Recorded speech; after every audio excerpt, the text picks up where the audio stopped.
Hi.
Hello. Good afternoon, good morning, or good evening, whatever it is, wherever you are. This is Himeutsugi. We're back again today. I realized a little issue is that I did move my phone over to this, this part of the desk, so now I don't have to be straining my neck so much, but my microphone is still over here. I can't have it both ways. Well, with my new microphone, it's kind of annoying to move it. I can at least move it forward a little bit, but it's a little tough. It's tough. Okay. But hello. Hope everyone's doing well today. I need to figure out some way to better have this set up, because the new with my old microphone, I could simply move it over here whenever I was doing a stream that was more on this side of my desk. This microphone is a little bit harder to move. I don't know. I still have my old one. I wonder if I could just plug in my old one and have it on this side, so that when I'm streaming on this side, I'm just using this microphone and not the other microphone. I don't know. Is that too much work? I don't know. We'll continue. We'll continue for now, and this is something I need to think on as I do more stuff at my desk with this new microphone and all. But let's see. So Rian got first. That was amazing. I was like, you just scooped that out of the sky. Holy crap. Sorry, I woke up early and then I fell back asleep and then I woke up again. So I woke up 20 minutes ago. So morning voice Hime. There it is. So hello Rian. Hello Sunset. With 10 check-ins, oh my goodness. Hello Iris. 144 check-ins. Do you know that's a perfect square? That's 12 squared. Mr. Shav. the 202 check-ins. It's not a perfect square, but it is a palindrome. Hello, Iris. 135 stream streak. That's Iris. Thank you so much. Salutations. Oh my gosh. Great song. Thank you, Murillo. Hello. Hello, Zebulon. Hello, Stoat. Chipper Pigeon is here. Killer Flame is here. Okay, I will accept the moniker of TCG streamer. I still don't know about the horror part. I only play horror games if y'all make me. Hello, Anna. I almost said hello to Saribot. That's not quite right. Oh no. Good morning. Hello, Bulldrome. Hello, Ravi. You may just gazing off into the middle distance, stoic as they organize their cards, right? I think that's everybody. And hello to everyone who asked for a quiet hello. I won't call you out by name. But yeah, for new people, that is what the quiet hello is there for. If you do the quiet hello before your check-in or whatnot, I will, you know, I just won't acknowledge you by name, that's all. And sometimes you simply don't want to be perceived. I know all about that, so relatable, understandable. Alright, I have strawberry passion water. I'm gonna drink it. It has a little bit of sugar in it, which is good. And then I have a little snack, so eat that. And then we're gonna work. Yeah, so yesterday I had my it does look like I'm just staring off to the side. You know what? I wonder if let's do this. Let me just move.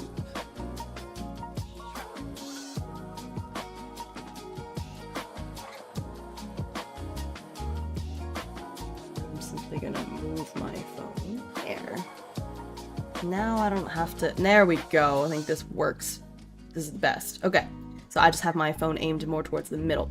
But yeah, so yesterday I had my Warhammer AOS match. It was against a friend. So actually, funny enough, the person that I went up against yesterday is one of the two friends who taught me how to play Age of Sigmar in the first place.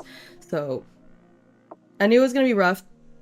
My friend is very good at the game. He's the one where in our group chat, he gives advice on like how to run your army and stuff, or if they're like, oh my god, I'm going against this army, what do I do? And he whips out all the strats. So very knowledgeable. Also, I need to do better about this too. But like he will, when the pairings get announced, he actually goes and researches his opponent's army to know like, oh, they're bringing this unit does this, and now you can't change your army because we get the assignments after we've already made the army, so it's not like you can strategize in that sense. But I think at least when you know what the other team is going to do, what they have, sorry, I had to realize I didn't have the light on, it just makes it better to obviously for strategizing and for play. And I always mean to do that, and then I get too busy to actually do it most of the time. So I've only really researched my opponent like once or twice in the end. But it was a good match. Honestly, I did better than I was expecting because, like I said, he's very knowledgeable, and so I was expecting to totally just get bodied because my last match was against the guy who ended up going on to win the league last time, and he's, you know what, I won't say it, but anyways, he like killed me. I think this final score was like 50 to 22 or something, 50 to 21 or something like that. Like I was just struggling. This one, the board was a little bit easier. The objectives, so you would get 3 points for holding one objective, 3 points for holding two objectives, and then 4 points if you had a pair of objectives that had the same color. And so thanks to that, I was actually, in my early game placement, I was actually able to score 10 points the first round. And so the score, I think, ended up being 45 to 36 or something like that. So I still lost, but I lost by like a much closer margin. And at the top of round 5, which is the final round, if the rolls had been a little bit different, I could have forced a tie, but I got unlucky and my friend got lucky, You know, so at the end, we had a really good debriefing. He was really kind and sat down with me and, and was like, oh, do you mind if I give you some advice? Or we talked through. I was like, no, please. Like, I don't feel patronized at all. And so he gave me some really good advice. Even during the game, there were a few times where he was like, might I advise that you do this? Which, when your opponent gives you advice, it's always a little like, but it was actually the 3 times he did that, 2 of the times I had already planned to do what he was advising me to do anyways, but it's just really nice. Like, he's obviously there for love of the game, for learning, and not so much for like, rah, beat everyone, so it was a really good experience. When your opponent is gracious, I feel like it doesn't trigger my sore loser attitude quite so much, and so I learned a lot. Those 2 units that I built on stream performed really well, a lot better than I expected, so I'm going to use them again. I have a much better understanding of how they work now, and I really went into this match with like, I'm gonna learn. I expect to lose, but I'm going to do my best to learn and to internalize what goes on, and I think I did. So whoever I go up against next, I will have learned a lot more, and I think getting the extra 250 points, I want to basically have this army that I had last time, and then maybe just add a little bit. I think I need to add a wizard. The fact that I didn't have a single wizard was really tough. But yeah, so I had a good time, and then afterwards, since I was already there, it was really busy, so normally I would have stayed to look at like their booster packs and stuff, and they actually do have like I said, they have the Grand Archive events and stuff, so they had some booster packs, but it was so busy at the front, and they have all the trading cards at the front, so I was just like, it's okay. So I did buy some sleeves. So that was the main thing, and I was gonna buy some plain ones, but then I saw that they actually had the Grand Archive sleeves, so I got the CL sleeves and the Alice sleeves. I'm gonna put all of the CL starter kit cards in the CL sleeves, and then go from there, and then the Alice sleeves for like, I don't know, I guess a second deck, maybe a Diana deck or something. And then I got these they're like inner card sleeves. I'm not gonna inner card sleeve all of the cards, but definitely the ones that like this like this one, yeah, they're definitely gonna get the inner sleeve as well, just to take care of them. I guess probably just my URs, and maybe the foils. Yeah, so the URs and the foils will get this. I want to get a binder or 2 to organize all of these cards, and then see if I can just give away or trade the extras that I have. Give away, trade, /sell, I don't know, question mark. Is that game expensive at singles? I guess some of them. So I had somebody in here yesterday that told me that this card is worth like $400 or something. This one is a really rare card. Apparently there are only 365 of them made, and so I don't know if it's in general, but there's not very many foils is the thing, and so I think when you do get them, they're pretty fancy schmancy. So but yeah, I have all of these Diana cards, so there's a lot. The thing is, like I was saying yesterday, it's about, running a champion, and it's like, you can only have one champion, so I really don't need all these Dianas. Oh, I wonder if I can just mail them out to people for funsies. Like, here you go. Or I will just give it out. It'll be silly. I just have a lot of the same card. The foil yours are worth a lot based on my research. Yeah, I believe them. These foil common cards that I got, probably not so much, but hey, that foil UR I got is pretty cool. But yeah, so I thought today I would just sleeve some of these cards, start doing some research into the decks and everything, and just understanding how to play the game a little bit better so I can build a deck and then organize from there. I have added, so I've added some stuff for Grand Archive into my throne because I bought the sleeves, but I really can't buy any more things right now. We gotta financially recover. MTG is expensive AF. In my closed mind, I think the rest of the TCGs are like so cheap.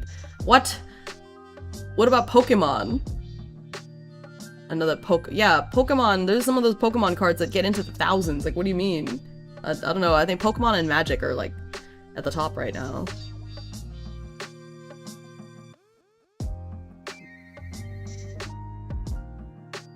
So here's that.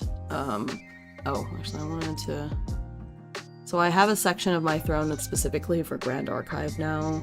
So if you are so inclined, that is there. Ooh. I won't post it on YouTube because it's already in the info, like the little information for the live stream, so you can click on that there if you want to. Hello, Instant!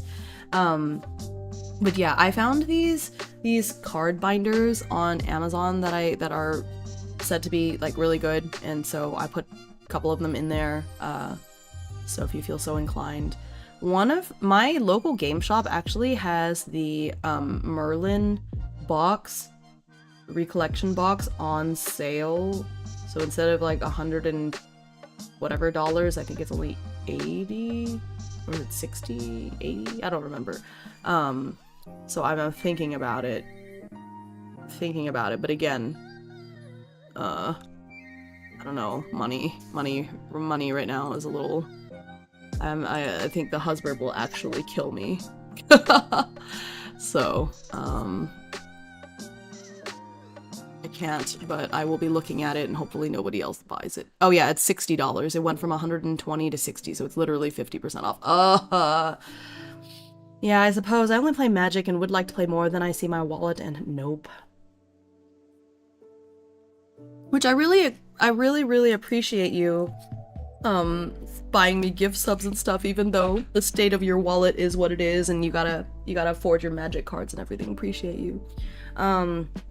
But yeah, so there's also, like, I think the new world coming out, everyone's talking about like the PRD the something paradise, so might have to save for that too. So we're getting into it. But yeah, this is this is my life now. If you've been around my channel for a while, you know I have these, like, they never go away. I think I have these obsessions. Sometimes they take a backseat to a new obsession, but they never really go away, which you can see because I started cross-stitch, didn't really cross-stitch for a while, and then it came back and I cross-stitched like crazy for a while. So things might come and go, but now that Grand Archive is in my rotation, it's never actually going away. So I hope you understand. This is just part of my life now. But yeah, but that's different. You burb. Oh, I see. Thank you, Revi. Okay, let me see if I can angle this. Merlin recollection should only be 50. This one it has extra stuff in it. It's a brilliant vestige recollection. It comes with 3 booster packs instead of 2. It has a bunch of stuff. So I think that's why it was more expensive. Because it says it comes with 60 card main deck, 12 card material deck, the sleeves, and extra cards to complete the playset, the 3 Phantom Monarchs booster packs, because the Merlin one that I had only had 2. So it's $60. I don't know. It says it's on sale. It says that the original price is $119.76 and it's on sale for $59.99. But I don't know. Anyways, it's $60. So actually, my local game shop is out of the booster packs we opened yesterday, so they don't have any of those, so I'm glad that we bought them elsewhere. They still have some Phantom Monarchs ones on sale. They've got the Dawn of Ashes Altar boosters, Abyssal Heaven. I think they have the Mortal Ambition ones too, but they actually don't have any of these DTR ones, so I'm glad that I got them elsewhere. I just spent another Grand Archive. Okay, well, so you're gonna have to play with me. We have to actually play. You can't just collect the cards. You know, I haven't found any Phantom Monarchs.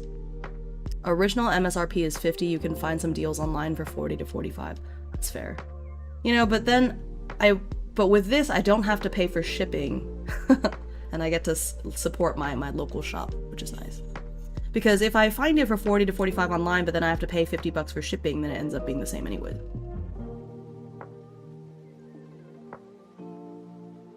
But yeah. So, alright, let me make sure my hands are dry. I was just touching that. If you're just looking for cards from the Rico, there are probably people that sell open sets for dirt cheap. That's true, but I actually really like the box. That's why I wanted to get the Dao-chan box when I was at Offkai, and then I ended up not getting it because they talked me out of it, so I got Mordred instead. I'm happy with that, of course, but like, the box, that magnetic box. I'm not in Canada. I am having a conversation, well, the Twitch side of the conversation is with Killer Flame, who is in Canada. I'm in Texas. I'm good. The local game shop near me, that they like, we have weekly events for Grand Archive here. Like, I'm good. I'm happy. There's just some things they have that are out of stock that I've been buying online. But yeah, no, I am not in Canada. I'm good.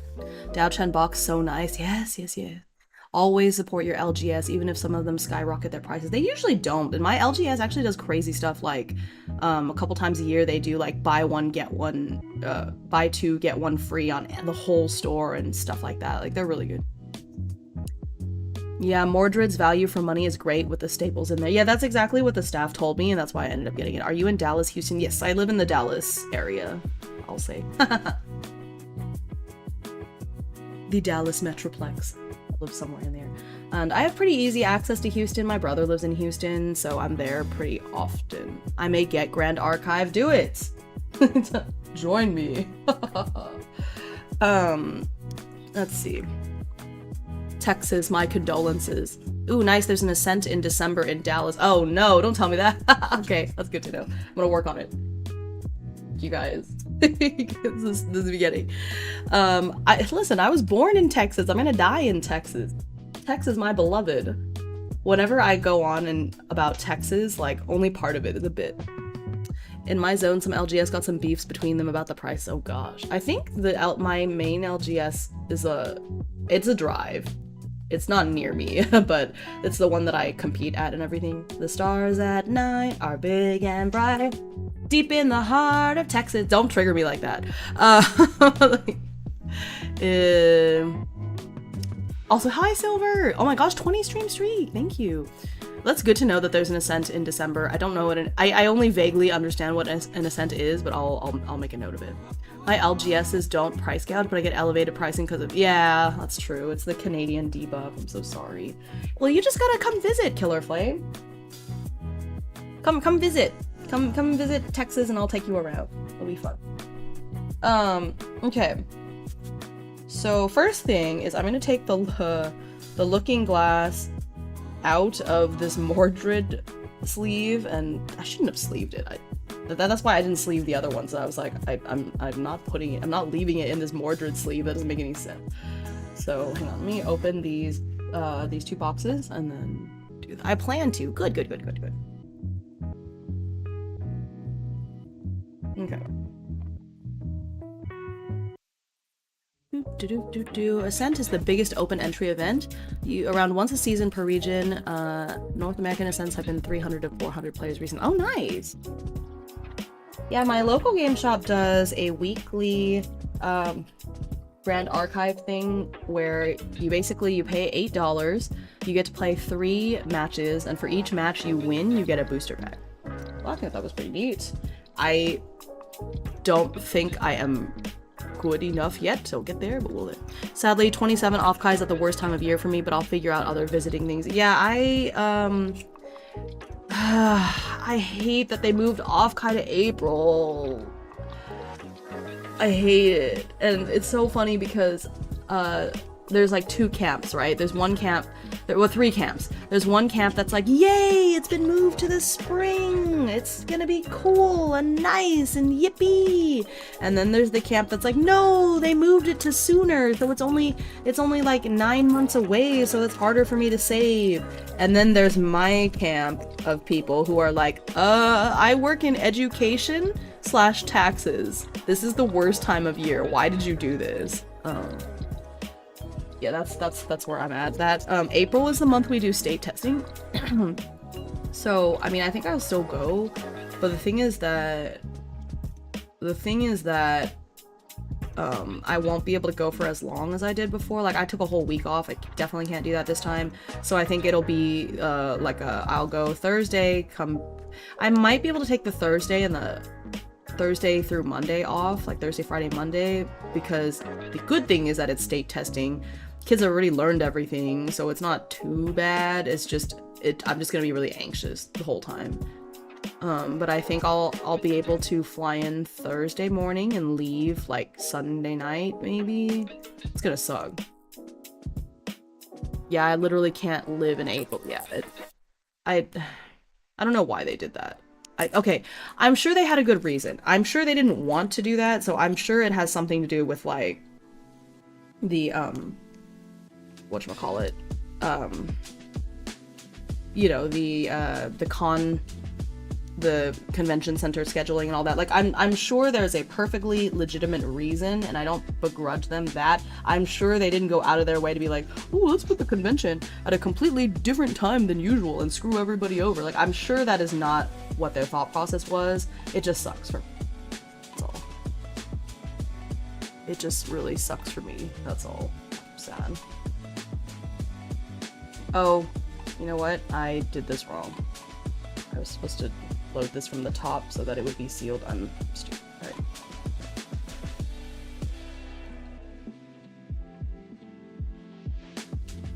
Oh, it's really hard to get it out of this little sleeve. Okay, there.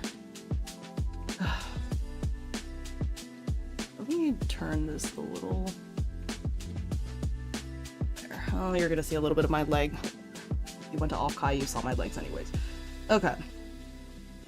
There we go. I slide it in this way. That way, the top is covered. Then when I put it into the sleeve... Oh no, it's bent.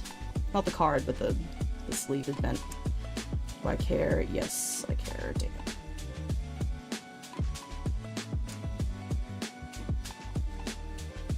How did it do that? Why? I don't know why I bent, but that's okay. I have enough of these.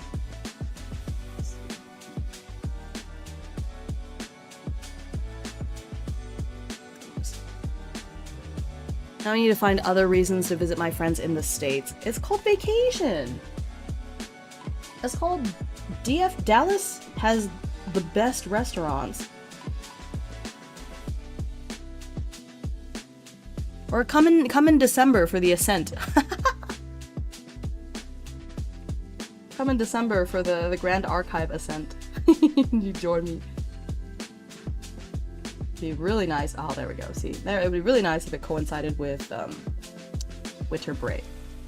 That would be really helpful. Yeah, I saw a tip that somebody said about.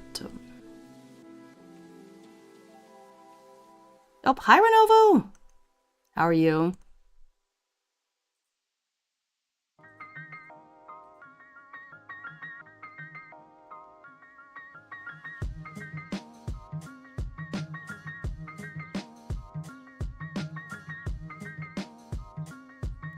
It's December 4th through 6th. Never mind. It does not coincide with winter break. Oh, right. Well, that's fine. I'm holding in there. It's fine. I'll live. Alright. I'm gonna put the Mordred sleeve box over here. Thank you, kind. I do not know how to say your name. There's a bunch of letters. Zixu. Lol, my family would kill me if I skip Christmas. No, but the Ascent is apparently at the very beginning of the month, so you could just come in the beginning of December. You won't miss Christmas. Okay. These, I guess I'll open the Alice box too. First day is optional, the main event starts on December 5th. Oh, okay. Well, I do have a lot of vacation days. It luckily coincides with my sudden sick leave. I love that for you, Bigero. So fun.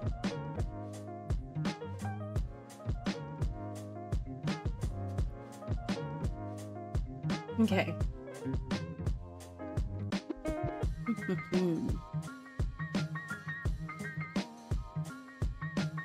I mean, I won't take sick leave, probably. I won't need to. Yeah, I have a bunch of days off because the way they do days off here is they roll over 6 days. So there's 6 days that you get that are not rolled over and 6 days that you get that do roll over, and they you know, we've been encouraged to use our non-rollover days first, and I never use up all of the non-rollover days. So that means I currently have the max number of days off that I could have, because I've kept my 6 rollover days every year since I started teaching, and I'm about to go into, what am I, like, my 8th year teaching. So I've got, like, I could take a whole month off if I wanted to and still get paid.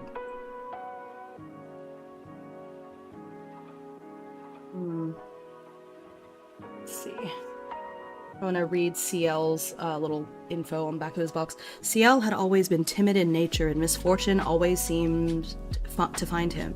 Yet at the lowest point in his life, he was given an unexpected chance that changed his outlook forever. As a valet, his mistress became a guiding light in his otherwise dark and uncertain world. He supported her every endeavor, even her controversial decision to abandon her royal duties, though in his heart he questioned if godhood was truly her only other path. When his worst fears were realized and she vanished on a mission from the Grand Archive, CL's world unraveled. Determined to bring her back, CL embarks on a journey. Bending every rule and resorting to any means necessary, his growing desperation begins to unearth old habits as one question lingers in his mind. Is he already too late? Lore. I know, right? And here's Alice's lore, since they go together, obviously. Crowned princess of the small kingdom of Orwell in the home world, Alice had never wanted the life of royalty. Though her dreams of adventure came to fruition through becoming a champion, the call of the crown proved inescapable. When the power of Lucenia cried out for help, Alice took the mantle of the Golden Queen, hoping to save their world and then return home. Yet the weight of the throne was every bit as suffocating as she had feared. Caught between scheming royals and betrayal from her fellow champions, she finds herself lost and alone in Wonderland, realizing that finding her way back home will be far more difficult than she imagined. And Alice, I got the Alice deck box, because I just love Alice in Wonderland things. Like, look at this design, it's so cute. Cute. Okay. Oh yeah, so I'm gonna put the looking glass into this CL sleeve. What's this one bent to? Oh. Very first one I got looks so thin.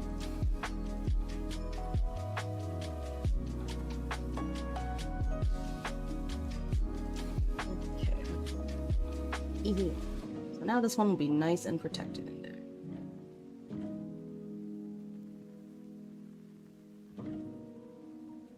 Okay, there. I've now very nicely protected this pretty card. Okay. Looking glass. So pretty. I think it's the same person that's on the Excalibur card. Actually, it is, because I see it.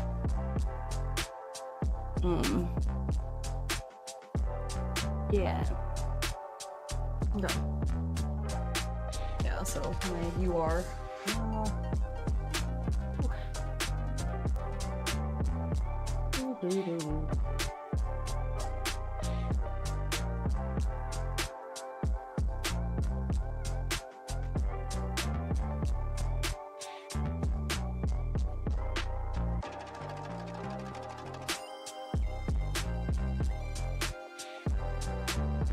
Don't have the patience to double sleeve all of them, so only the URs are getting double sleeved.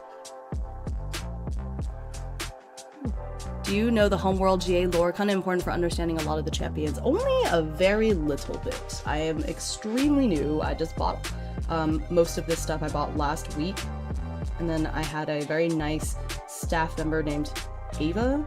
She found me and followed me on Twitter at Offkai do a demo game, well, explain a demo game for me and the husband so I understand like the basic rules and stuff. But yeah, I don't know very much about it, but hey, if you would like to yap about it to me, I am happy to listen. I'm here, I want to learn. I want to know stuff. Okay, this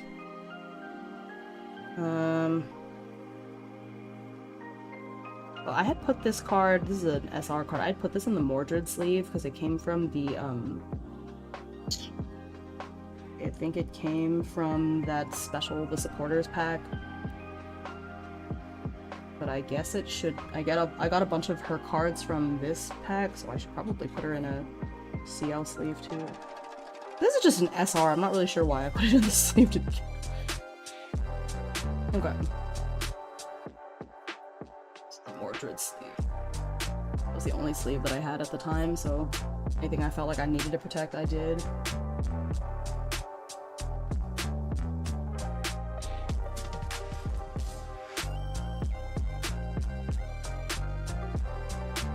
I looked that card up out of interest. Current value is 510 Canadian. Oh, that is crazy. TLDR is champions from the home world become champions for the Grand Archive, where they are assigned missions to save lesser worlds from calamity. Oh, okay. Kind of Stargate, the situation, going to different worlds. That part, somebody did explain that, oh yeah, there's like different worlds that they go to, and that's what each deck, not each deck, but like each set is. That makes sense. Oh. When they complete missions, they gain divinity, becoming closer to godhood, and each champion has their own reasons for being a champion. Ah. That makes sense. Yeah, I mean, people are selfish, right?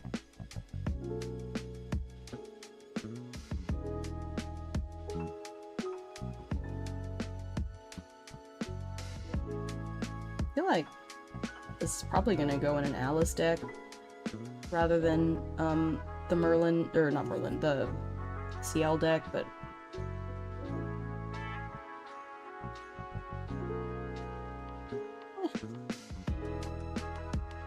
I'll just put her in here for now, and I can always swap out what the outside card is.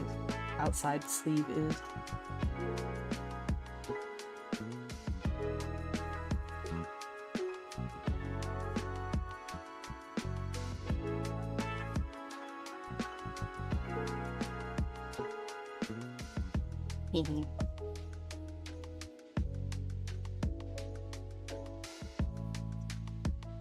Oh, there's the prismatic edge.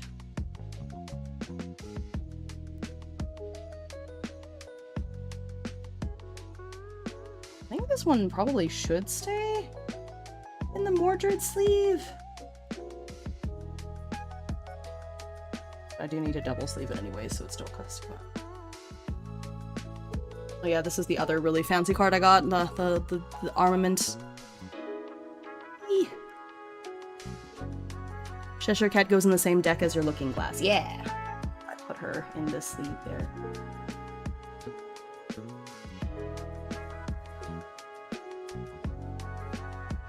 Most of these, the nice thing is most of these did come from the same place, so they all go in the same sleeve. So really I just have like my Mordred deck cards and my CL deck cards.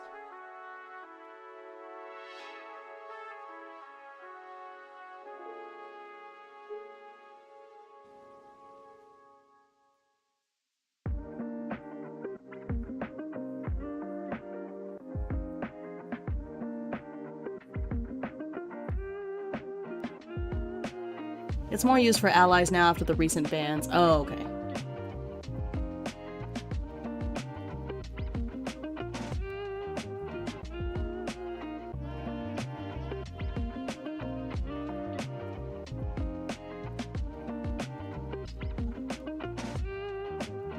The mage spell. I don't... So this one was the press card, so I don't really know if she should... which deck she should go into, but she's gonna get double sleeve anyways, so just double sleeve it. And then I have to change which sleeve, which outer sleeve she has.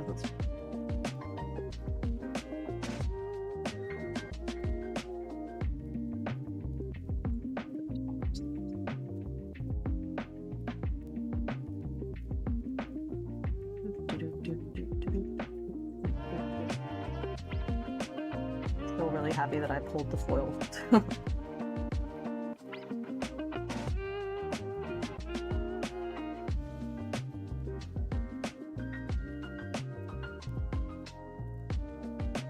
More pages.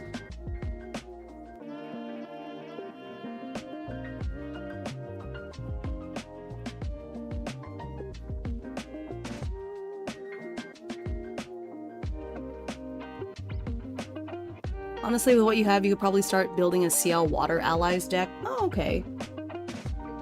That's true. I do have his starter pack, too, on top of that. It does seem like I got a lot of water-looking ally. That's like, you know what? That's what I ought to do. Okay, so I'm gonna put her in the, put her in the CL deck. CL Water Allies. I will. So much stuff. Okay.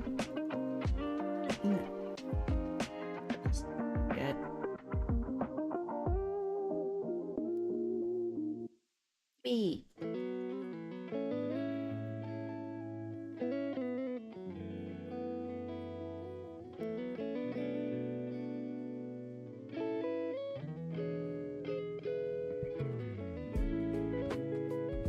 I got the level 1 Alice card, but none of the other ones, so, you know, sad. Hi Frostbite! You're going...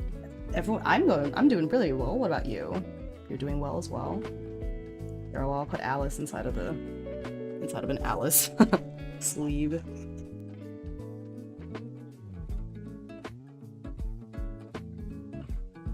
You know, that's what I should do. I should have in the background, like, I should be playing, like, a Grand Archive video.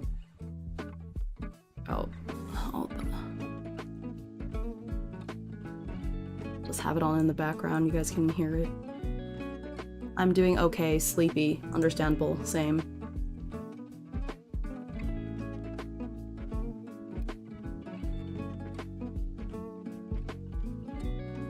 Alice level 1 is in DTR. Yeah. Oh, I see. So that's why I have to get more of them. Goodness gracious. Okay. Gotta collect all the Alices. Welcome to the Grand Archive Trading Card Game Quick Start Guide.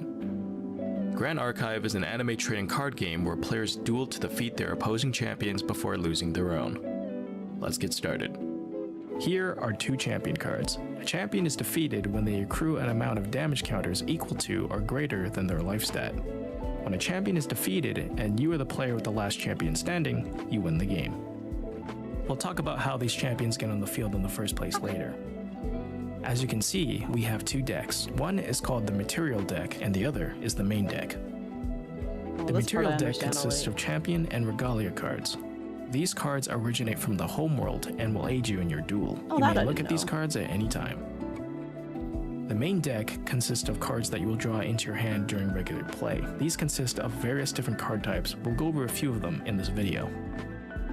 But before we do that, let's go over what all cards have in common. It's just, I have Mordred. This is the card's elemental requirement. We need to have... So I've got the Mordred recollection deck, and then I have the CL starter deck, as well as all of these other cards that I got to kind of boost up CL. So like I have that, but I also got these Alice card sleeves for like the eventual Alice deck, I guess. But these are just cards that are, I don't know, we'll get there. So those are the sleeves that I have. You know, practically it probably would have been better if I had gotten all one color of sleeves, so then I could just put all my cards in the same sleeves and I wouldn't have to worry so much about them switching, but that's no fun. I like the artsy sleeves. There's also 2 Alices, one that leads the chessmen, one that leads the specters. Oh, okay, that makes sense. Yeah, because I think there's 2 Diana champion types, right? Because the ones that I got look like this, but then I saw that there's a Diana starter deck where she looks more plain and is more like shooting things with a bow and arrow. I mean, she is here too, but it's a little different. So I guess there's like multiple versions of champions potentially, which is neat. That's what I noticed. Oh no, I just knocked those off my desk. That's just great. See, it's a good thing that I sleeved them before I knocked them all off my desk. Alice, come back. Get sleeved. Oh no. It slipped underneath. Nope, I got it. What the heck is this card?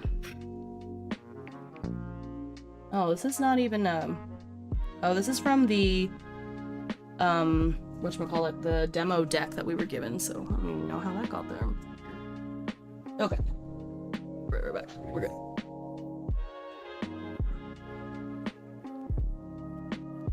There's cat hair all over everything now. There.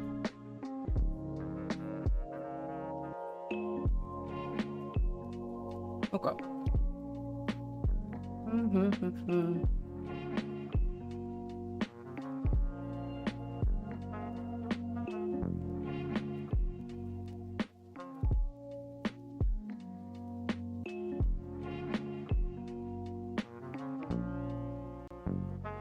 Fire.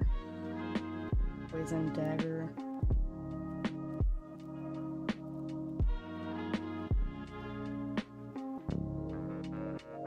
End of turn, if one or more cards would enter target player's graveyard. Oh.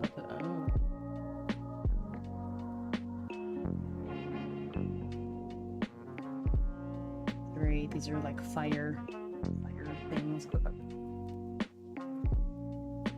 I see cat girl. I want cat girl. Yeah, it's the Cheshire cat.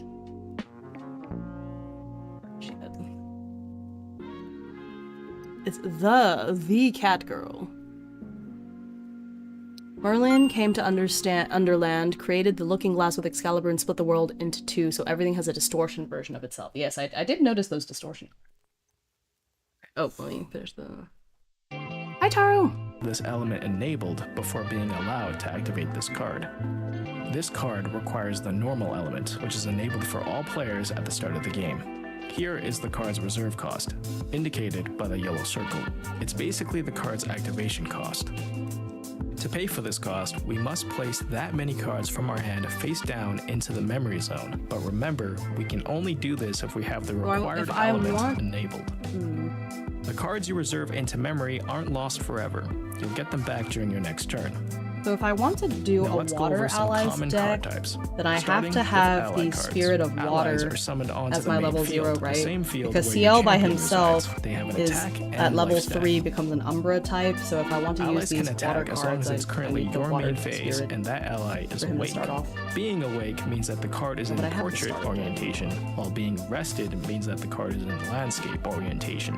When allies attack, that ally becomes rested, and the controller must declare what target they are attacking. Yep, okay, good.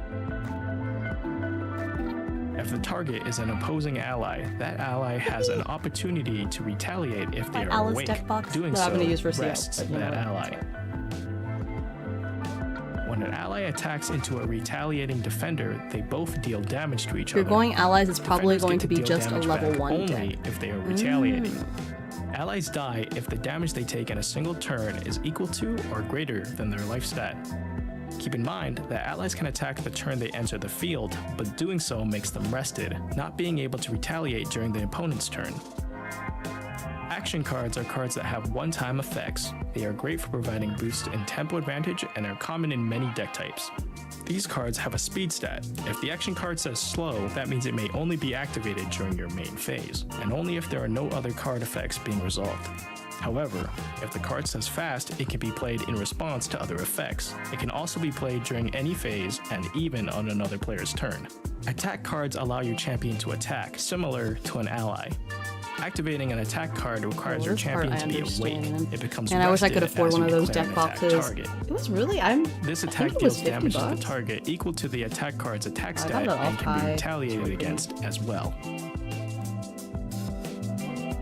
But yeah, I do appreciate the workmanship of it. Okay, well, that intro guide Now that we know how to use our cards, let's go over the phases of the turn. Okay, well, I do understand this part. I do understand this part. Like cards, or take a look at material deck dictates how champions' life levels, unlocking out from their material. Now you've learned how to play a basic Grand Archive. For additional... That's fine.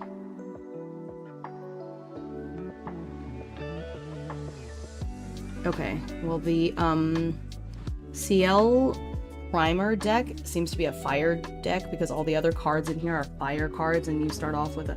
So you have to play specific elements, right? Because so I noticed that you said level 1 deck, so you don't necessarily have to level up your champion. Do I still... I mean, I guess I would still have to have the cards. I guess the idea is just like, well, I'm leaving him at level 1. Because if I'm going for a water type, there's no need for him to be level 3. No, there's no any of his needs. Okay. Let's see. Yes, okay. Interesting.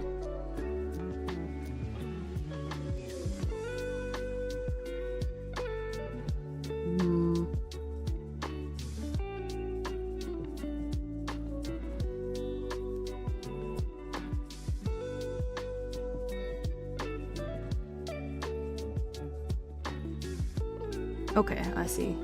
So the material deck consists of champion and regalia cards you'll be materializing throughout the game. Your material deck may only have up to 1 card of each name in it and is limited to 12 total cards. Material deck is also required to have at least 1 level 0 champ, which makes sense, right? Okay. Okay.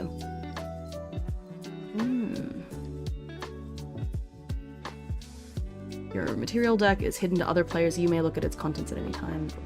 Other deck is called the main deck. And you have up to 4 cards of each name. Level 3 decks are usually slower decks because they have to stall a couple turns to level up. Oh, okay. You know what? That makes sense. Yeah, so level 1 is faster because you only need to level it up the one time. That makes a lot of sense. Okay. You may have up to 4 cards with a minimum deck size of 60. Okay. So you don't have to have 60, you just have to have or you can have more than 60, but I guess depending on the setup, you don't want too many cards in your deck, because if you're trying to get certain things and your deck is too big, then it would be like annoying trying to cycle to get to them. So I see. Is there a maximum limit? Unlike the material deck, you can't freely look in or reread, right? Champions, non-champion, non-regulated, not allowed in the material deck. Cost color, okay. Blue is in the material deck, yellow is in the main deck. Right. Not that I know of. Okay, interesting. Start again, blah, blah, blah. Okay. Yep. These elements are enabled based on what element your champion is. Using the effect of the different element level 0 champions, you can alter the element of the champions that level up from it. The norm element is enabled for all players by default, and in addition, advanced elements are further unlocked when champions reach even higher levels. I see. Okay, that part I understand. Allies. Okay. I see.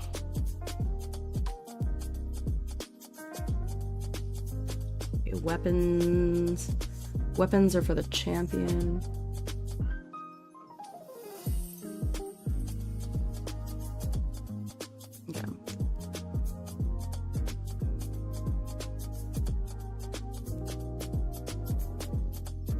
Okay. Yeah, understand. Waiting for the memory cards. Materialize a card from your material deck. Unlike cards in your main deck, cards in your material deck have a blue memory cost, right? Okay. Banish cards equal to the memory cost from your memory zone at random. You can only declare a card to materialize if you have the means to pay for its cost. So randomly decide if you dice or have an opponent selected. Okay, right. Materializing is a great way to turn dead cards from your hand memory into something useful. Okay. I cast Rubber Itchy Bones. Oh no, that's terrible. Ava has a YouTube channel with guides too. Ah, okay. Ava's the one that taught me to play. Hee hee. Oh, 3 stream streak. Nice. Okay, I think Beginner's Guide is actually very helpful. I think I basically understand.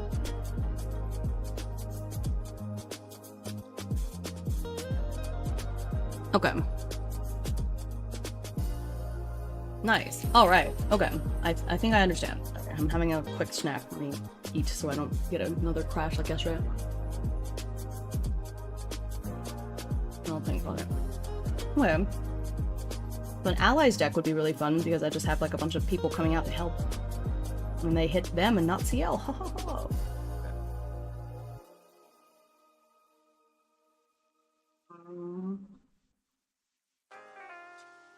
So I could just not bring along level 2 and 3 CL even, because then I could load the material deck with more other stuff. Oh, thanks for the hydrate. I'm having this strawberry passion water.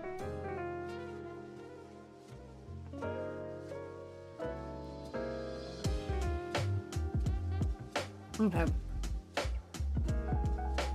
Yeah, I'm learning that I was taught how to play this game by a celebrity. Like, man. I said this on Twitter though, but Ava explained the game so well and in such like a kind and patient and friendly way, because you know, the husband was learning to play too, that was one of the big reasons I got into it. I was like, wow, this is great, this is super helpful, and the game is so fun. Well, you left a really, really good impression on me. Okay. So these are all the starter deck cards that I got. I have so many CL cards now. Okay. I guess I could bring along the level 2 one just in case.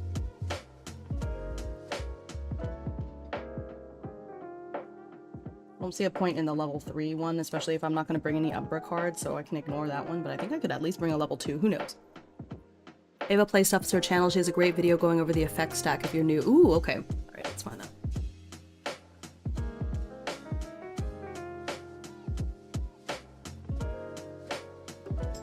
Hi.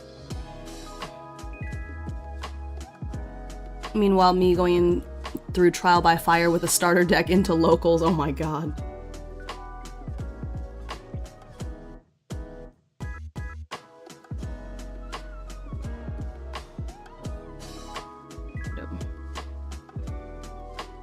All about the effect stack. That's the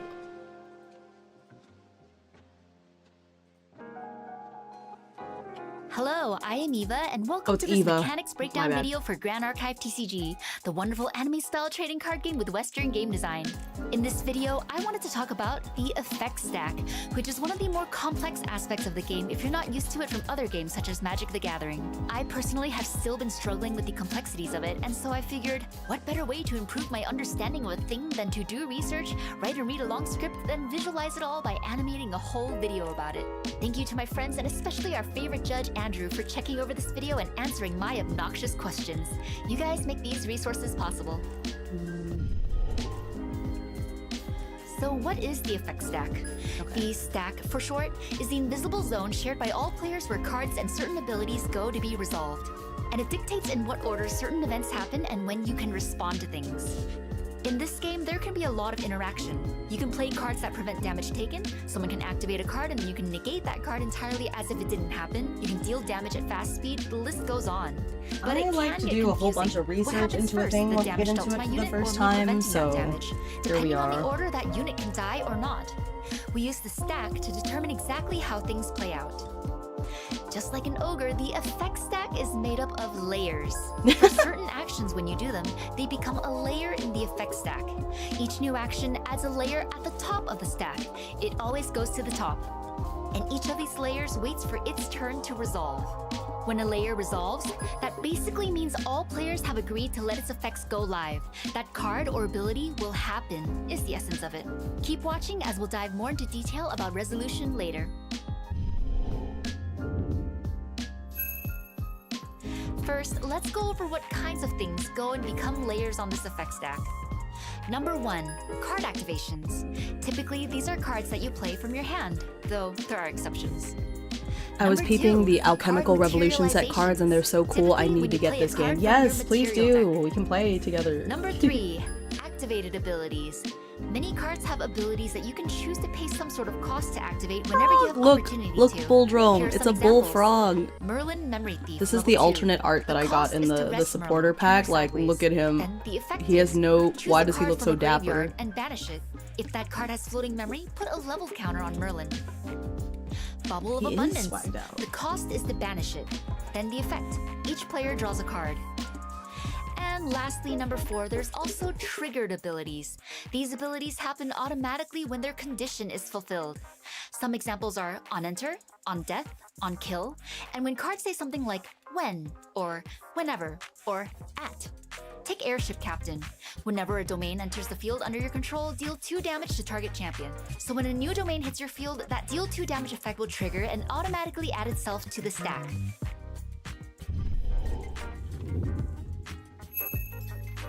Now that we know what goes on the effect stack, let's discuss exactly how these layers resolve. As a layer is resolving, first, the game will check for the legality of everything involved and what conditions are and aren't met. For example, Song of Nurturing has allies you control get +2 life until end of turn. Class bonus, those allies also get +1 power until end of turn. Bullfrog, my As beloved. this card I know, resolves, right? the game is going to check whether I meet the class bonus requirement for the second part of the effect. Whether my champion's class matches the card's class, which is Tamer. I think I'm My starting to champion slowly passes understand. the test, Thank so you for the yay, follow. the game will allow me to resolve Okay, both parts of the effect. I think I'm starting to So now understand. the effect of the card happens. My allies are sufficiently nurtured. Okay. Then, everything involved in this resolution will go where it needs to go. In this case, after this card is done being used, it will go to the graveyard.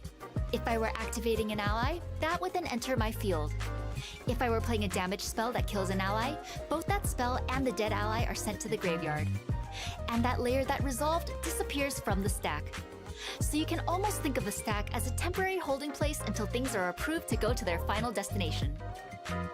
Now, just like how you can only add layers to the top of the stack, the order that layers resolve is also always from the top of the stack. They call it the first in, last out system, meaning that the first thing to enter the stack, aka the bottommost layer, is going to be the last one to resolve. The freshest, newest play will always happen first. Let's simulate a situation to help visualize what all I this only means. follow short I play VTubers. Frost Shard to deal 2 damage to my opponent's ally, Shimmer Cloak Assassin, which has a life stat height of is 2. relative. In response, I'm not the my opponent plays shortest. Reclaim. I think in my group of Return I'm pretty target ally you average control to its height. owner's I'm hand sorry. to try to save it. But hello, But I hope you're having a good really day. want this thing dead, It's so funny. I play Freezing Hail to deal another my 2 gosh. damage, and my opponent doesn't have a response. Here's how the stack is going to resolve. The topmost layer. Freezing Hail deals 2 damage, targeting Shimmer Cloak Assassin. It only has 2 life, so it's I only dead and follow goes to the blue-haired graveyard. VTubers myself. Oh my Then goodness! the Well, next you're in the layer right place is my there. opponent's Reclaim. If I follow you, Return you are target ally short. to their hand, targeting Shimmer Cloak Assassin. Whoops, there no You know longer what? exists that Shimmer Cloak Fair. Assassin on the I'll field's take it. target. I'll take it. The effect will just fizzle out and nothing happens. FYI, I am And like the 5'7". last remaining layer, Frost Shard to deal 2 damage targeting Shimmer Cloak Assassin, which again I does not think exist, in so that will centimeters, fizzle I'm too. 181. In a little bit, we'll continue discussing layer 181, resolution further and what 100-ish exactly prompts the centimeters. stack to start resolving things. Average for the animal kingdom or for a burb? I think both. So that's how layers leave the stack. Now, how do you determine in what order you can add things to the a stack? In this example, it was back Everyone's and forth short to me. between I'm the two 6'6". players. Holy But to crap! explain the complexities of this, we'll have to talk about Dang. opportunity. Oh boy, buckle Super up. righty, super tall. Having Never opportunity forget, in chat. A simple short terms means Himeutsugi, that it just the game means the worst thing allows about you to them do is they're stuff. not The more green of light them is on disappears for into the you. ether. And Thank you so opportunity much, is King. essentially something that gets You dropped passed your back and forth crown. between players, though. But thank you, See goodbye. the fine print in a second. On a more technical level, So funny. for the most part, having opportunity means that you have the chance to add something to the stack that is of fast speed. Cards and abilities operate at fast or slow speed. Cards are by default slow, but we'll say fast or fast activation if they can be played at fast speed. Activated abilities can always be done at fast speed unless explicitly stated otherwise.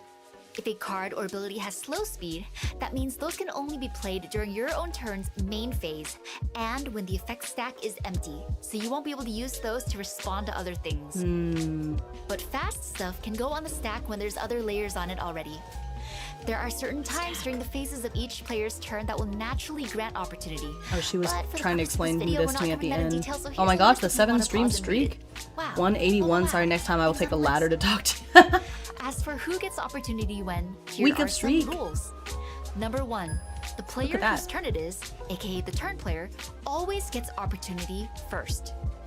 And this is only untrue when, number 2, when a player adds something to the effect stack, they will retain their Wait, opportunity. hang on, I think Number I 2 missed basically means that you can keep doing stuff until you don't want to do anything anymore.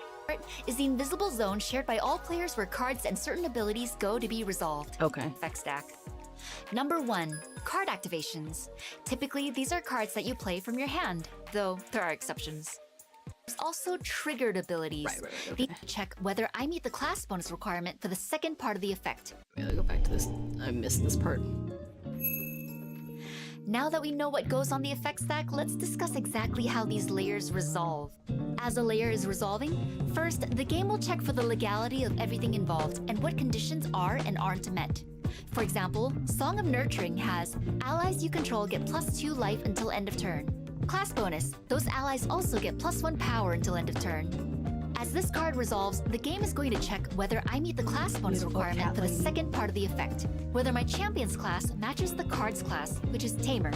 My champion Sylvie passes the test, so yay, the game will allow me to resolve both parts of the effect. So now the effect of the card happens, my allies are sufficiently nurtured.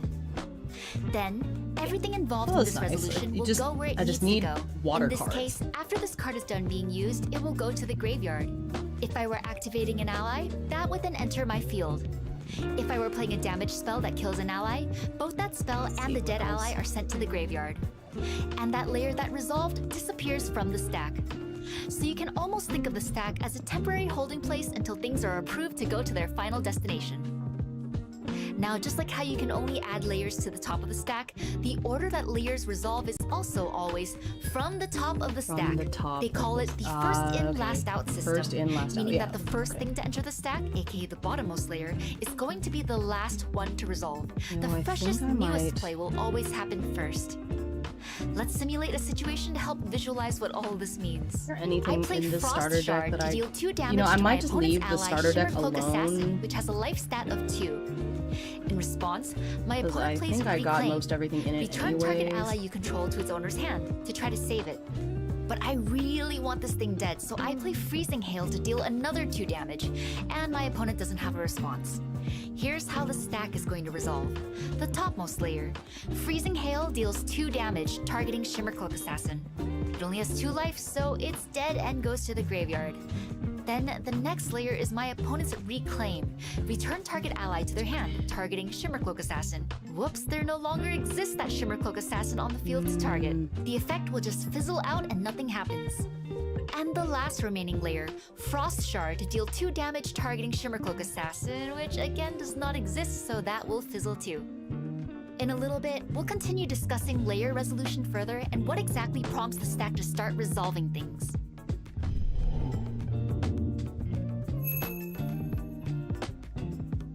So that's how layers leave the stack.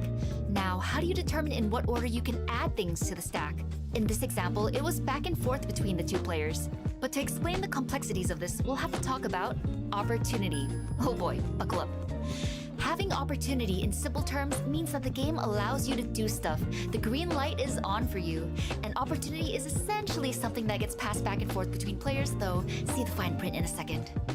On a more technical level, for the most part, having opportunity means that you have the chance to add something to the stack that is of fast speed. Cards and abilities operate at fast or slow speed. Cards are by default Well, the slow, arts but can be we'll grouped say as must fast or protect and fast must hook activation up. if they can be played at fast speed. Game knows what it's doing. Activated abilities can always be done at fast speed unless explicitly stated otherwise. If a card or ability has slow speed, that means those can only be played during your own turn's main phase and when the effect stack is empty, so you won't be able to use those to respond to other things.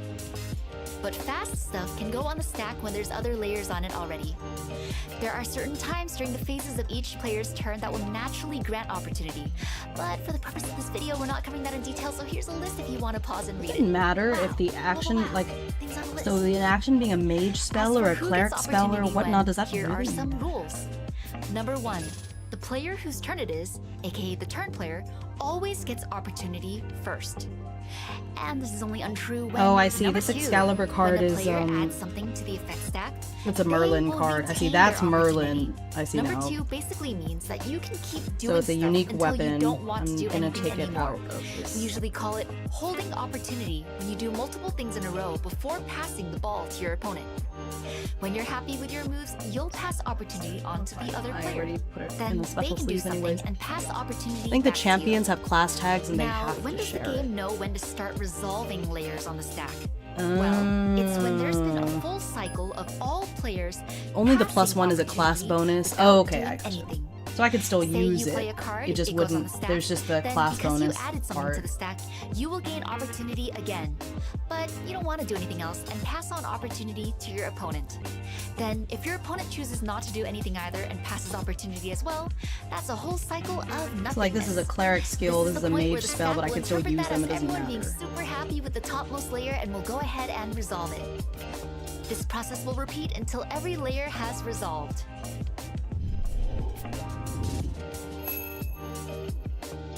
Another rule.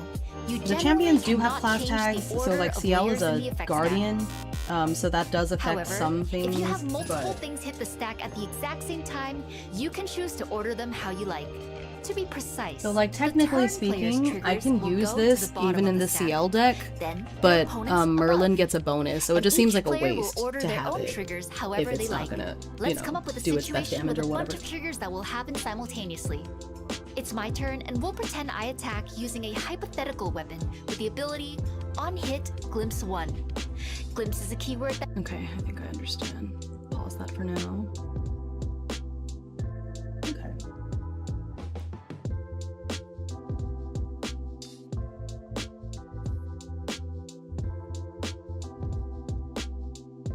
A mage-suited spell. I just found all these water things.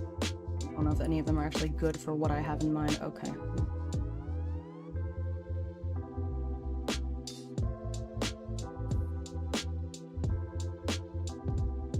Deal 1 damage to target unit is a fast one. That's kind of nice. Well, let me actually put CL into the deck, shall we? I don't need the level 3 CL. Just go up to level 2.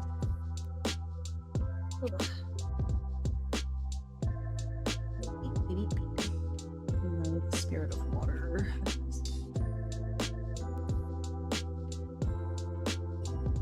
Kitty. The on destroy effect is probably why you even run it. That's true. Summon a oh, I see what you're saying.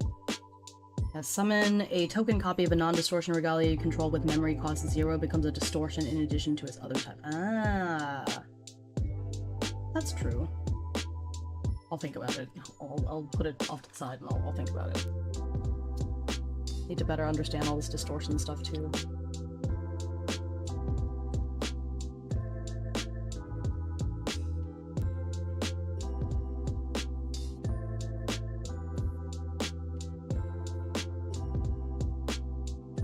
Oh, I forgot to post in the thing.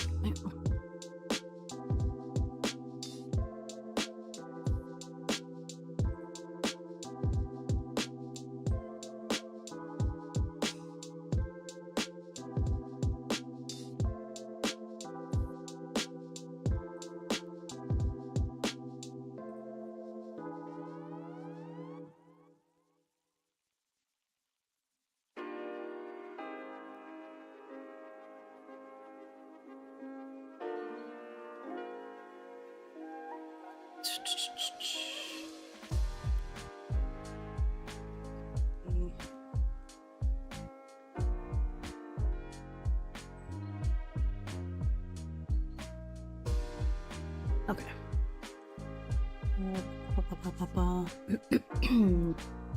Anyways.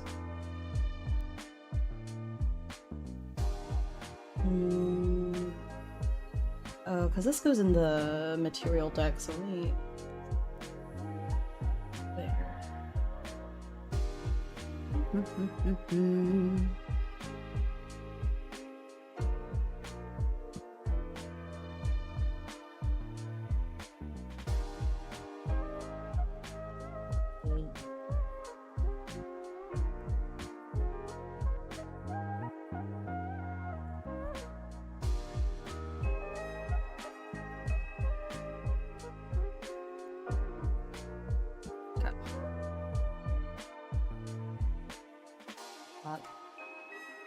Those 3. Actually, I guess the material deck is probably easiest to build because I can only have, what, 12 cards in it, right? It's 12.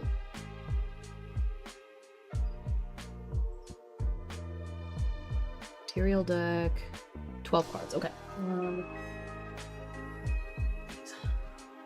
Things.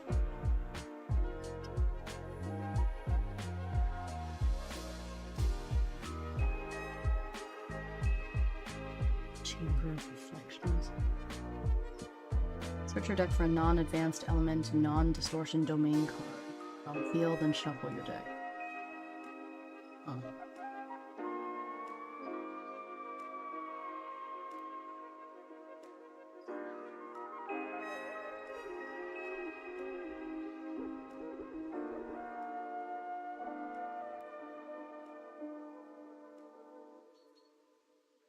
Sacrifice Astral Shard to Glimpse 2. I'm assuming if you're running Looking Glass, you're probably gonna run Inert Sword and Palver Sword as well. That makes sense.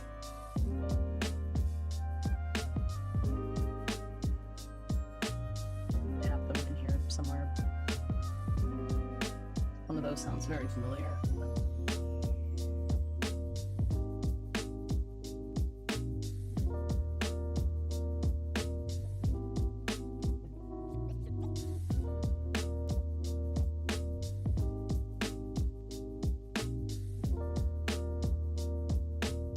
Oh, right. I think there's any difference. All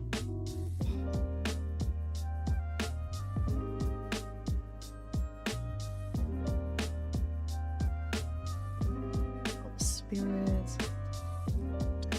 There they are.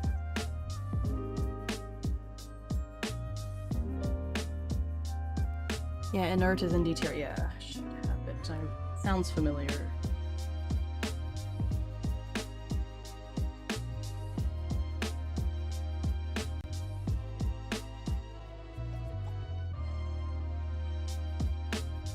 This is, yeah, there's the inert sword. Ooh. Did a deck guide YouTube video for a water ally CL. Ooh. Okay.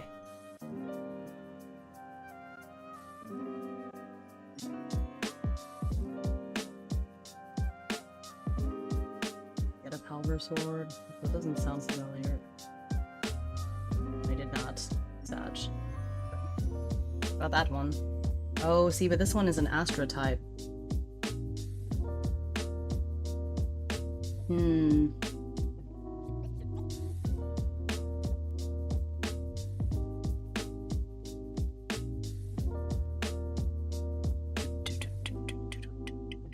Oh, it's a distort. Oh, right.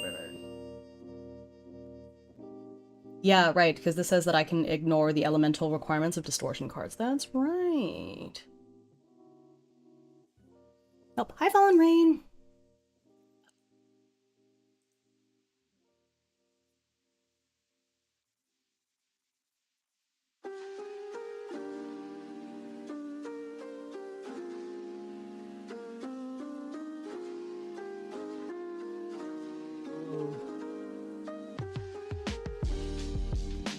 Thank you for that. Hello everyone, Ryer here with another video for you. This week I want to talk about the fairest deck in Grand Archive at the moment, at least in my opinion, and that's Water Allies. I'm going to be showcasing my list today, which is a Water Allies CL deck, but the great thing about this deck is there's a lot of ways you can take it, and if you want to make like budgetary concessions, or if you want to, you know, cater it to your meta, there's a lot of flexibility in the deck. So I'm going to show my list today, talk about what you can do differently, and also describe the general game plan of the deck. So by the end of this video, you'll be able to take it to your locals or take it to an event and hopefully crush with some good old-fashioned ally and control. If you like these kind of videos, definitely let me know in the comments below and drop a like and subscribe on the video. All that stuff helps out a ton. Lately, I've been looking for more decks to showcase on the channel, so if you have a deck that you're interested in seeing or at least getting my thoughts on, you know, feel free to send it over to me. Or if you saw one at an event and maybe want to know a little bit more in depth about how it ticks, that works too. So yeah, without further ado, I think we should get right into the deck. So here we are with the deck, and you'll notice it looks pretty similar to some of the decks that have come up in events recently. This is a Water Allies CL list. Hi, Atomic. I think I'll start with the material deck and really talk about why I selected CL and why others have done the same as well. And then go down the list of other cards. So this is a Looking Glass deck. Notably, Water Allies does not have to be a Looking Glass deck. I do think its strongest form is using the Looking Glass, but the reason we're on the Looking Glass is for, of course, Cheshire Cat in the main deck, and then Palvor and Inert Sword to pair with her. Inert Sword has a Guardian class bonus that gives it +1 attack, so it becomes a 3 attack base weapon. And then CL is our Guardian of choice, because with his Servile Possessions Mastery, you can get additional damage on top of that. So with one Omen, which is pretty easy to get in this deck, with one Omen and an Inert Sword, your CL is swinging for 4, which is a very relevant number. It's destroying Frostworn Paladins with a buff counter. It's destroying Aeson Protectors. It's doing a lot. Even some of the advanced elements allies like Imperial Oathguard, I believe it's its name. I'll put it up on the screen. That's a 3/4, right? So there's a lot of allies that I think are pretty hard to clear for a deck like this, especially when you play water allies. Your power level is a little lower maybe than something like a wind allies or a fire aggro deck that relies on allies. So having that 4 damage swing really comes in clutch. Spirit of Water, of course, unsurprising. We're on the wind and water baubles. When I play this deck, I don't see a lot of fire in my area. The only things, there's some fire aggro, which this deck is just naturally good into. And then, there's like the big fire level 3 decks like Merlin and CL Oblation and things like that, which those are a little harder. But I've taken the main deck kind of to battle those. I've gone to the main deck for that rather than the material deck. Drawing 1 additional card is not going to help you against Oblation, so Fire Bauble was my cut of choice here, largely because that's not the opponent that I'm fighting like on the board. Not to mention a lot of the fire decks are Serene in some capacity, and that just makes the Fire Bauble dead anyways. Manjo Marmoire, it is a tech piece that CL exclusively can run. It lets us reuse one of our omens 1 time. I'll talk about kind of its utility. Obviously, just a generically good card. You get to, effectively return 1 card from your graveyard back to your hand. A little slower than that, but that's essentially what it does. Very high utility piece. Then we have, let me just do this one, Backup Charger. This is our draw card of choice. We are on Fracturize. Can't put Grand Crusader's Ring because of the Divine Relic, so we are on Backup Charger. And then we have tech cards, slew of tech cards. We have Center of Restful Peace for graveyard decks. We have Vaporjet Shield. This is for largely Razorgale Calling. This completely nullifies the damage from Razorgale Calling. It's another reason to be in Guardian for this version of Water Allies. Even though it costs 2, it's, once you get it on board, if you get it on board at the right time, you basically win the game against certain decks. Nullifying Mirror for the wind decks out there, and also a lot of people are using Advanced Imbue as a means of drawing cards with things like Benediction Angel. So I have a main deck Nullifying Mirror. I think versus the wind decks, if you can shut off their Windmill Engineers, if you can shut off their Veiling Breezes and things like that, you have a lot of hope in that matchup, so I think it's worth main decking with how much wind is running around. And then the 2 swords, Inner Sword and Palvor Sword. These are, used to control the board, used to fight for board, and buff up your Cheshire Cat. If you do not want to be on the Looking Glass, you can, make it a more budget-friendly version. You can put any Divine Relic in here. Grand Crusader's Ring would be the one that I would advise, probably the most practical one. Is just a redraw, which the deck really likes to have access to, kind of agnostic of the opponent's elements. And then the 2 swords, you would make Inner Sword into Bulwark Sword, which I already have in the side. And then Palvor Sword, I would put 1 more tech card in. So you could put in maybe the Fire Bauble if you want to go that route. You could put in Nullifying Lantern, which is a good one. Or you can even put in something like Mandate of Honor. That's a tech card I've been thinking about messing with. The point is, this material deck is very flexible. Even the champion you select can be different. You can run Nico, you can run Janoris if you still want to be a Guardian and you want to maybe do some other stuff. Or you could venture into Warrior and make it Lorraine and use some of the Warrior exclusive pieces. Or you could go Assassin and be Xander or Tristan and use like Slice and Dice and things like that to kind of replace some of the things in the main deck. I'll maybe talk about that as I go through the main deck. Yeah, very flexible, and you would just go Bulwark Sword, and then here you could do another sword, you could do Nullifying Lantern, Mandate of Honor, pretty much anything. Just trying to soak in this the most information. sense to you. I'll probably be changing this up as I go to different events too, depending on what I'm expecting. Very flexible in the I'm material. not at the point where I have enough cards to where I can these cards necessarily do this. I would say, the champion, the Vaporjet Shield, and the Backup Charger. Logic behind because those are kind of the reasons we're playing the deck. But everything else you could find alternatives for if you wanted. Yeah. And that's what I like about Water Allies too, is it is a flexible shell. Going up to the main deck, so I'm running a couple, I guess, sub-themes in this deck. The first one is Raccoons. Raccoons have shown their strength in the meta. I made a video on them last week. I think they're very strong, so if you want some more info on kind of what they do, maybe go look at that. But we're on 4 Bandits, 4 Portly Raccoon. Portly Raccoon in here, basically just a vanilla 2/3. It's a vanilla 2/3 that can be grabbed by Bandit. You know, there are other cards you can run in this slot. You could run any other 2/3 if you didn't want to be on heavy raccoons. But I like what the raccoons bring to the deck. And then especially because of Protector Raccoon. So it's a raccoon sub-theme, but also it's kind of an animal sub-theme.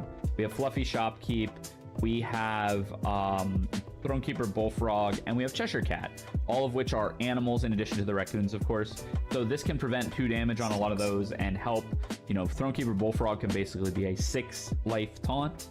Cheshire Cat becomes a lot more resilient to things like Staggering Strike and Smoke Out and things like that.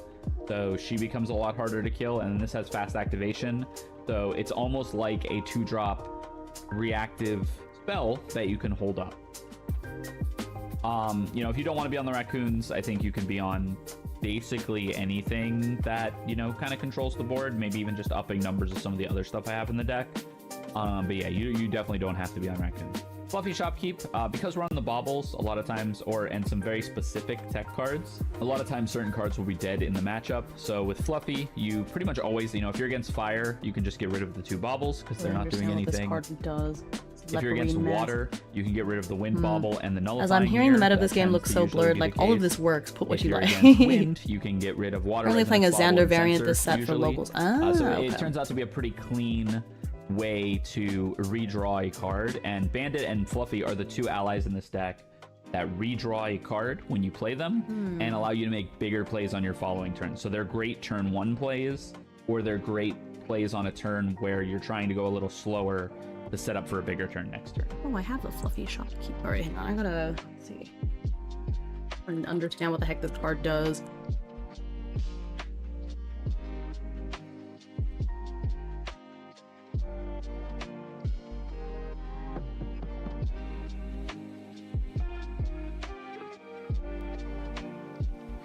You just have it, and then you can activate to banish it. You banish it to draw a card into your memory. Ability costs X less to activate, where X is the number of omens you have. Let's see.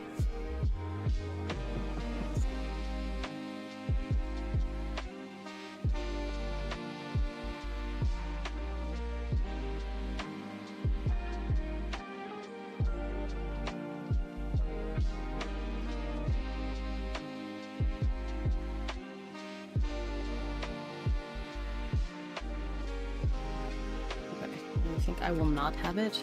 I can have the other things.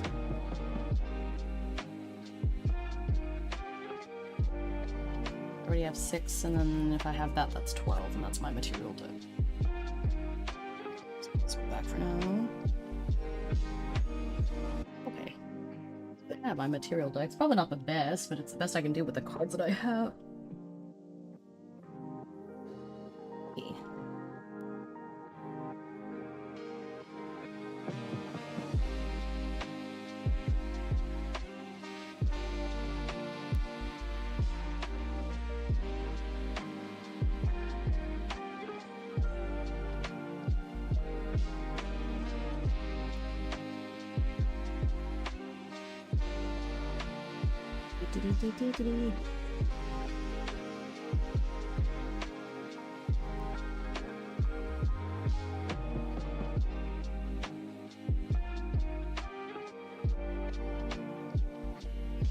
You know what? I could just move this here. I wouldn't have to. There.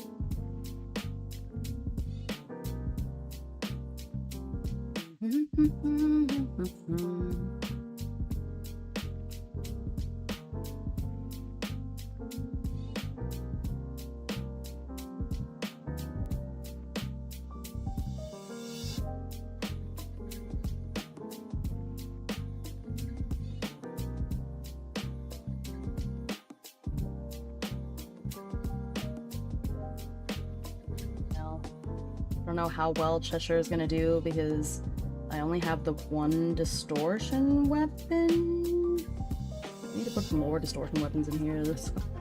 I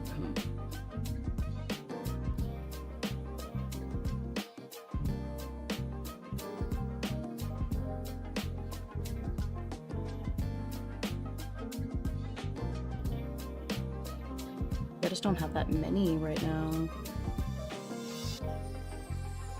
Accessory.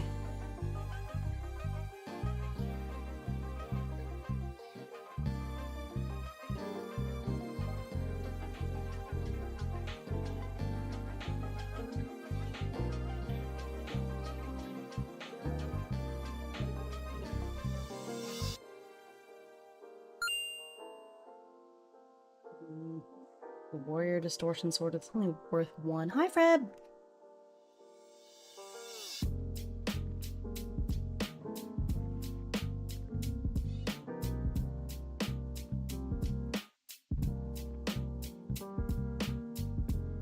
Don't have that many distortion thingies to begin with. I only have one other one right now. Okay. Hey, she would still get a +2 even with just the inert sword, so how is your new cardboard crack? It's pretty good. It's pretty. It's fun. I don't know. I'm just trying to build this deck, doing the best I can. Another viewer recommended a video where somebody else talked about how to build a similar deck, but I don't have a lot of those cards yet, so doing the best I can. Do love slaving new cards. It is fun. Looking Glass 4, Cheshire, and Palford Sword is like 95% the cost of the deck. I have 1 Cheshire right there. Maybe 3 more, I guess. Yeah, I don't have that Palver sword either. Not too bad. I mean, I have the Looking Glass and 1 Cheshire, so I guess it's not too bad. Okay.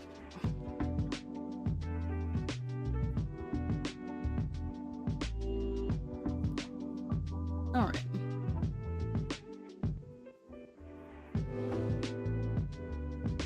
Yippee! On the bright side, Cheshire prices are dropping because of an unrelated nerf. Oh. Well, I guess that is true. That's good. Have to have it. Okay.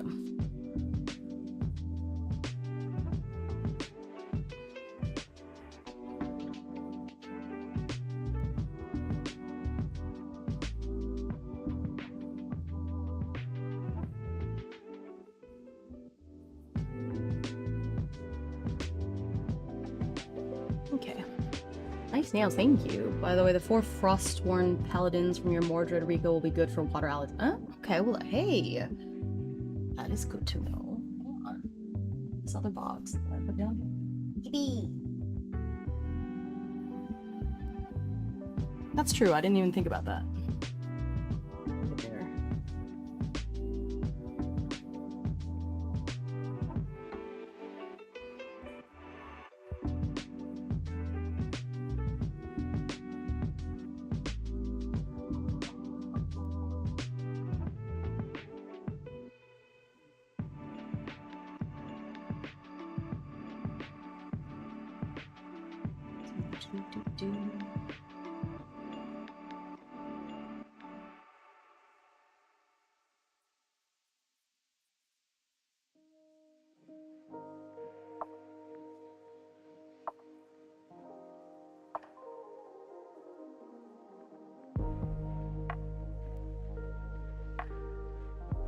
Yeah, Snow Fairy too.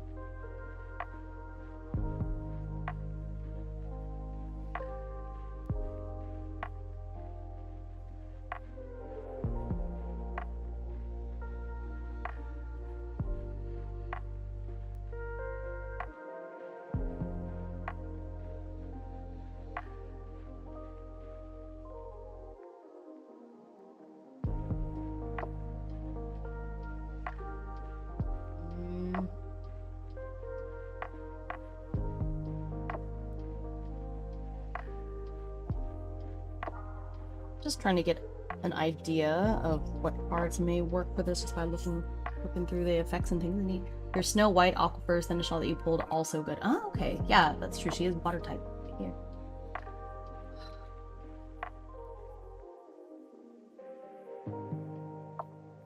just looking for all my water things now and seeing what I can do. That's fun. Okay.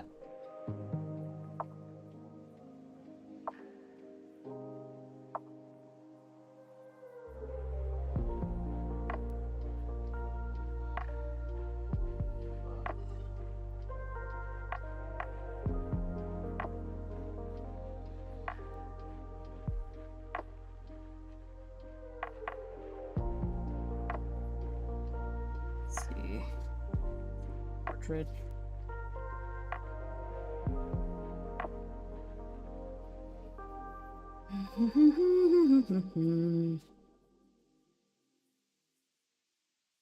There's Gildas.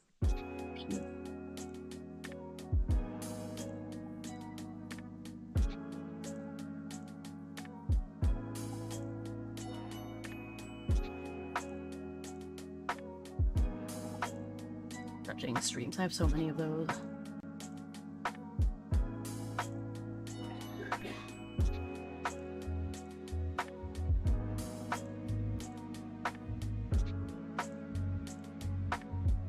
Yeah, there's the Frostborn Paladins.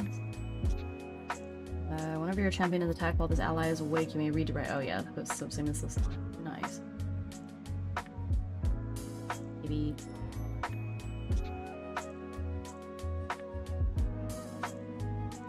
Yep, the snow fairies. This unit can't be targeted by attacks unless permitted by true sight. Oh my gosh. Rest target ally you don't control? That ally doesn't wake up during its controller's wake up phase. Oh, nice. That sounds good. Yippee. Yeah, okay, so I'm just taking those 4 out.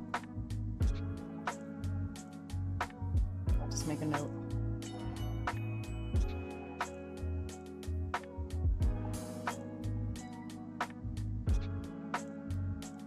Hee.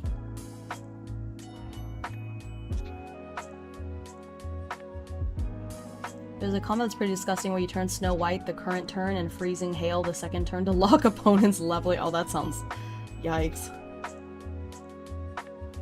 Funny, because he was like, this is the fairest deck. Ooh. Is it though?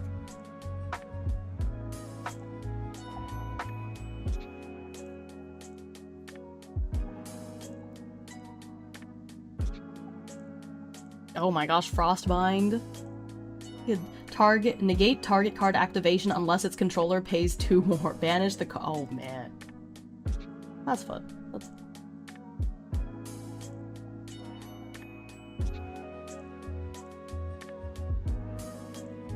That's a little mean. I kinda love it. To be fair, you have to keep Snow White alive for 2 turns. Yeah. She only has the 1 health. I feel like you could make it happen.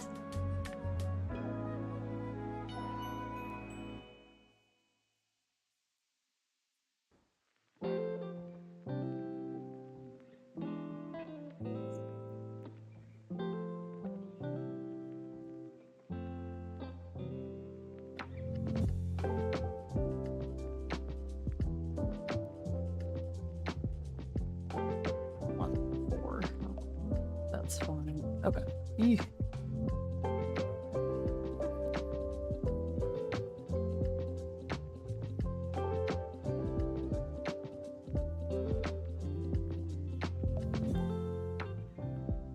Okay.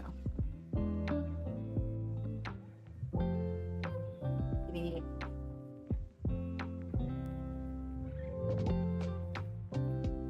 Haunts. Yep. I get all these other ones that have taunt before I play her, right? So that way that they get to stay alive for a little while. Hi, Isaac! I see. I'm understanding the logic. Ah, okay.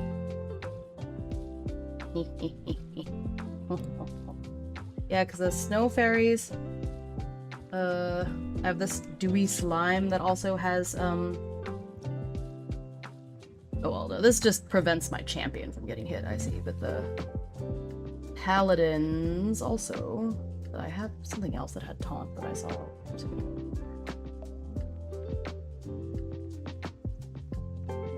It's fine, I've got stuff.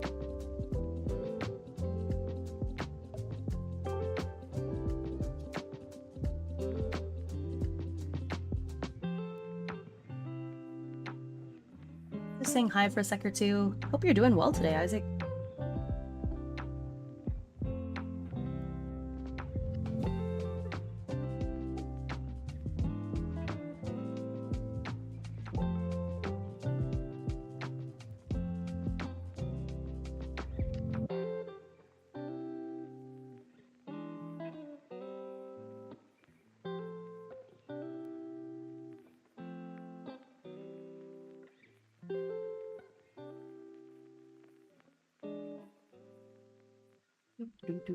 Bullfrogs. True, I've got them in there.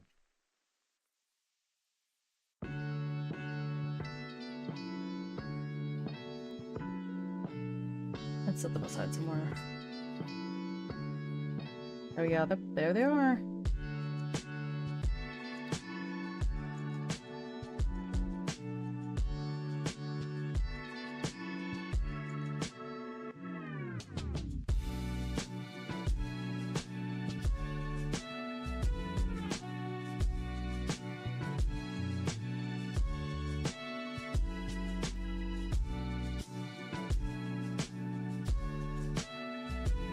Vigil Rampart is a decent budget choice. It's in your starter deck. Oh, okay. That's good. Thank you. Oh my gosh, you know my deck better than me at this point. Okay. Let's see.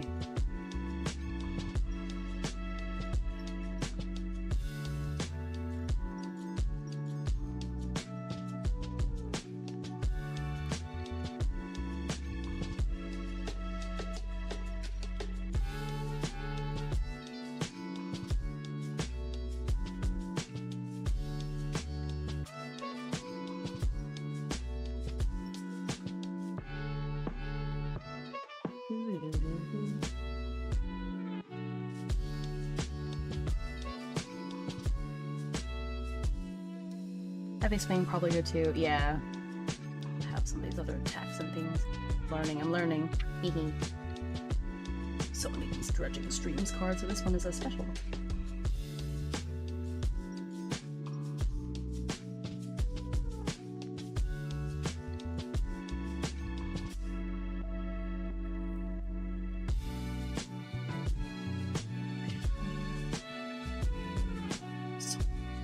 Okay, well, let me look through the allies deck first and see what other water peeps I have in here. Okay, because I have these two alternate art bullfrogs, and then I know I have more, so okay, here's Snow White.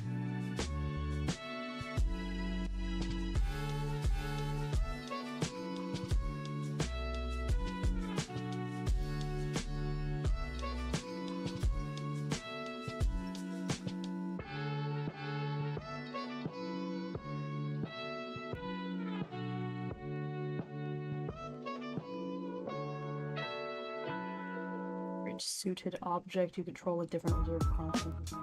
Floating.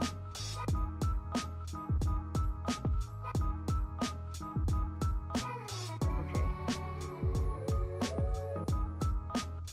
5 of spades. That's nice. At the very least, it has more health. And it's a floating memory card.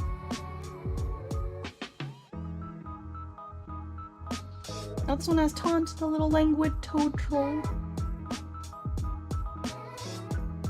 That does have to be awake. Hey, that's nice. There's another Throne Keeper Bullfrog.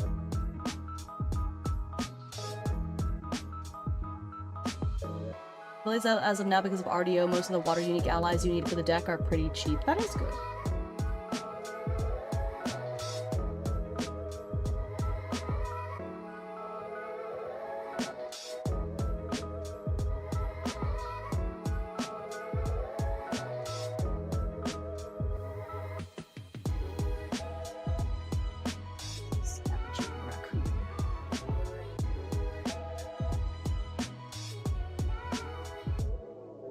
Banish up to 2 target cards from a single graveyard on entry. Oh.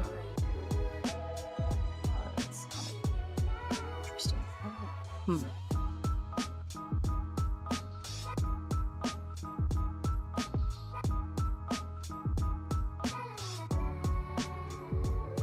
can just click to view the deck that he's got.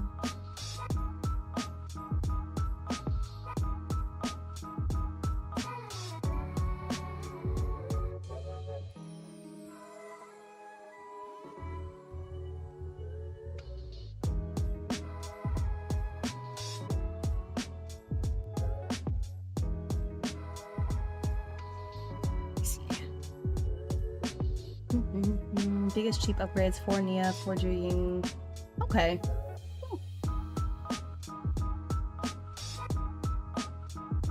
Let's go to now.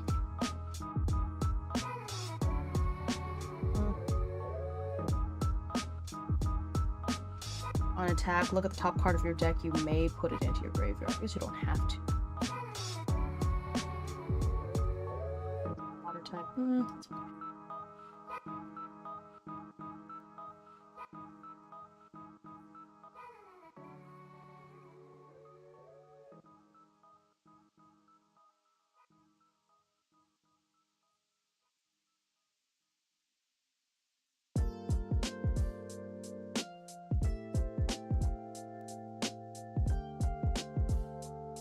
Suited object.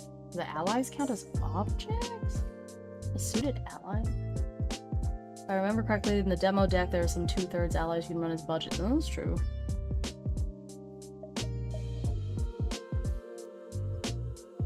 Okay, I see. Yeah, the demo decks aren't legal. They have little thingies, a little text on them that says you can't use them for competitive play or whatever.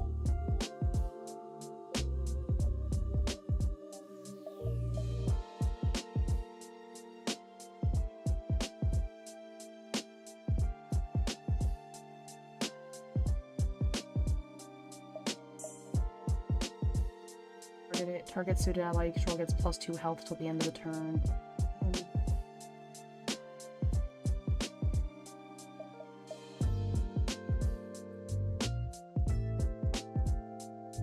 It's 4 of spades again.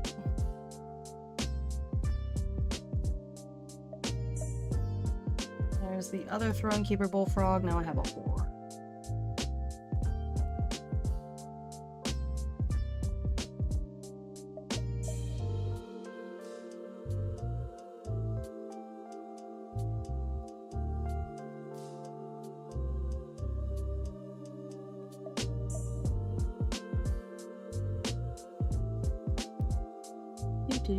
Suited cards counts itself for the discount as well. Yeah.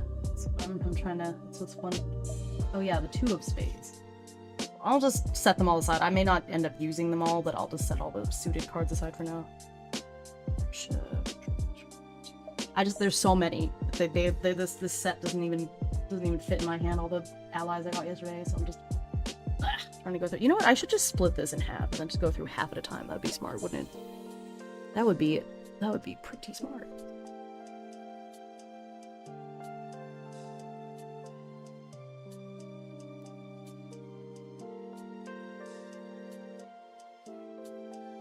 Oh, there's another Throne Keeper Bullfrog. I have too many. I have too many of you. The 5 of spades.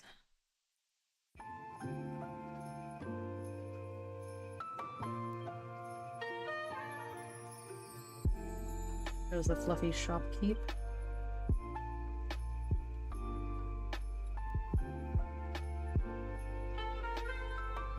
That's nice.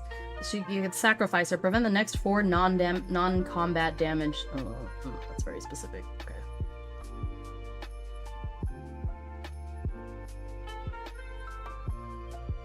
Ooh. This one gets +3 if it's attacking something that's rested. Oh, yikes.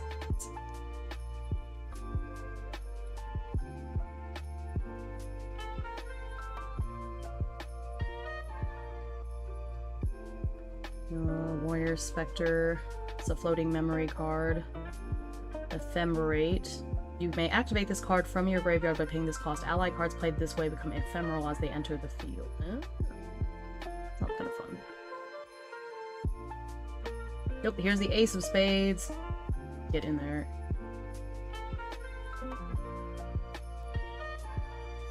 Banish card with floating memory from your graveyard. If you do, put a buff counter.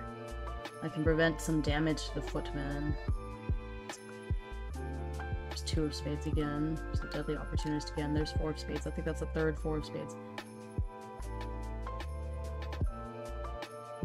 Oh, the Devoted Martyr. Whenever your champion is attacked while this ally is awake, you may redirect. Okay, whenever your champion levels up, you may banish this card from your graveyard and recover 2.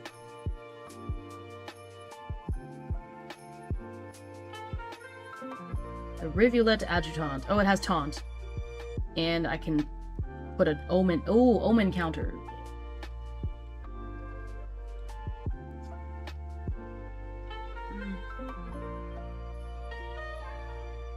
The Throne Keeper Bullfrog.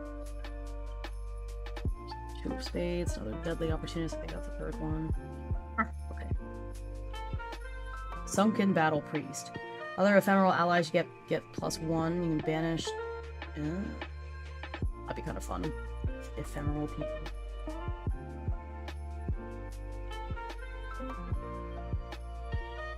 It's the last 4 of spades.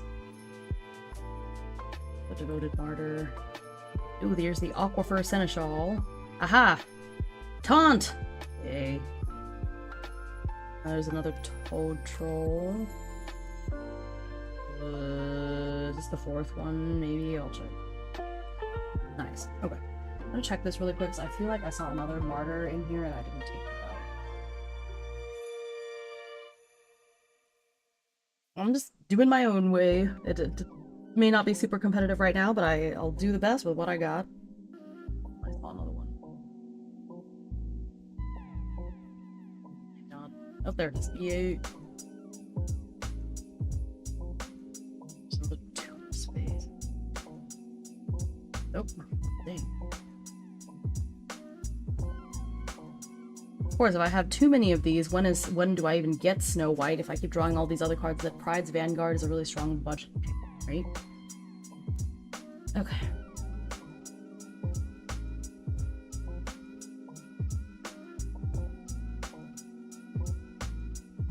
Okay, so I have 4 of the Throne Keeper Bullfrogs.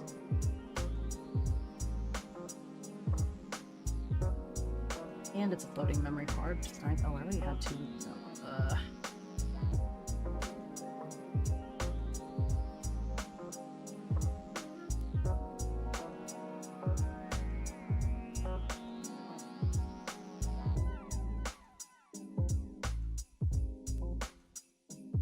Yippee!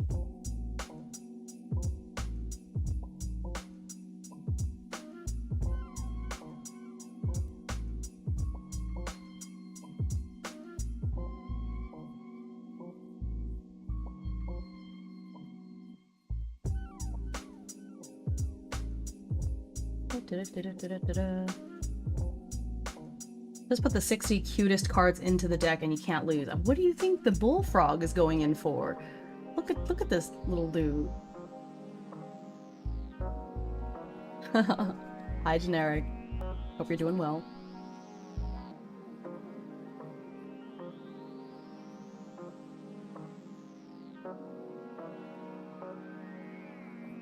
Okay. Let me count.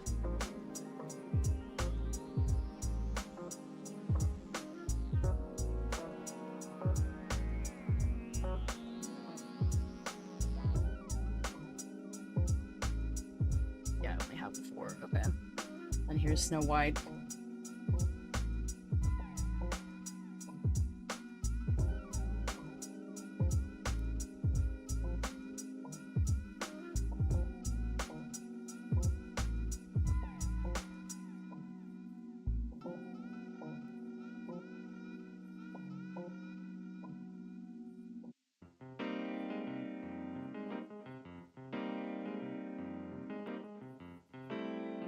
But that's the wrong stuff.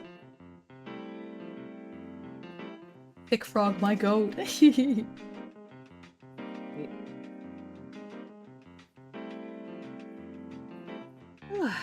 I would get to create a water deck first, it's fun. Water types! Oh no, there's 6-7 hours left on my Donothon timer. Not the 6-7. Okay.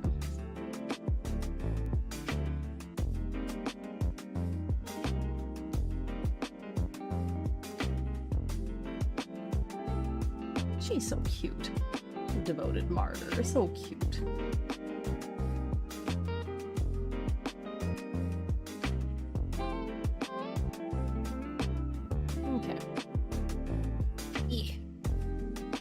Okay,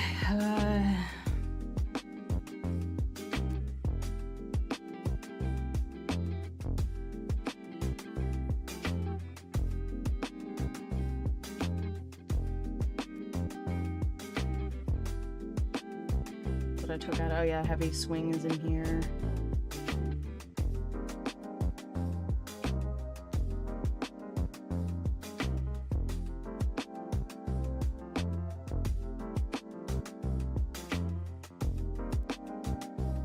The Koi Bouclier. Oh, I only have 3 of them? I thought I had 4 of her. I don't know where the 4th one went. She has taunt too. Everybody taunt.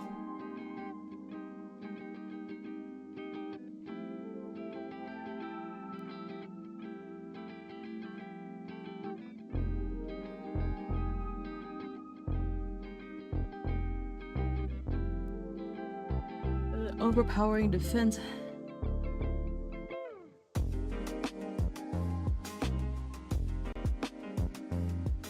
Also has taunt. So much.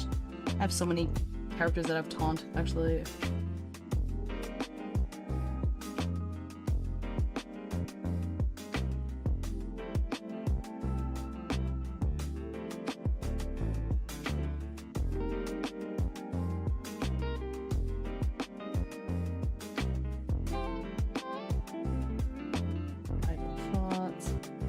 Pacific long-tailed cuckoo is playing cards? I mean, I'm sleeving them. We're thinking about them.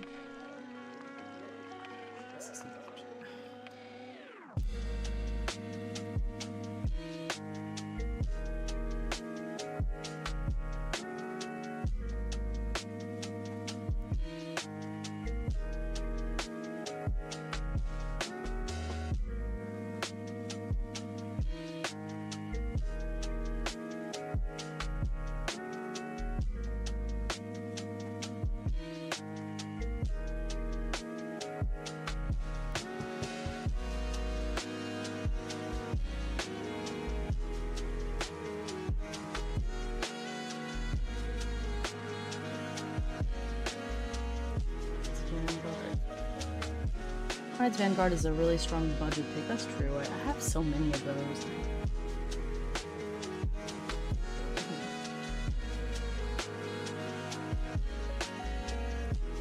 Ambush. This ally may retaliate against attackers while not defending.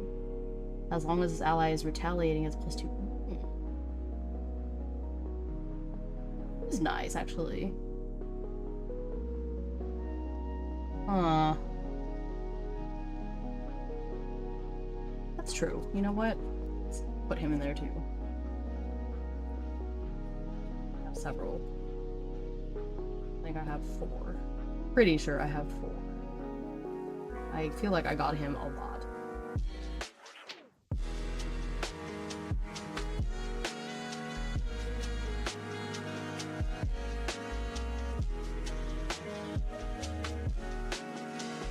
I gotta start, you know, organizing and putting these away, because otherwise,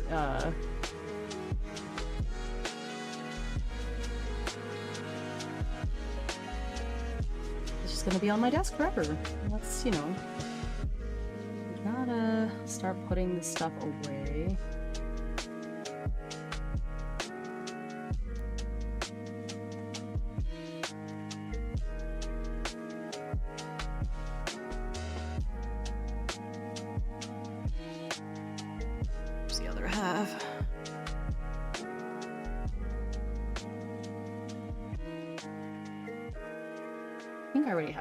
This one. Put it down anyway.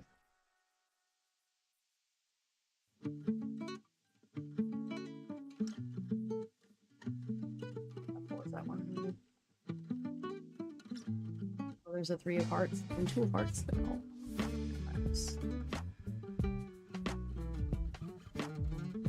Could do some sort of fun fire deck too, I feel like. I've got a bunch of really cool fire cards. Lingering Banshee. As long as you control 1 or more ephemeral objects, the card costs less than 3 to activate this way. I mean, I do have those other ephemeral ones in there. I feel like if I'm doing that, though, I have to go on this prior card. So funny. It's just there. Just there to be there. 3 of spades. Ooh, I can't remember if I already have you. Enough of you. I'll just add. There's the fluffy shopkeep. I think I already had the 4, but I'll set it aside anyway, so that'll work.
Ooh.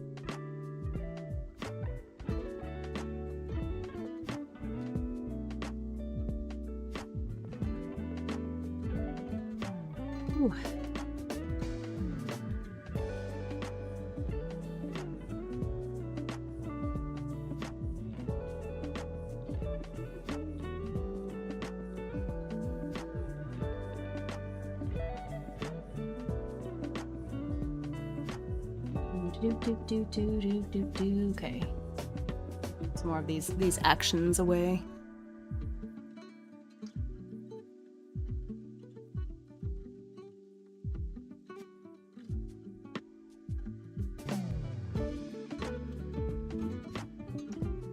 It's nice chill time, isn't it?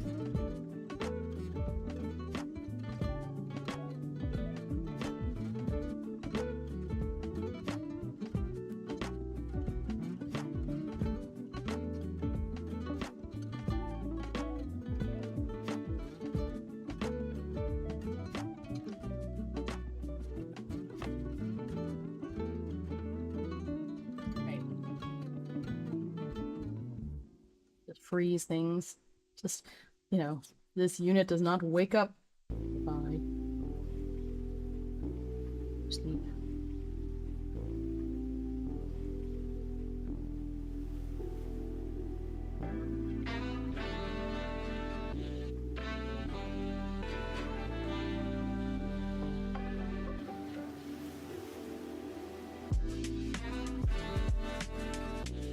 I like this little fairy just putting everything to sleep, and then you can only attack it if you have true sight. Just taking pot shots at people is very silly. I kind of love it.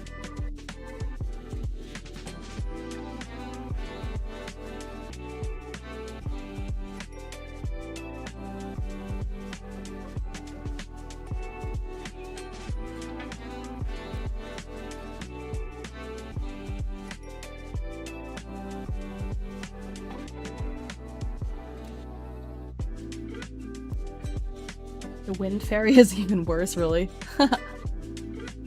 If you hit any Song of Frost, you probably want 1 or 2. Okay. Yay.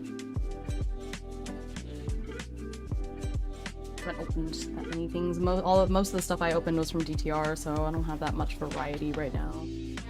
Working on it, working on it.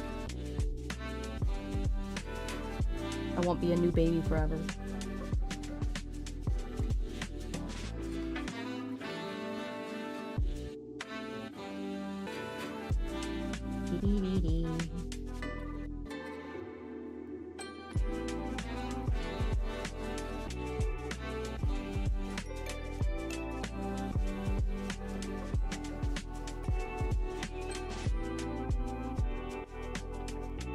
It returns the ally into the opponent's memory. The opponent cannot play the ally with the same name as long as the fairy is on the field. Oh!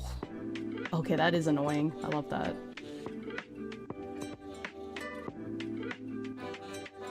Berries, man.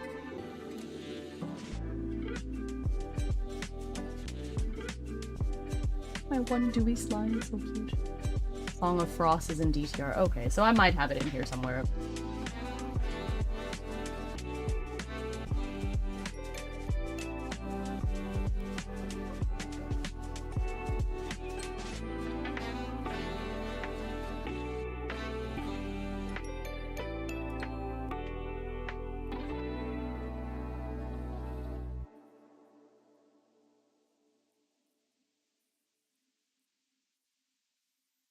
Okay, let's see here.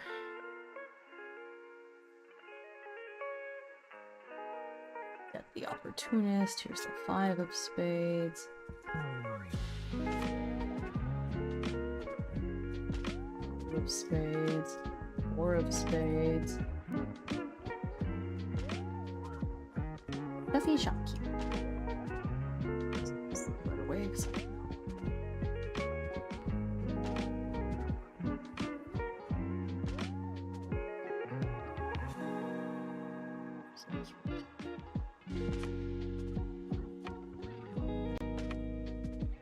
Cat, what are you doing? Sniffing around there.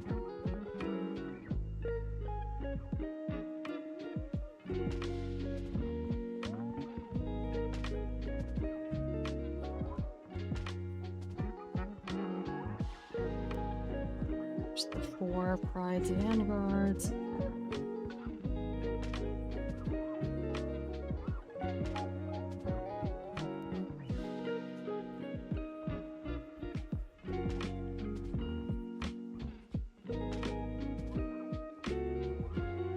Cat, you can't be sniffing around. You're gonna knock over one of my precarious stacks of things here. Then we're gonna have a problem.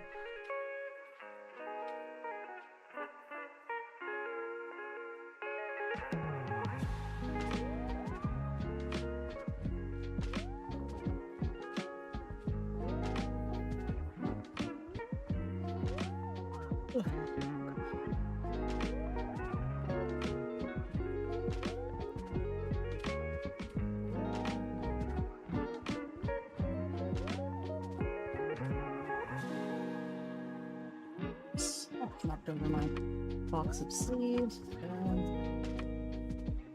Okay. Stalwart Shieldmate. 4 of those, that's good. She's also got Taunt and the Floating Memory, which is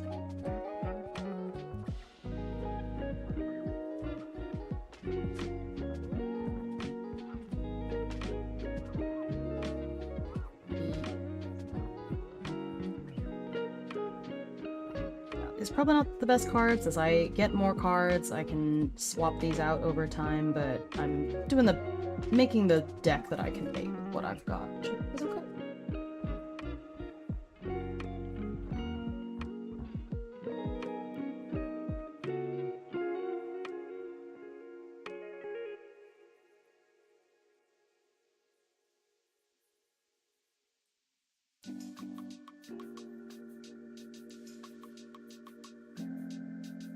Well, I guess I also need to start opening packs that are, like, not DTR. I've opened a bunch of DTR. Which was great fun, and I think a good base, but I needed to start opening other things too.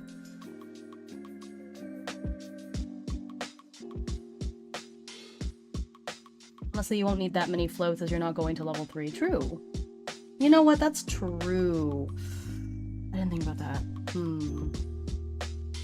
She has Taunt, too. I didn't think about that.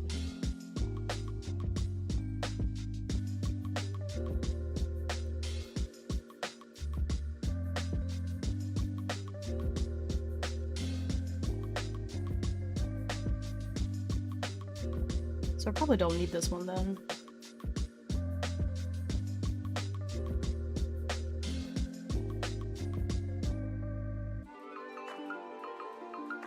Okay. That's true. I just sleeped then.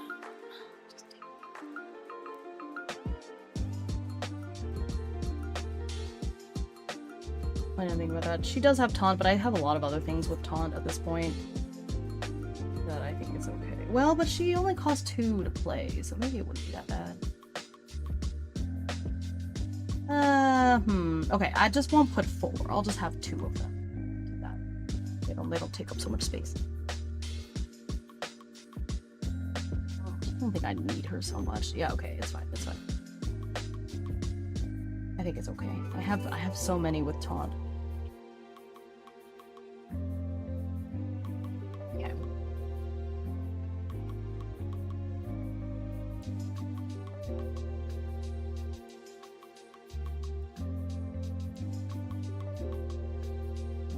Are so right. All right.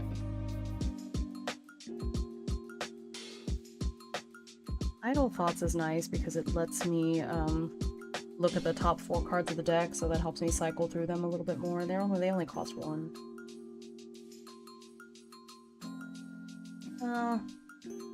Maybe not super necessary. It's okay.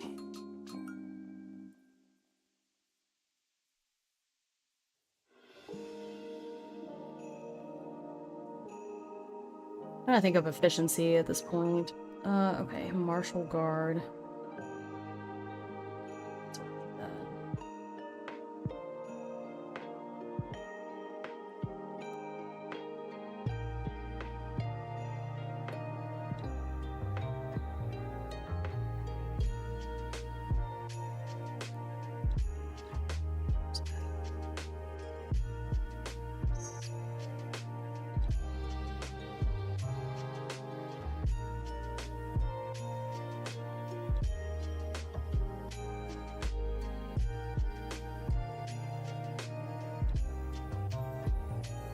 This is a better taunt. This one has 4 health. At least it does 2 damage.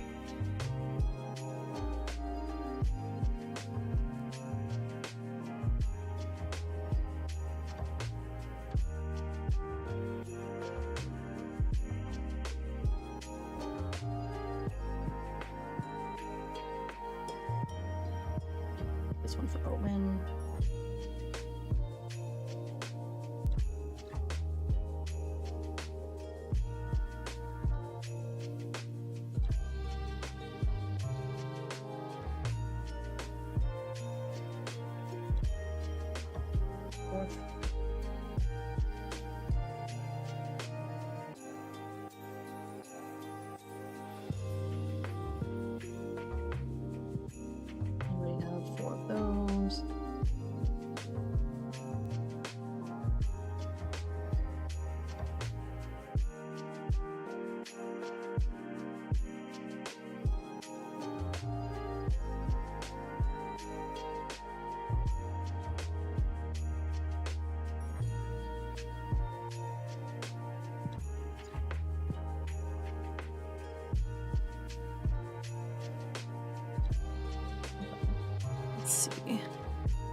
Yeah, I feel a little better about that.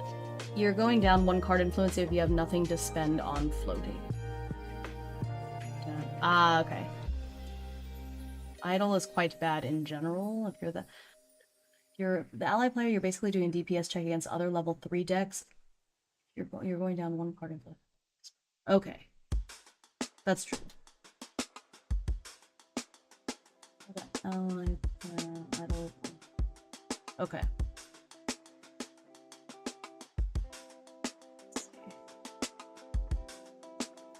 Well, I have. Oh, here's the other 3 of space.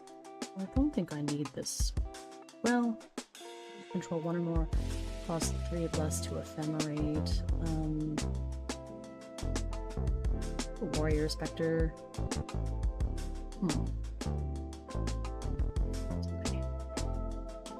I might not do those ephemeral ones. I feel like that's like splitting what I'm doing a little bit too much.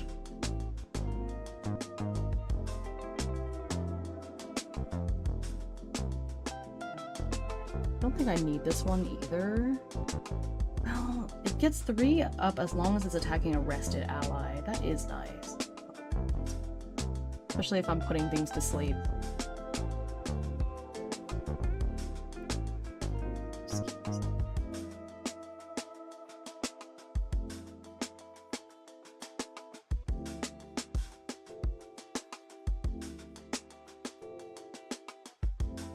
That means she does 4 damage to things that are asleep, and if I put the little fairies in and put things to sleep, they go together, and I feel like that goes really well.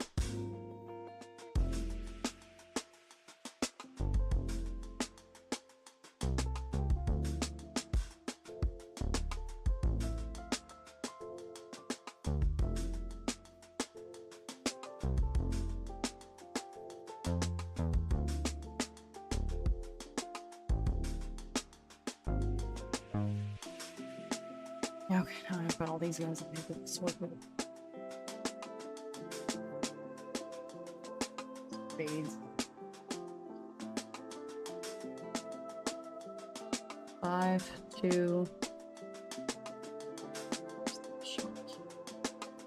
Noir, she's.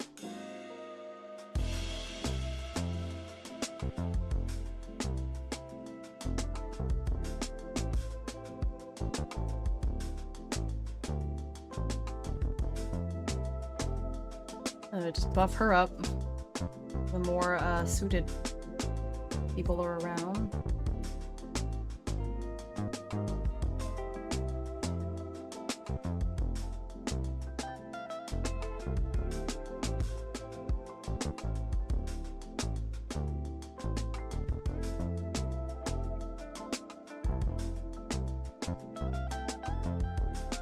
Enters the field rested.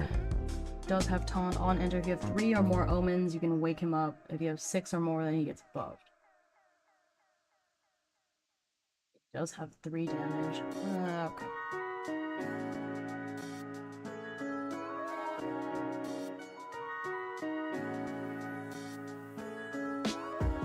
There's 2 more 5 of spades. 2 of spades. Some extras.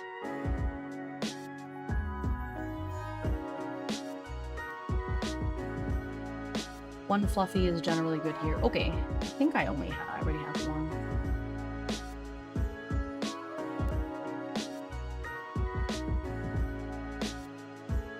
Yeah, there's 1 in there.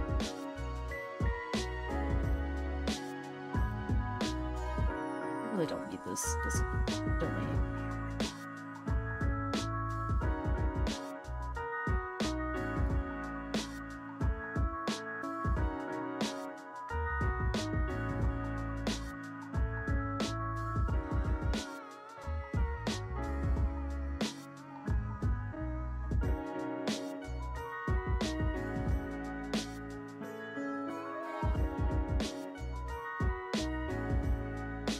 She just raises their hand. Hopefully, I guess it's good.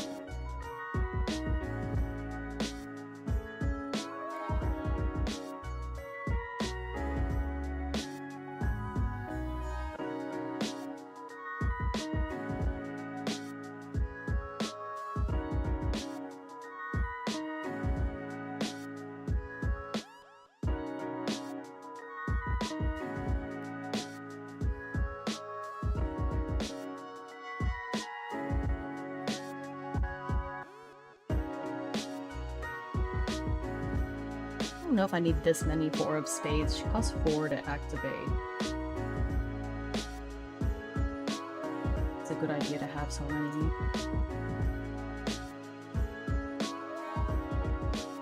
I'm just thinking about how much of a, if the deck is too big, how hard it is to, like, get to things, especially...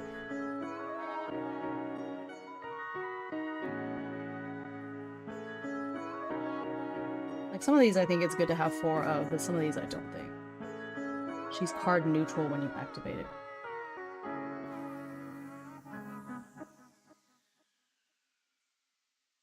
That's true.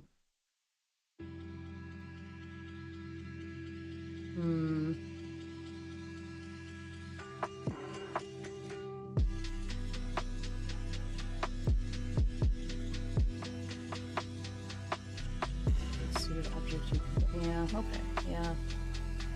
But it is nice to be able to draw more cards. And if I have lots of other suited allies on the board, then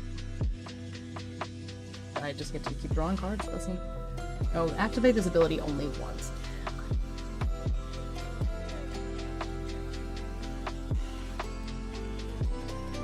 Well, I can refine it later. Yeah, I don't want to have more than 60 cards, really, as best as I can muster.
Activate this card as fast. We need to buff control on 2 of spade and this ability with 1 monster activate.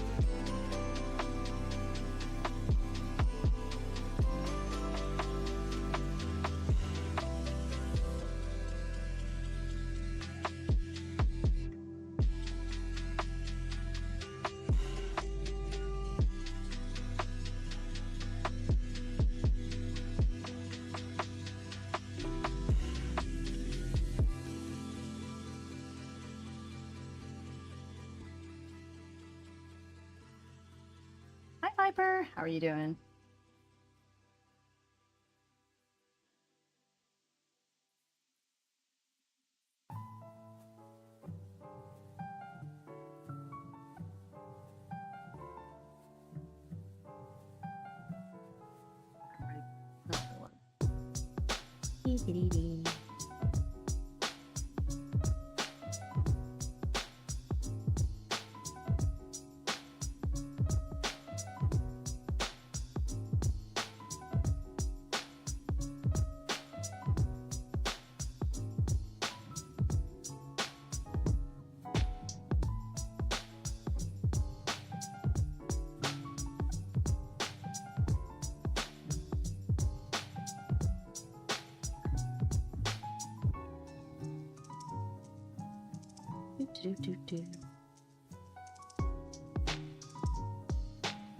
Probably count out.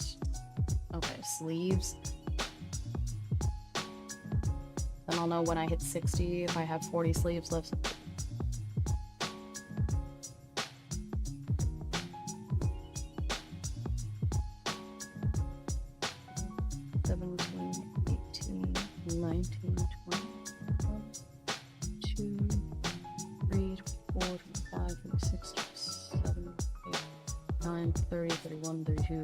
Oh shoot, 34, 6 or 7. Okay. I need to get rid of 3 of these.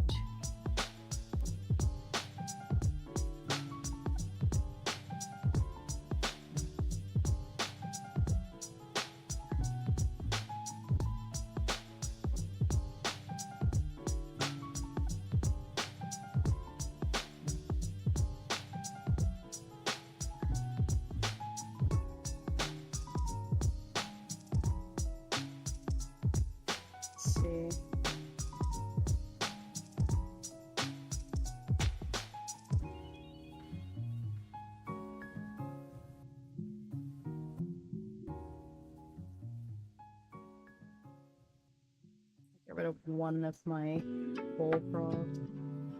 Okay, well that puts me at 60, so I'm gonna have to move some things around. I have too many things.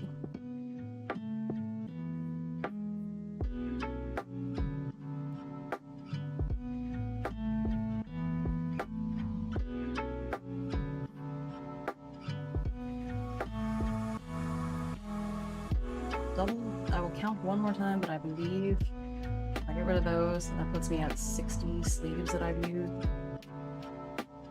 60 cards. Well, wait. I forgot.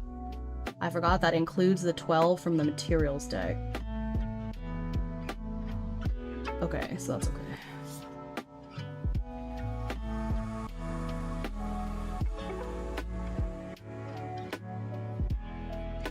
Alright, so those are the cards I'm having, and that's putting me at 60. So I don't want to have too many more. Okay, so do I want to put the devoted martyrs back? So no, it's because I counted the sleeves. I already used 12 sleeves on the materials deck, so I was like, oh, if I have 40 sleeves left, then I've used 60 cards, but that's not true, because I used 12 sleeves on the mats, so it's okay. That's what I mean. Sorry, I was doing, like, backwards math, so I wouldn't have to count 60. So I can have this many cards left. Oops.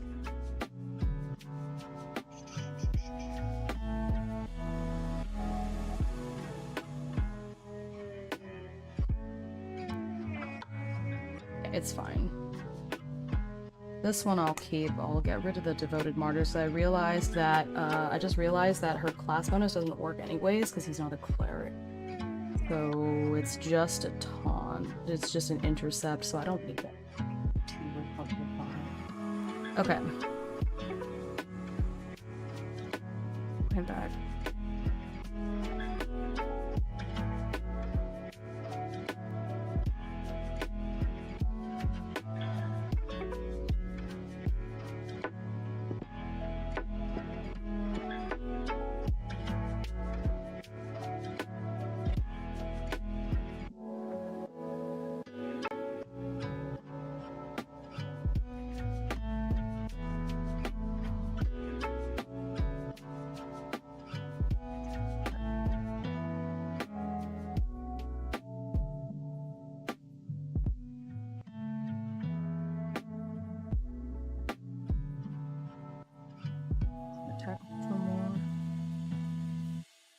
It is good to have a few of the floating memories because I do have some cards that are like, oh, if you banish a floating memory, you get this. So it is nice to have them even if I don't have to worry about leveling up CL so much.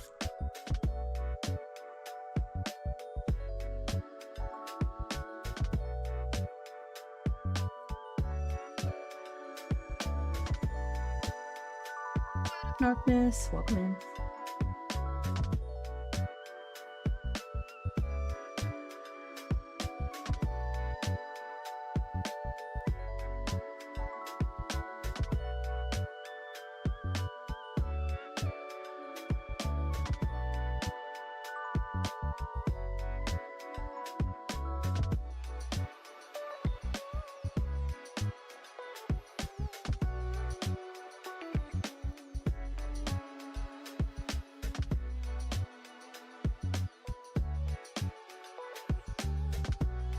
Ooh.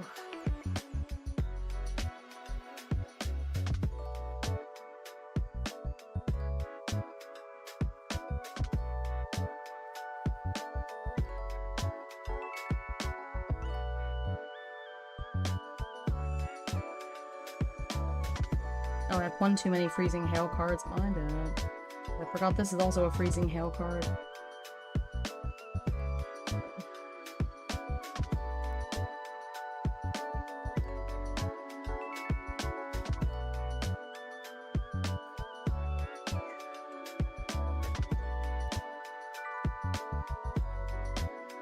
You may want to take out the Bolt of Diamonds from, yeah. I had to put some cards in for just because they were water types, and now that I'm getting to the end of the deck, I need to take stuff out.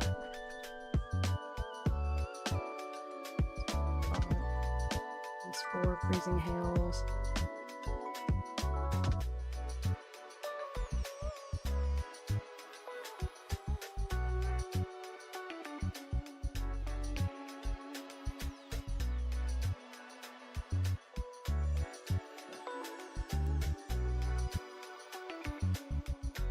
Just tidying, which is kind of nice.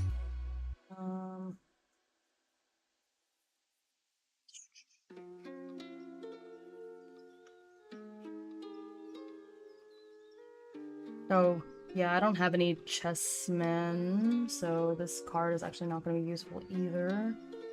It's a pretty card. Alright.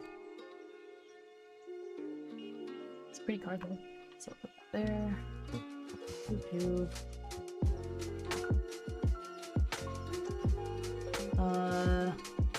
Yeah, Bolt of Diamonds I put because it was a water type, but I don't think it's that useful.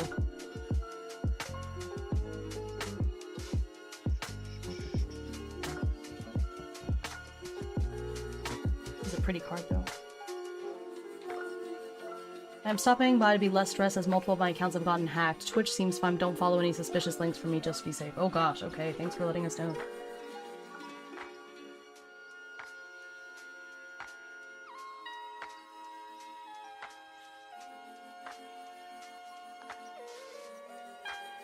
I also don't think I need this Dredging Streams card.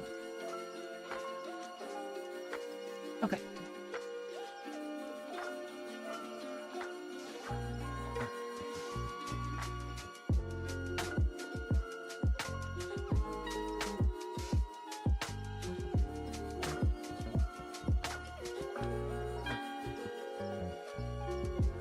There we go. I am currently sleeving and deck building for the Grand Archive. I'm building like a CL Water Allies deck, more or less.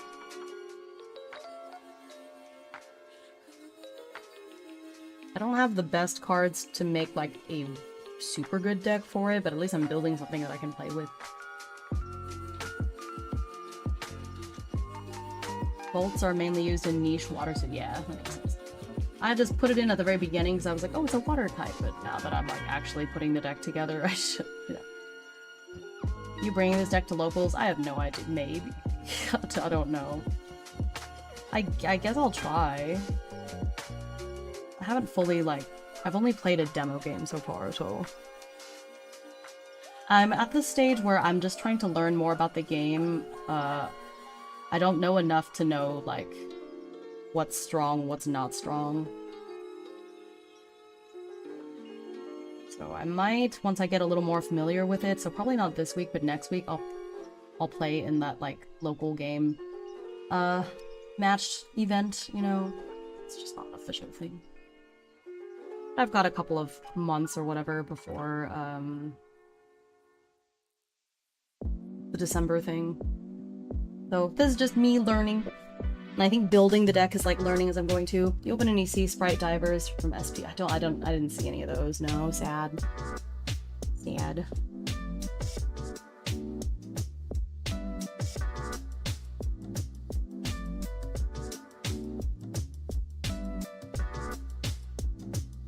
The week after this is World, so a lot of people might be traveling to Singapore. That makes sense.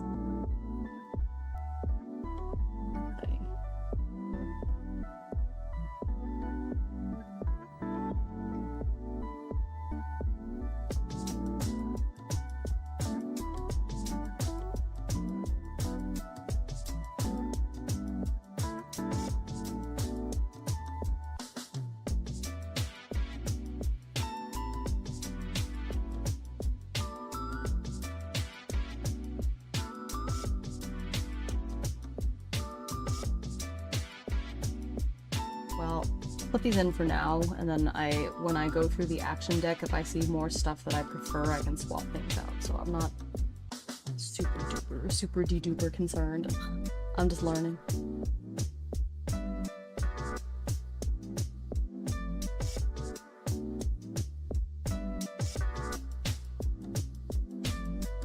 Meanwhile, still trying to find my last guy for the 3v3 because I was procrastinating. Aw. I only have 2 sleeves left. Which means I'm approaching 60. Thank you for the follow.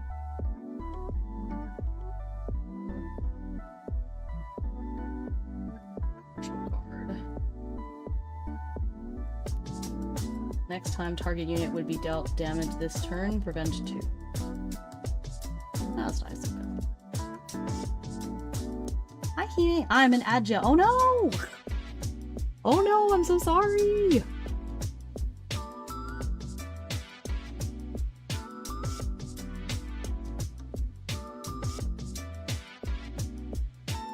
Agile is very short.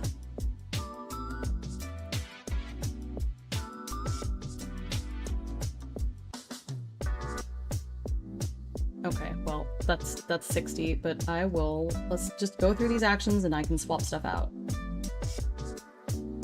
Okay. Tall stack of things. Okay.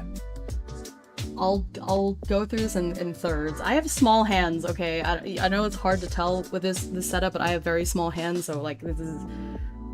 Okay.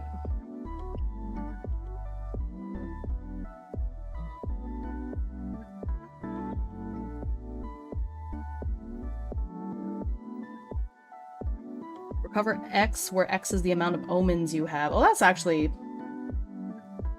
But I have so many taunts that, like, when is he ever going to actually get hit? You know, if you want to practice online, the sandbox is a great tool to play with friends. Ooh, okay, yeah. It's true. Oh, this is actually an ally. It's funny. It was in the wrong step. Lurk. Oh, here's another Rictus tiding. I had one. I want another one. Yeah, the sandbox is great. Yeah, that's what I keep hearing about that too. Yeah. I have one. It's just risky because if the total reserve cost is 8, you can put them both in your... Yeah, you know, I have one. I might as well put another one in there. Or if you're more used to TTS. Yeah, I really like TTS. Look at the top 2 cards of your deck. Banish one of them, put an omen counter on it, put the other on the bottom of your deck. Ooh. Ooh.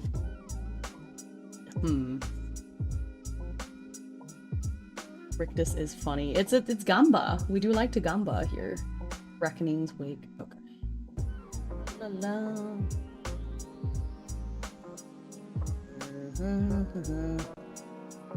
Oh, Trump set.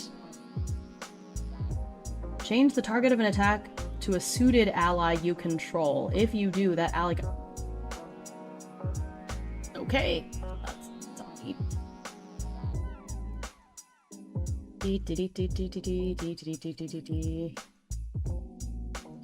Clark. Yeah. This is ostensibly love the art on Reckoning Wake. I know, right? It's so cute. Them having their little party. I enjoy it. It's cute. I don't know what I'm doing. This is like ostensibly... Oh, Guardian Chessman. Oh, but there's another Guardian. I don't have any other Chessman cards. This is ostensibly a Water Allies deck, but because I don't have like the best cards for it, I keep adding in other things too.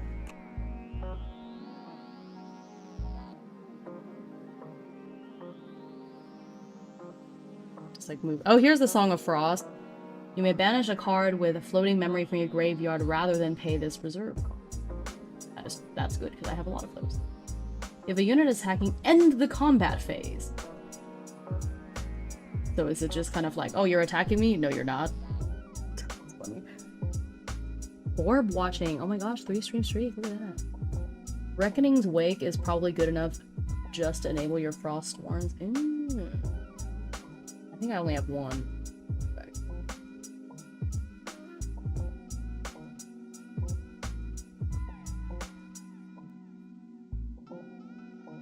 Oh, and it's a distortion spell! Yay. Well, that is nice. Well, look at that. Okay. Reckoning's Wake, just enabling... Yeah. To find them. It does help me look at them and put them in order at least. It only costs 2. Yeah, I'm an OTK player. I get sad when they stop my attack. Yeah, it's basically Idle Thoughts but fast, which makes it so much better. That's fair. Yeah, did I end up putting Idle Thoughts in here? I think I did. No, did I put them back? I don't know if I even put any Idle Thoughts into here. I don't think I did. I put all the Idle Thoughts back into the box. This is better, then cool. I'll just keep it.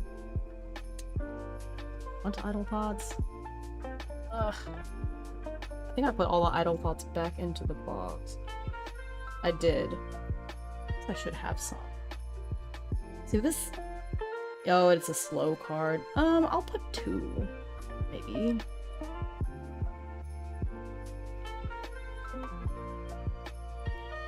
Yeah, Looking Glass is helpful, because every time I'm like, oh no, I can't play this. Wait, JK, yes I can. Yippee. BT dubs, you pass by a Regal Inquisition in your stack, which is a $30 you might- What?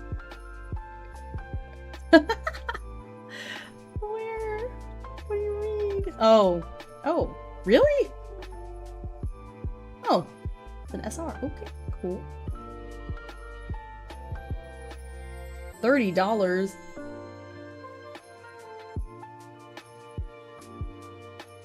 Oh, there's an SR hidden in here, I see. This section. You're paying much better attention than me. Oh my gosh. Yes? I don't know. Oh no. I'm sorry. It's like so much like, I got this card and everyone's like, wait, what is that? I'm like, oh, this? You are ready for competitive. No! I'm baby. I don't know what I'm doing. I don't even know what cards I have. Apparently. Oh man. What does this card do? Look at target opponent's hand and memory. Discard any amount of cards from among them. For each card discarded this way, that opponent reveals the top part of their deck and puts it into their hand. Oh. That's fun. They do get something afterwards, so it's dangerous. It's fun. There. I put it into a sleeve.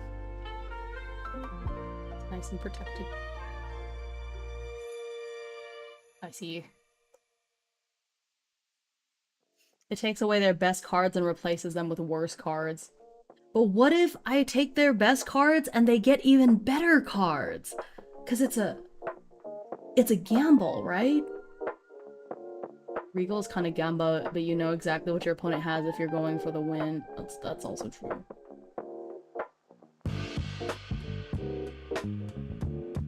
That's fun. Gamba. We do like to gamba around here.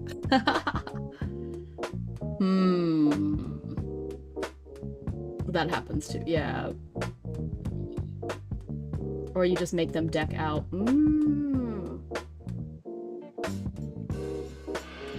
But I just 100% get to be like, get to discard those, so at least those cards are gone. That's a thought. Okay, well, let's continue. Let's get this next third of things here.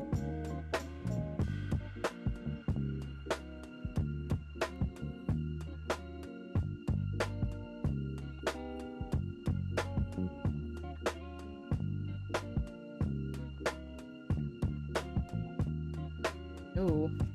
Target rested ally gets -4 hearts till the end of turn. Yikes. It's an ouchie. Hypothermia? Was this all in one box? This is from 2 boxes. I don't remember which box those came from, but I had 2 boxes that all of these came from.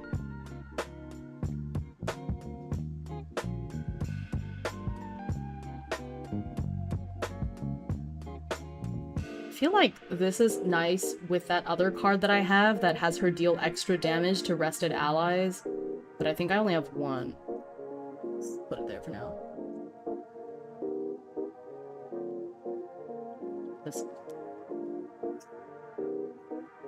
Well, I'm just sorting it between useful and not useful. Just 2 boxes. Yeah, it's 2 boxes and I got all this stuff. The second box was significantly less cool than the first box, but I mean, clearly I still got cool stuff from it, I just don't remember. Yeah, the E deck. E. Okay, what is this? Suited trickery. Thing is, I'm so new that I don't know what's good, so if I completely skip over some card that's like godly, I'm so sorry. Space. My desk is actually so tall.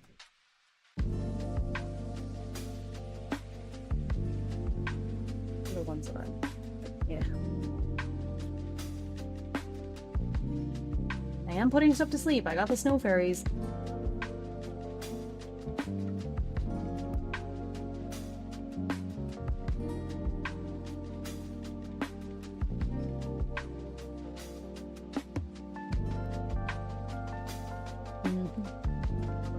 Ordnance.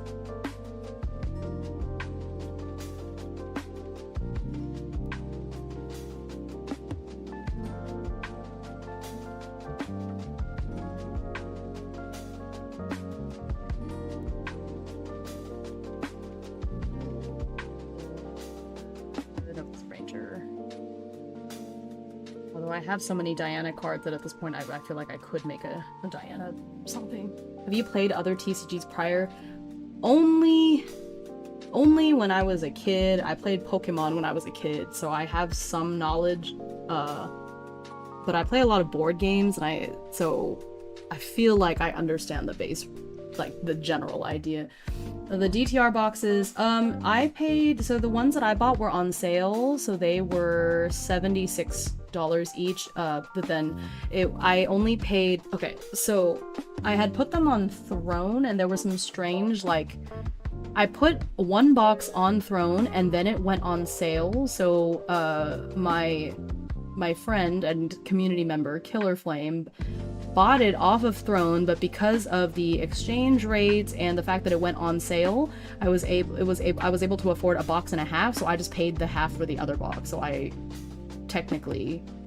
myself only paid about $40 for both of those boxes. That's because of Killer Flame's generosity.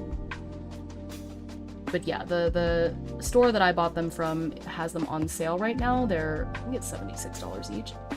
76 or 73?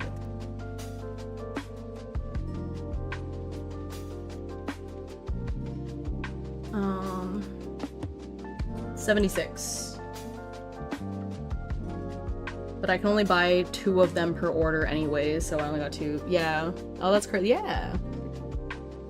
TCG player lowest listed DTR box is $135. Yeah, so I got a really good deal. I paid well, somebody, not me, paid $76 for it, and there's still a couple of left, yeah. My LGS has the other box, the Merlin, I can't remember the name of it, for only, I think those are on sale too, but not quite as good. I think those are $80. So I could do some really crazy things right now.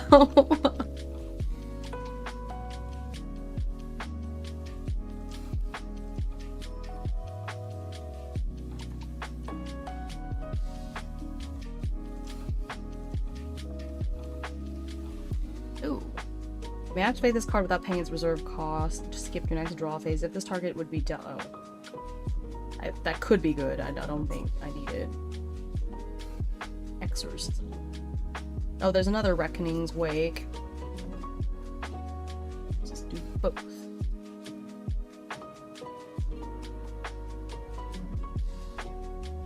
Buy all Merlin. Yeah, Merlin Recollection.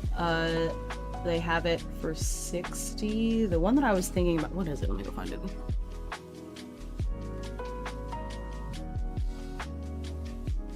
Just looking at their. What? I had it open already. I guess I closed it.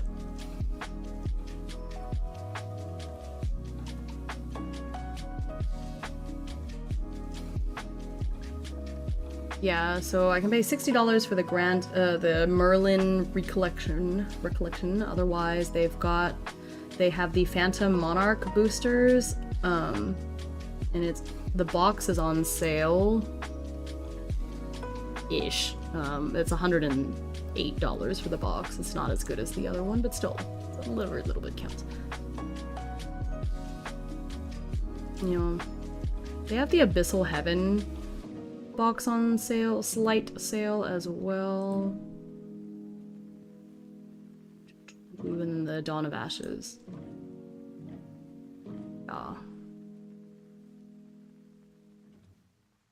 Yeah, so I could get a box. Oh, it's only 20, but the Abyssal Heaven box is $80. They have it on sale, and then the Dawn of Ashes, they don't have the box anymore, just the regular booster packs with those.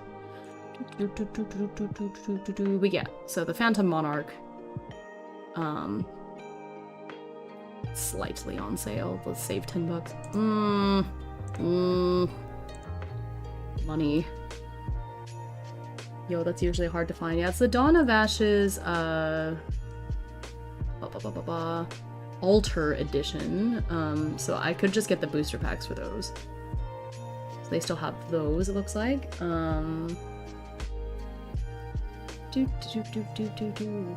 Yeah. They only have the booster pack, so maybe I might go and get some of those. Don't know how many I can get.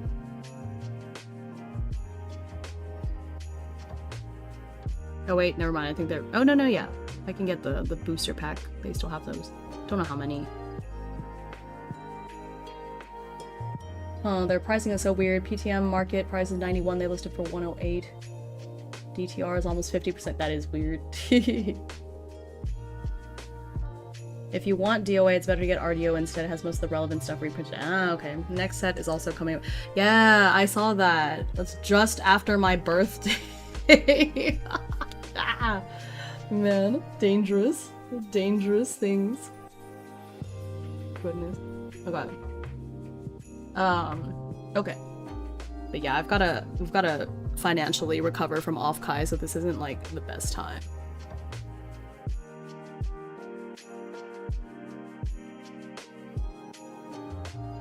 Okay. Oop. Treat yourself. I have no money. I spent all my money on off-Kai.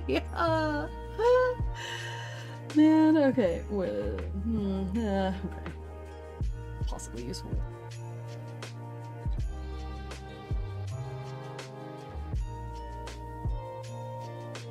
Equivalent of that.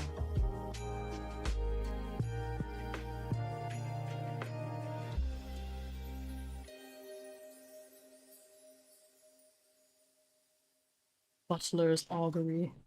Nope, stay. Opening boxes for building decks is really, though, GA best to buy singles. Yeah, it's probably true. You're probably right. That's no fun.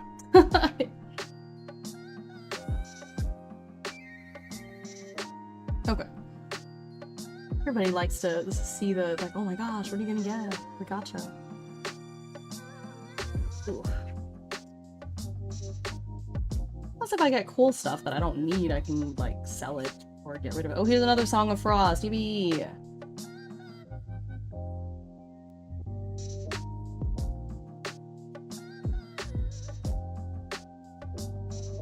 Hypothermia.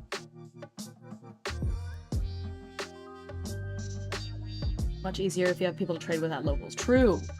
I haven't really met my local community yet.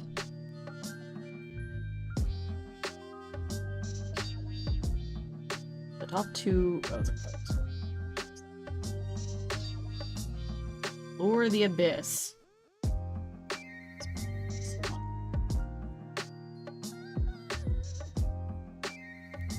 If you're foil looking glass, you can trade it for one non-foil and fortune. That's no, but I like my foil looking glass. It's fancy. I understand what you're saying though. But I think that all of the like super competitive stuff is like in the future. I'm not at that point yet. This is my training arc. I'm just learning how to play the game at this point.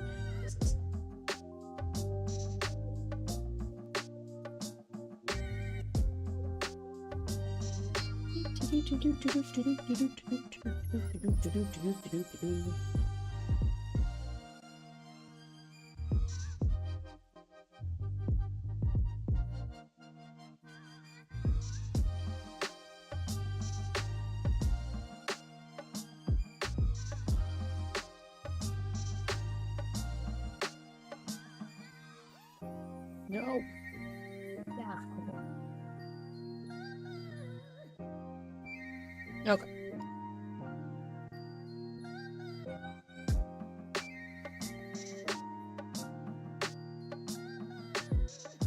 Back at these, make sure I didn't miss anything, or if you're Gamba brained, close to one case. Man, case. I do like to Gamba, but do I like to Gamba that much?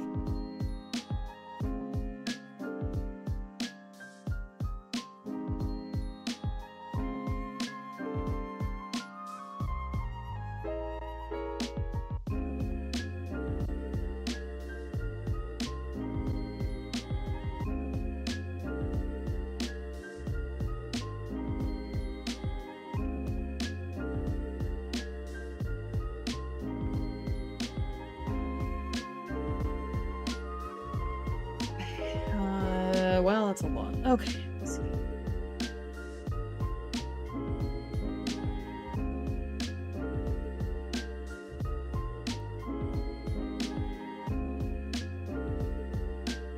Dream Fairy, that's a Wind Fairy. I was talking about the Dream Fairy. Oh, okay, I see. That's funny. I have one.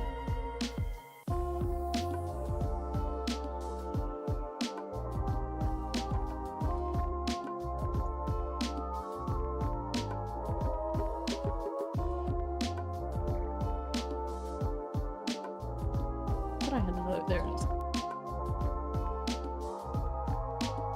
I'll live without the second Rictus tiding. Really, I probably shouldn't have the other Rictus tiding. It's a little silly. It's a little silly.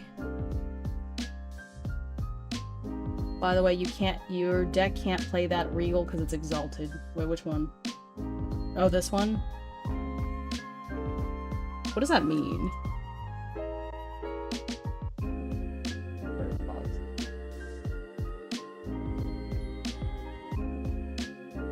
What does exalted mean in this sense? Because I saw it on like 2 other cards that I got.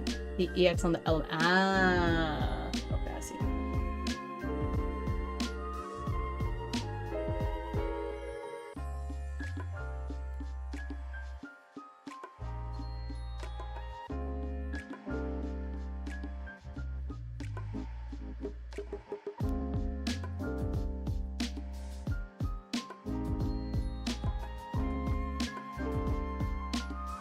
I see.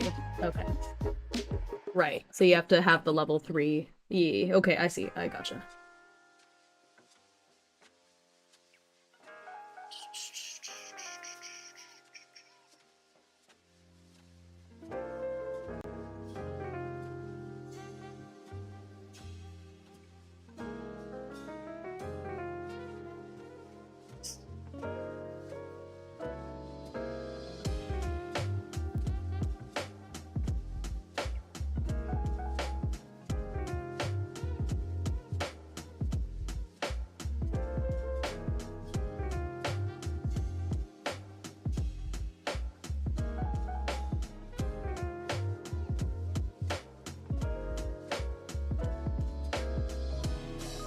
Cheshire is EX2, but you have Looking Glass. Ah, right, yeah. So for like the well... Let's see. Oh, right, because she's a distortion, so that's fine. I see. Ah.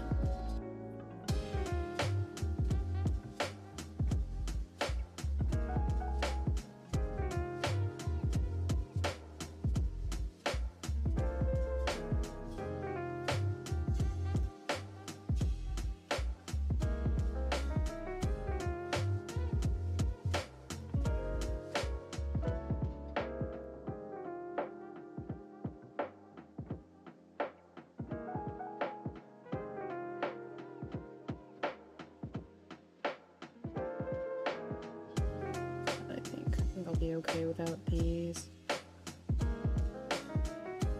Of course, the first card I see is a Brooding Butler. That's my champion!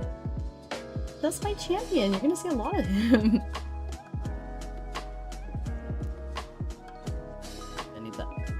There's 2 Hypothermia cards.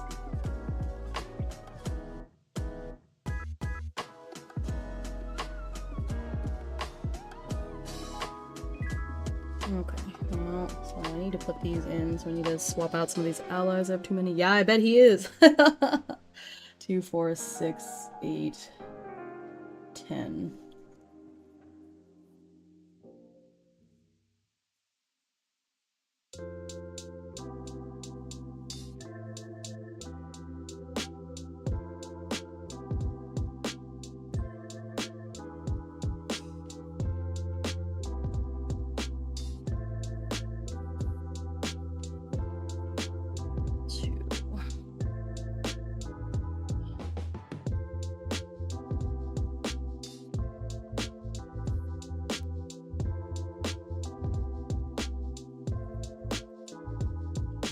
These copies I have. Make space.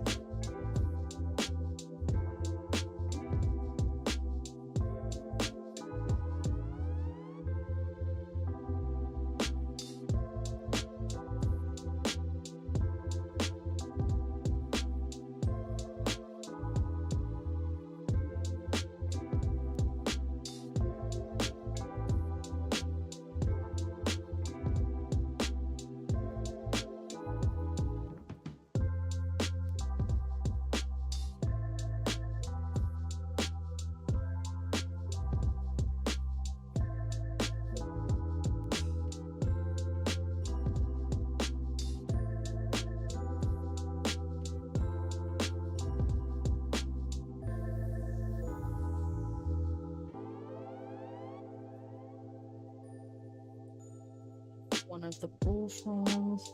A 10. How the deck building is going. I think I basically know what I want. I'm trying to narrow down now, so I'm taking out 2, 3. I'm trying to whittle down so that I can have 60. Okay, I think this is exactly, no, this is 3, 6, 9. I'm gonna have to take one out. One more. 1, 2, 3, 5, 7, 8, 9. Or I can have one less of these. I could have just one idle thoughts instead of 2. Because I already have the 2 Reckoning's Wake there. Do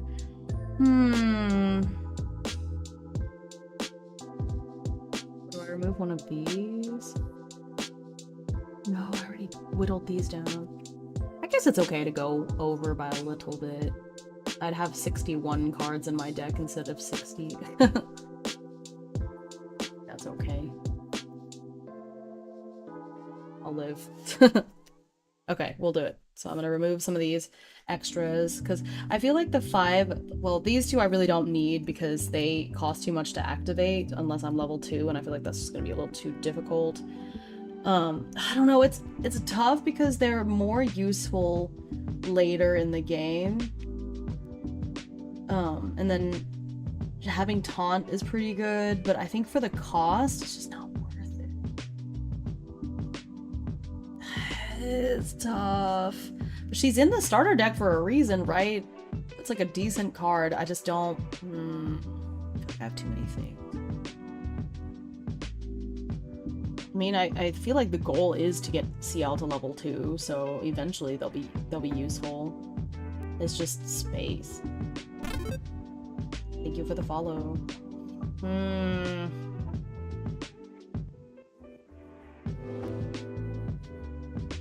But anyway, so yeah, I don't really understand what kind of deck I have right now. I just, because I haven't played with it. I've played one game. Level 2 too expensive if you're not. Yeah, you're right.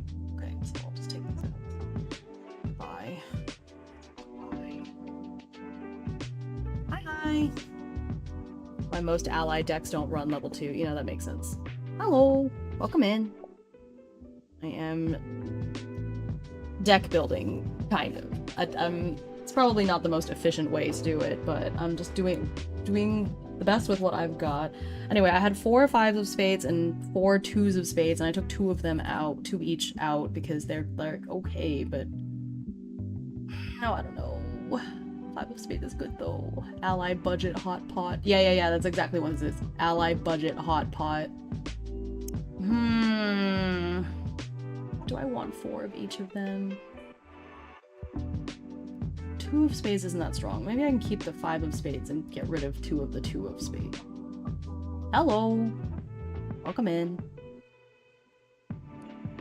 I should make a note of saying names. Mech Sniper, Tukti, Frozen Heavens, hello, welcome in.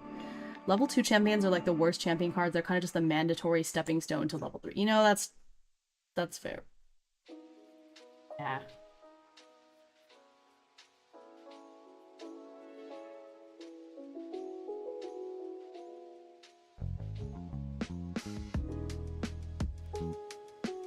That's true, but I also didn't really have any other, like, regalia things that were decent enough. I guess I could get rid of level 2 CL. I don't know.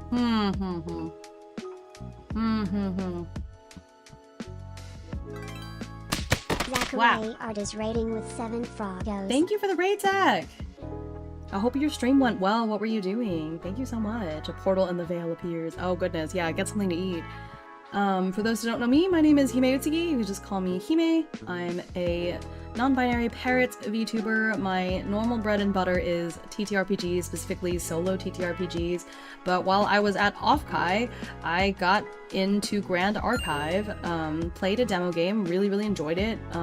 Killer Flame got me some boxes, and so I have all these cards and I'm trying to organize them and make like a deck as best as I can with what I've got. Yeah, that's what I'm doing.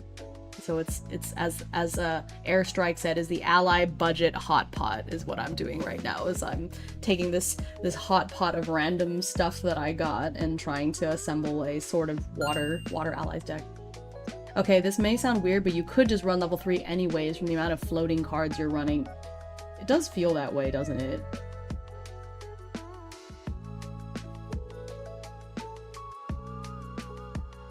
I could. Since you don't have- yeah, I really don't have that many Regalia cards anyways, so I could get rid of one of the ones that I stuffed in there and put level 3 in. It would be kind of fun. I do have a lot of floating memory cards.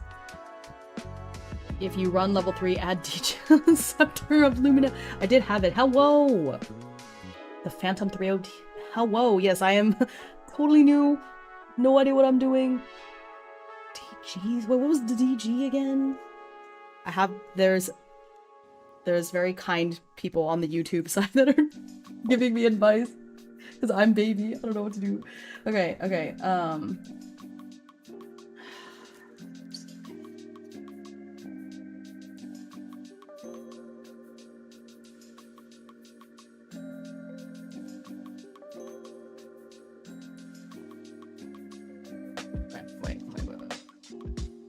Dungeon guy. Oh, I do have some of those. It's funny. Hello. Hi, Finn. Okay, wait. Okay. I can put these in. I do have a lot of floating memory cards, that is true. So, let's bring this in.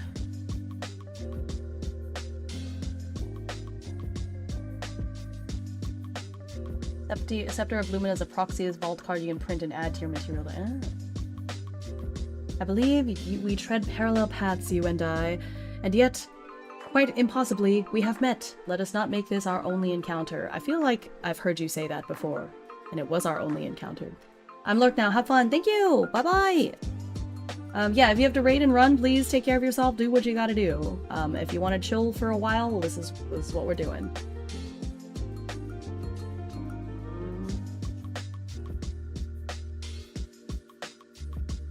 I've never met you before, and I'm not sure that that's true because this is not your first time chat message, and I'm very sure I have heard that phrase that I just repeated that you quoted. You have been in here and said that before, because this is not your first time chatting in here, so you have met me before. Yeah, it's a mystery. It's okay. I'm not saying this in a judgy way, just like, oh yes, that phrase, I remember. It tickles my memory. Okay, ooh, I have too many. Let's see. Or maybe I heard you say it somewhere else when I saw Zach raid in somewhere. Who knows? I definitely have seen you say that phrase before. Let me see. I guess it's fine. I feel like there's some of these that I could probably take out, though. Bullfrog. Okay.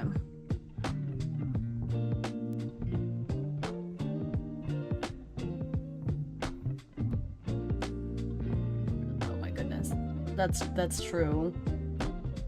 Going level 3 could run the Ombro Chevalier from your starter deck. True.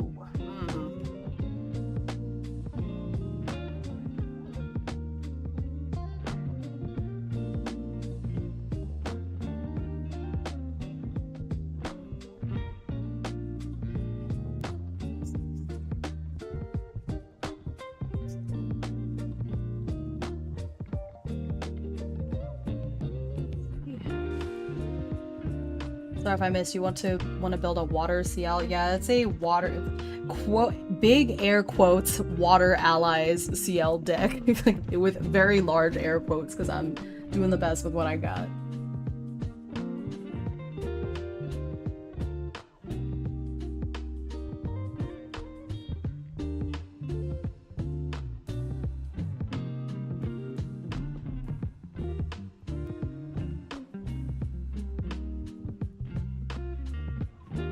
Water CL is good. Yeah, it feels that way. I just don't have all. You got Fluffy? Yeah, I have 2 Fluffies. But they said, I think I have 2, maybe 3. But they said I only needed 1 in my deck, so I put 1.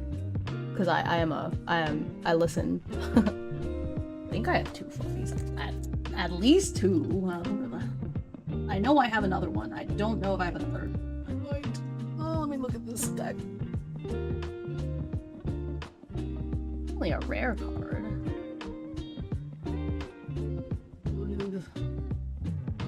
Fluffy, come back. Where were you?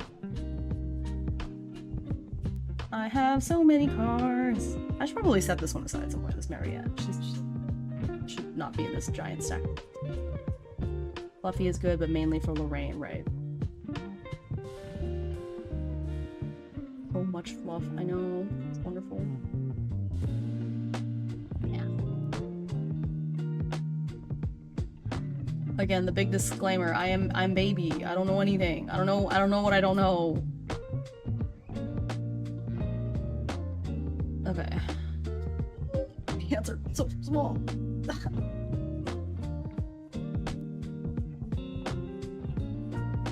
Nope, there's another Mary.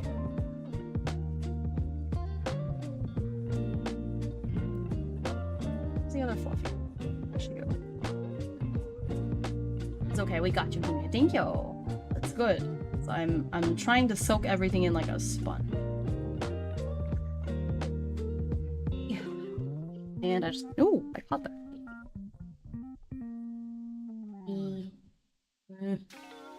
Oh, I got a foil version of this card that made me really happy.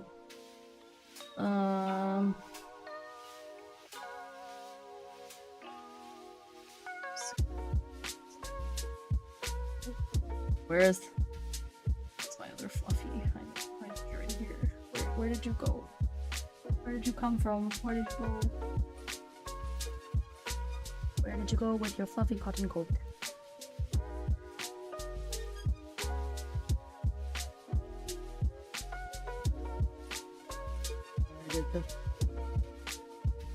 I know I had another Fluffy. She's in here somewhere. I don't know where. It's fine.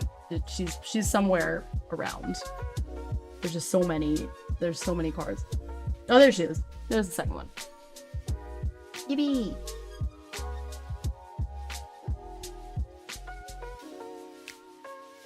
But yes. I just put the 1.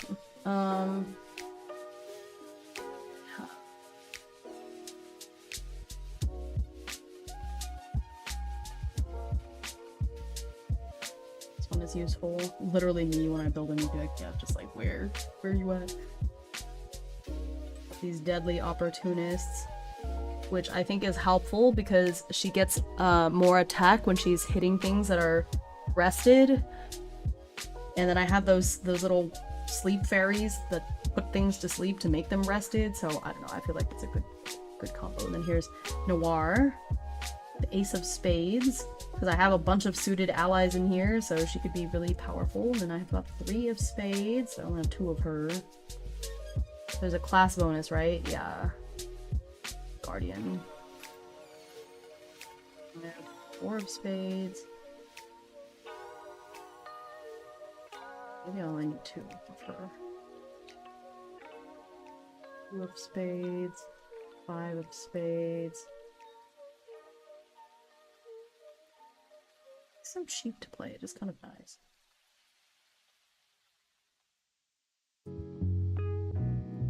Might keep him and just have less of the... Noir only works the exact amount of suited value, by the way. Ooh. Interesting. Well, so she's sort of like opportune, right? So depending on the total reserve, 6, 10, 21. Well, I would just hold on to her until the total reserve cost hits that much though, right? That's the idea. But there's only 1 of her, it's just kind of fun. I have 21. I mean, I've got a lot of suited people, so if I play them all, you know, I just think it's fun. She's in there. She only costs 1 to play, so at worst, it's just 1 and 1. Oh, plus she has stealth.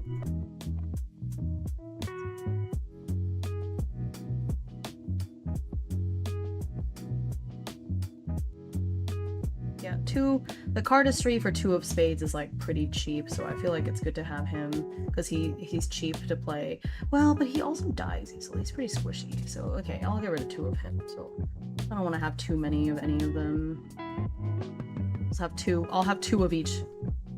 2 of each of them, and then 1 of Noir, and I think that should be fine. Maybe I can put that 4th Deadly Opportunist back in, but she costs too much to play.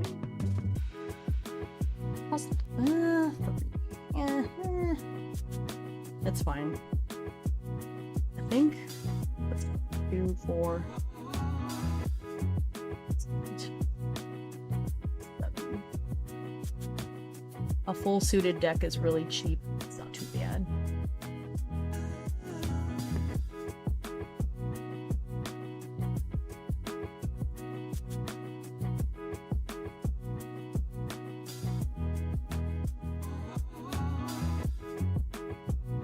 Card abilities, unless stated otherwise, can be activated at fast speed. Yes, I remember that from the video that I watched towards the beginning of the stream. Yeah.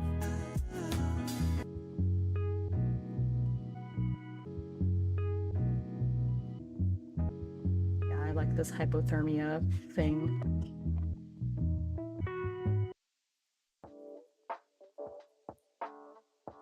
Main deck Dans? Well, what?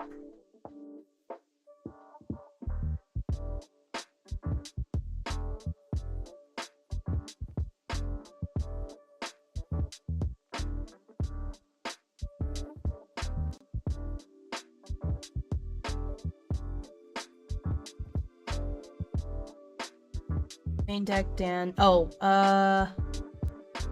No, I think it was one that Eva did about effect stats.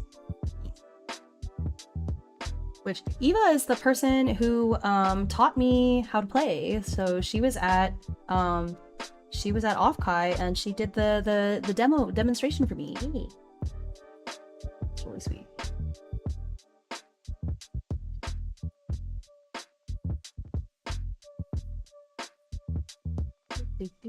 Hi Starflight! How are you? Eva does play in EP decks. Oh, okay. It's so funny. I'm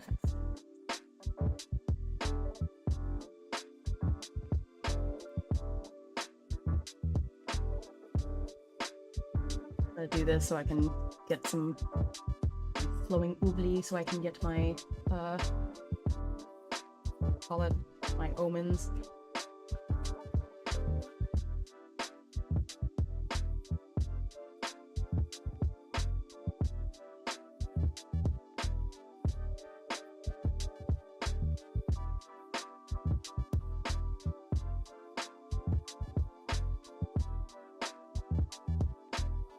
I love your green nails, thank you. This is Weeping Willow.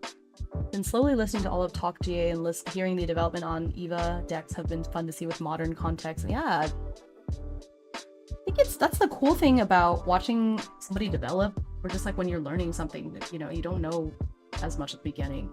And so seeing somebody at the beginning of their, you know, career, so to speak, up until later.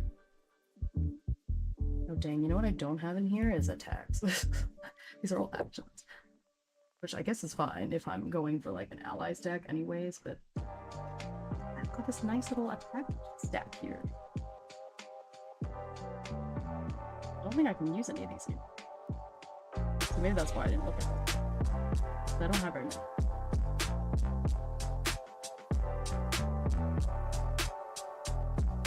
It's gonna cost 10! Oh, it costs 1 less to activate for each omen you have. The first card that opponent activates during their next turn costs 2 more to activate. Okay, well this is only useful if I've got like a bajillion omens, I guess. Now your friends will protect you. The parody song that Talk GA posted features both your Looking Glass and Cheshire Cat. That is funny. Sanguinating Wallop is still such a funny, like, I think that this move's name is so funny to me. Yeah, I don't think I can actually use any of these. Cool. Yeah. Have you heard of Modest Archive? I have not. They make silly decks. Oh, okay. Like a full raccoon deck or something. This is very tempting. It does 7 damage. It is quite tempting. Can I get enough omens to make this, like, actually viable? I don't know.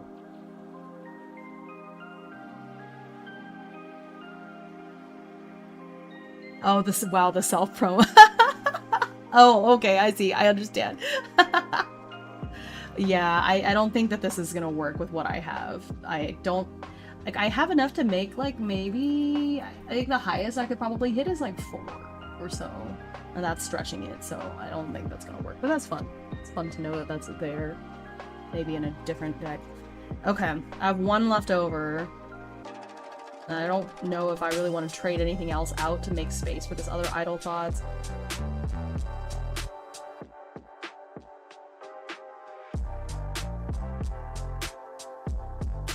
Why are you referring to yourself in the third person, Sugar?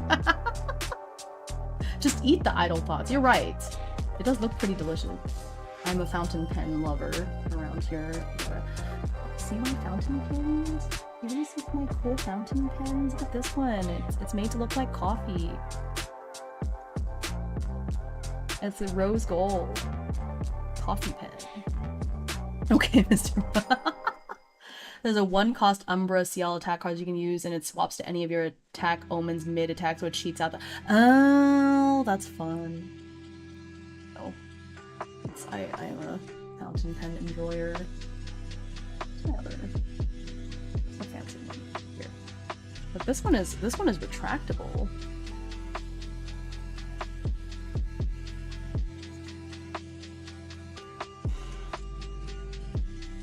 My fountain pens.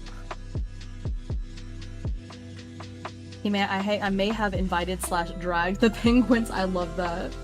Thank you. Oh my goodness. Taking time out of my busy recording days to throw sass. As you should. As you should. Oh, I'm a sucker for cool pens. I do love my fountain pens. So this Idle Thoughts card speaks to me. But do I want to swap out one more thing to make space for it? I don't know. I feel like I should. Okay.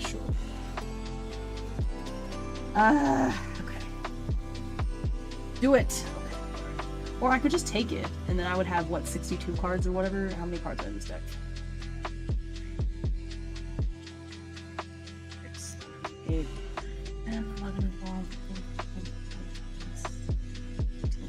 13, 14, 15, 16, 4, 5, 6, 7, 8, 9, 30, 31, 32, 33, 34, 35, 36, 37.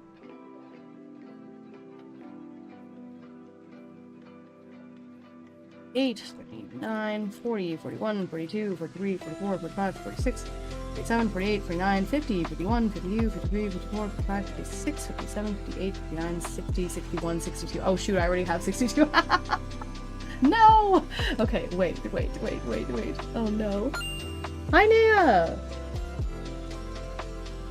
Himeutsugi, the Grand Archive streamer. Oh my goodness. Hi, Nea! Yes, I'm being held hostage.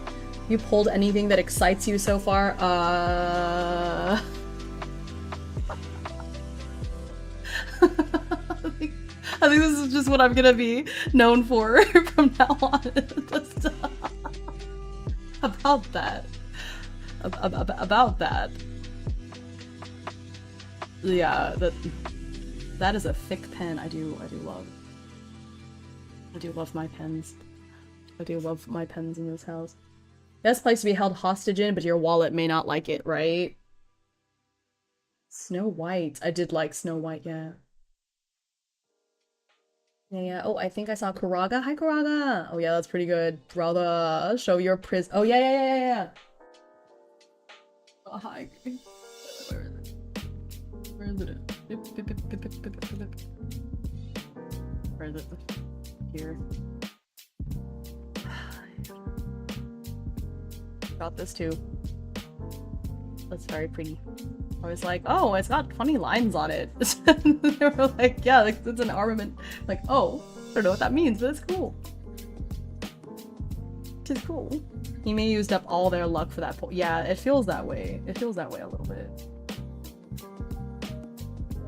Like, are all of my TTRPG sessions just gonna be terrible now because I've used up all of my luck today? Or yesterday, I should say. Ugh. Got, I do like this card. I mean, it's not, I wouldn't say it's like particularly rare, but this was a foil that I got that I really liked how it looked. It's really pretty. Oh, I got Regal Inquisition. Like, I love Alice. I have this Alex deck box. I got Alice card sleeves as well. Oh, this one is just really pretty. I just love the composition of this card. So look at that. Can't use it, but it's very pretty. Oh, I got Excalibur. Can't really do anything with that either, but it's very neat. It's very cool. Oh, thank you for the star. Appreciate you. Killer Flame gifted 18 Oh subs. my god. Killer Flame! Killer Flame, you crazy person! Thank you! Oh my gosh. Well, no ads. No ads for anyone. You are not allowed to watch ads here. Actually, I also really love this card We that I got reached our yesterday. new subs goal of 10. Thank you! Oh my gosh, you insane person. You. No ads. No ads allowed.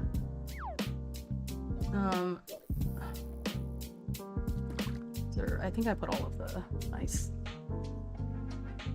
I really like this card. The art on these cards just goes so hard. How many fountain pens do you have in your collection? 1, 4, 5, 6, 7, 8.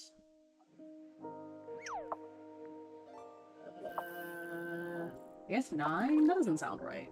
I must have one in a box somewhere. 2, 3, 4, 5. Oh, there, everyone. 9, 10. I have another one in a box somewhere, but I guess the ones that are on my desk, there's 9. But yeah, I think the, oh, and I was really happy to get Alice. But yeah, I think between the prismatic edge and the foiled looking glass, I think that's used up like a lifetime of luck, I feel like. But even some of the ones that I got that are foils, that are just common cards, are just so pretty. Welcome to Grand Archive. Make sure to show that off at the start of every game. I will, right? Because if this is in my material deck, I begin the game with it on the field, so I just get to flex at the beginning of every match. It just comes out like, oh, by the way, like, oh my god.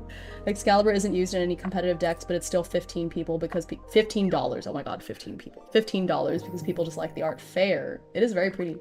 Hi, Kimi. I'm finally home after 2 1/3 months. Welcome back. Please make sure that you rest well, relax. Anyone that— oh, okay, it's behind. Was that an angelic? Maybe. He may always gonna roll ones unless they're playing roll unders, then they will always roll over. It is true. That is indeed how it works. Insane. For people new to GA, it's more rare than a regular foil. Manager magic incoming. Yeah. Alice is so cute. Somebody told me earlier that I do have to open other packs because the Alice level 2 and level 3 Seeking! F yeah! Is in the other packs, so, I mean, obviously there's gonna be more packs in my future, but— oh yay! Look at everyone getting these. I see you lurkers getting your subs. Thank you. I told people. You did. I was just slow to read. Never down, always up. Yeah, it's true, but it's okay. I'm below 80 hours now. I am below 80 hours for the time being. I have a feeling that something terrible is going to happen during my birthday, but for now, it's alright. Foil Poison Dagger is a goated pull. Is it really? That's really cool. But I put all of my foils in this section. Oh yeah, it is really pretty. Like, the way the foil makes the light hit the dagger is really pretty. I just love this one though. Like, I was commenting on how beautiful this card was, and then I pulled the foil and was like, well, yeah, I deserve that. I was just going on about how much I want her to step on me. Of course I would get the foil. That's so funny. Peppered Chef. Really, really cute. And this is like the alternate from the supporter pack. So the alternate art, and super cute. This is not foil. I just set this aside because it's pretty. This card is very free run coded. Like, even the quote, doesn't it just make it seem like free run talking about— I just made myself sad. Oh, a diamond. Oh my god. I don't know, all the fire cards are just like beautiful women that I want to step on me. It's pretty much like, I think I can say that about pretty much any fire card. Okay. I've seen you already had so much gold. Now you're getting more gold. Crazy. Insane. Thank you. Never down, always up. Yep. Cosmic Bolt. I love Arisana. Yeah, Cosmic Bolt is such a cool card. You allocated your luck points strangely for a TTRPG player. I know, right? Yes, you're legally required to flex. Yeah, at the beginning, every time. See, it brings me off-season joy. You also have an angelic. Hime! Hi! Hi, Kate! It's good to see you. Sorry, I'm behind. It's better that you didn't read it, I see.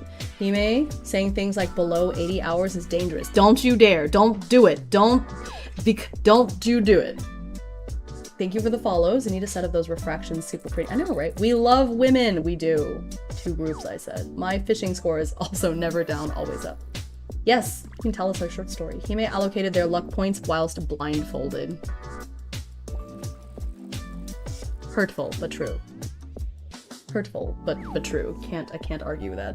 Okay, well shoot, I already have 63 cards. Was it 63 or was it 62? I think it was 62. I can't count. Dang it, I already counted. I counted them. I don't want to count them again. Oh my gosh, we have a level 5 hype train as well. Did I count 62 or 63? Shoot. I don't know. But anyways, if I want this last idle thoughts, I'm gonna have to swap something else out. But do I want to swap something else out? I feel pretty happy about everything else that's in here.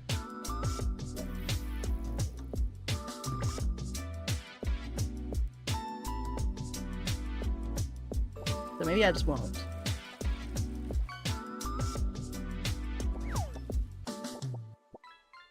Electric catfish. Yeah, because I feel good about these. I think it was 62. Just again, I forgot. Should have written it down or something before I put it away. Silly ads, you have no power here. Yeah.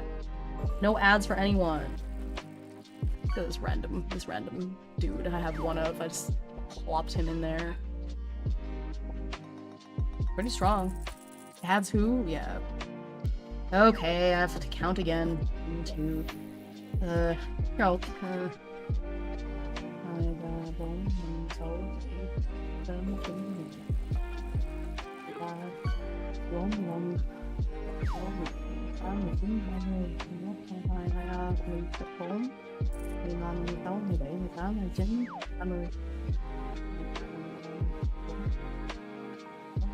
That's 37. 37 allies. It's an annoying number. 40, 41, 42, 43, 44, 45, 46, 47, 48, 49, 50, 51, 52, 53, 54, 55, 56, 57, 60, 61. Okay, it's 62. So I could just leave it that way. I'll just put this idle thoughts back in the box and then I'll have a deck of 62 cards. I can live with that. I can live with that. Alright, put you back in the box. So I just put the rest of the starter deck that I'm not using, because I did take some of the starter deck cards out to put in here, but I put the rest of them into the deck box. Look at my Alice deck box, it's so cute. It's Alice. One day I'll make an Alice deck too. We're gonna get there. Okay. So plop that in there. That puts me at 62. I want that Alice deck box so bad. It's so cute! I almost didn't get it. I already checked out, and then they were like, I think them and Generic was just like, oh, just so you know, all of this stuff, you have to buy it at events. You can't buy it online. Which is, you can't say such things to me. You simply must not say such things to me, because it worked, and I went back and I bought it, so.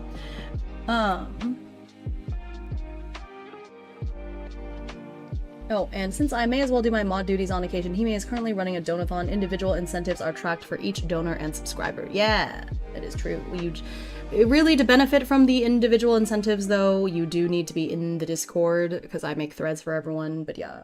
Till I was 16, I never knew what my last name meant. I had different guesses, never a definitive answer, and then at 16, I went to a medical checkup. Oh, it's Starling! Yeah, so you're a bird too! I love that.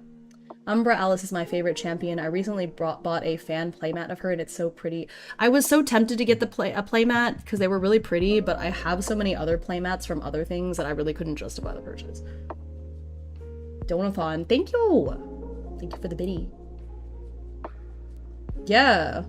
You're wailing over here. Hey, every point is a point. Oh, shoot.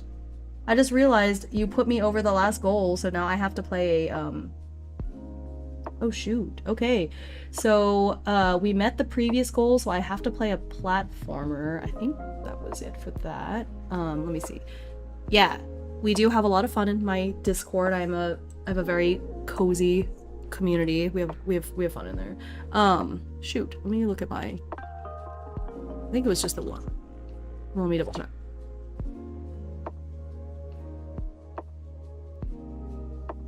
Yeah, so that was the platformer game. So now the next goal is very interesting.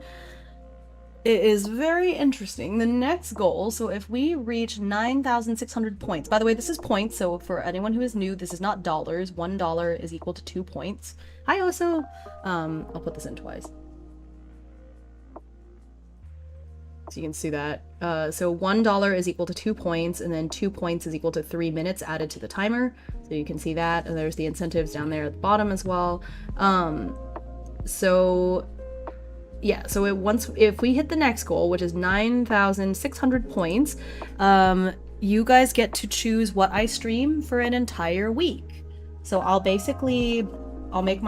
before I make my schedule, I will create like a little poll. I mean, you can't force me to stream weird stuff. It will be between things that I have streamed before in some shape or form, you know. But I will do a poll for each day of the week, and then you all can vote on each of those days. And so I will stream an entire week of exactly what you want me to do. Yeah. So that will be the next goal. So that's at 9,600 points. We're currently sitting at 9,254. Wait, no, that doesn't sound right. I can't read. Wait, something happened. I think the points are off because we met something, and let me refresh it because we met the 9,400 goal, so there's no way we should have 9,200, so something happened. Let me see if I can refresh it. I'm not sure.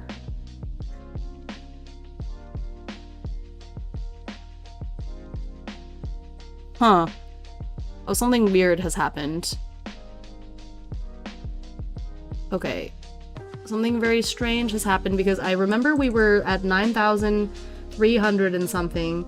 So you donating should have put us over that because, like I said, we already met the goal for 9,400, so there's no way we should only have 9,200 points. So something strange has occurred. We'll fix that. I'm not really sure what happened there. Something strange has occurred. We'll have to look into that later. Yeah, something like the points went down. But that doesn't make any sense. So we'll adjust it later and see. I'm not actually. Let me see on the stream elements side and see if something weird happened. OMG, I just read your about, you know, Fabula Ultima. Yeah, I love Fabula Ultima. I play a solo campaign and I'm probably going to be starting a group campaign soon-ish. Yeah, Fabula Ultima is, I think, my favorite group game. Group TTRPG. Yeah, I'm not sure how this happened.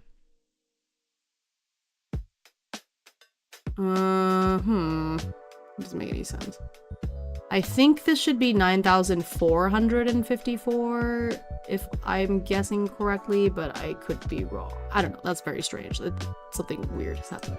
Well, yeah, before the manager magic, the points was at 9,164. Oh, okay. So okay. I see. The goal was at 9,200, not 9,400. Okay, I understand. So we're good. I just misremembered. Right. So the goal was at 9,200. Good. Okay, so we're good. So the next goal is at 9,600. Okay, never mind. We're fine. We're good. Ooh, scared me. That's my favorite system. I've been slowly introducing it to all my TTRPG friends, and they've all been eating it up. Oh, I love that. Yeah, it's my favorite for group games, for sure. I don't know. It's just something... Final Fantasy. It's the Final Fantasy nostalgia, maybe, but I love it very, very much. It's my favorite. Yay. Okay. So I think I have it. I think that's my deck. Alright, so let me see if I can put this online somewhere so y'all can see what's in it and judge me and maybe we can swap stuff out if need be. I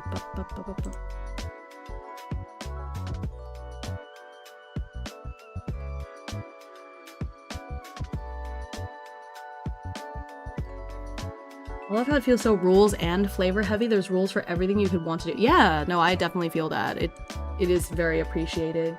Because when rules are vague, it gives me a lot of anxiety.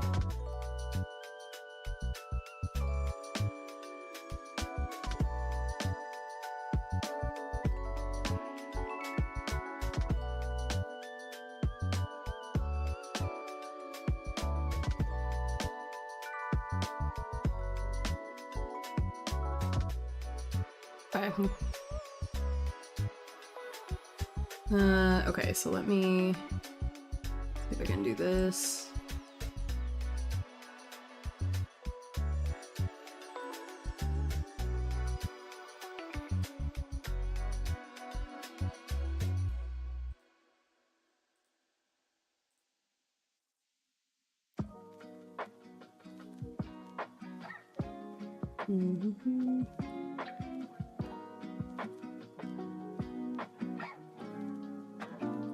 Well, you know what? I'll do that.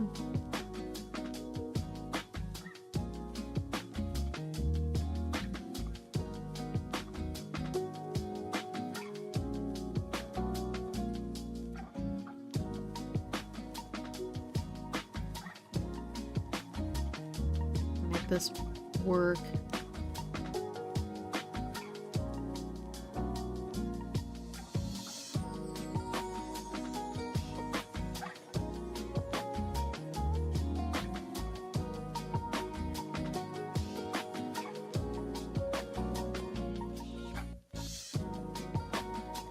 There we go. Okay, I'll just...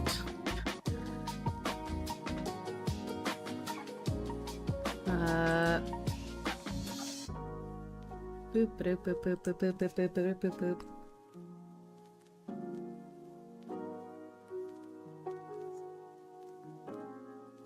And the newest bestiary book, okay, autism lock-in over. You know what though? This is a safe place for that. You can see it down there in my info because I too have the autistic, like the AUDHD, right? Autistic ADHD. So I understand completely. If you ever want to talk about it, I'm here. Yeah, the new bestiary is so good. I used the creature creator or like the enemy creator archetype type thing with the last solo session that I did. Oh, it was so good. I created such a cool monster. Its magical fab ultima is peak. It is! I agree. Come and enjoy the hyperfixation. Yes! We're here. Okay, on the other hand, I could leave CL at level 1 and swap out the CL level. No, I want to keep the CL level 2 because CL level 1 only has 20 health and that scares me, so it's fine. I'll keep it. Alright, so I'll have Spirit of Water.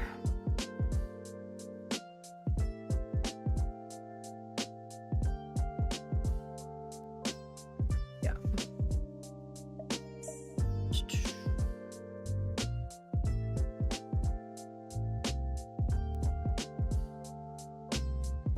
Why do these look different? Oh, I see. They come from different places.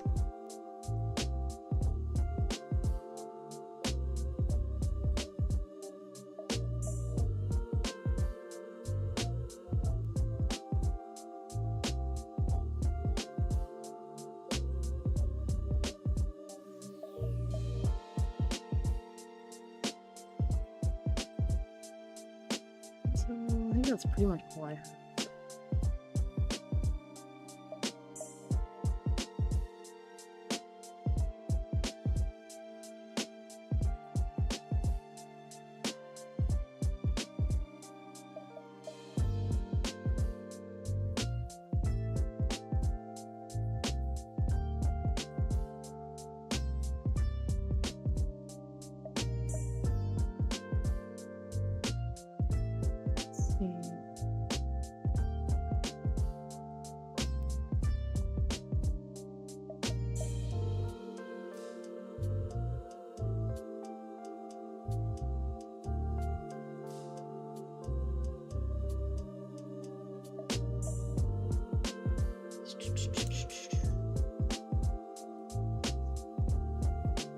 Life Essence Amulet.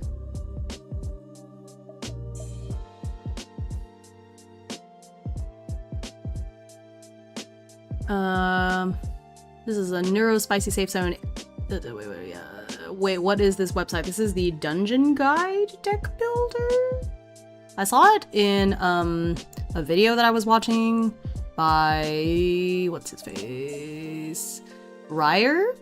It looks really nice and easy to use, so that's what I'm using, so everyone can look at it. Yeah. Low-key, I'm so glad to see, especially on GA, the more queer and neurodivergent peeps I see bring me so much joy. Yeah! We're all together. I feel like the TTRPG space, too, is filled. It's quite good. Yeah, I thought this was very easy to understand, and so that is what I'm using. That's not what my Life Essence Amulet looks like. But I guess that is the same thing. It just doesn't look like that. It's fine.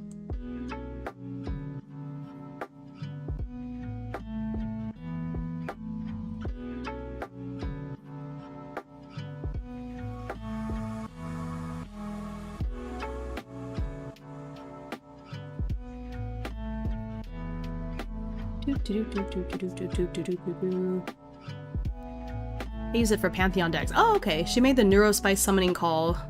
Oh, me. Okay. I mean, and we came up like animals. Oh my gosh. Well, I wouldn't call y'all animals, but, you know.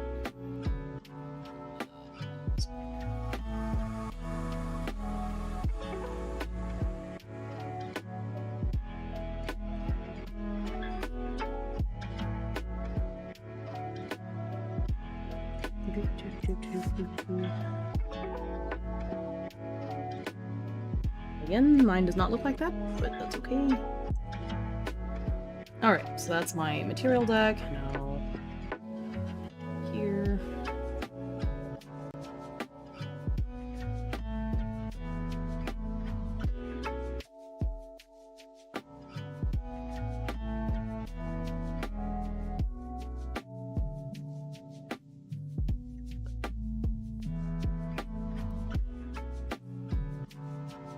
Of the Song of Frost. It's like doing taxes, but for cards. It does feel that way. It's funny. Also, since it might be of interest, some people here, Hime has a Twitch base. I do, it is true. Yeah, the combat is a kind of a gacha based on the rarity of the card and like a secret number that you don't know. But yeah, there is a boba pull. It does cost 1,500, so you do have to be sitting in here for a bit. Okay, hypothermia.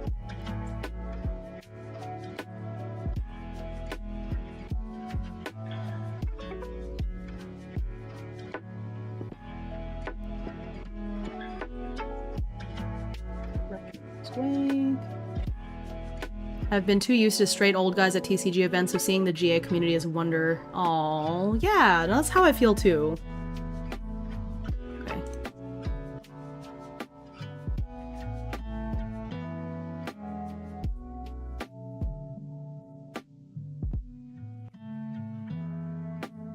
Yeah, so we can battle, even though I knew you were gonna win there, whatever. It's fine. It's fine. Yeah, so you can collect. You can collect cards. I do swap them out. There will be seasons. We're still on season 1. For now.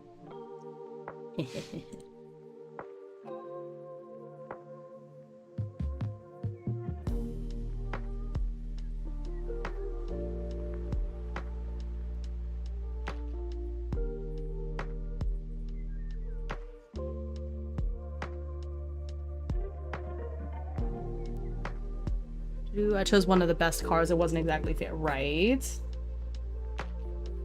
Oh, I thought I had 4 heavy swings in here. Do I only have 3? Did I have to get... Nope, there it is.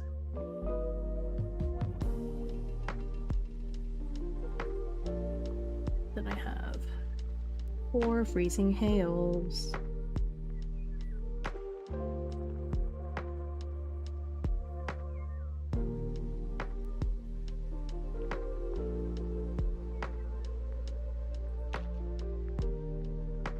From the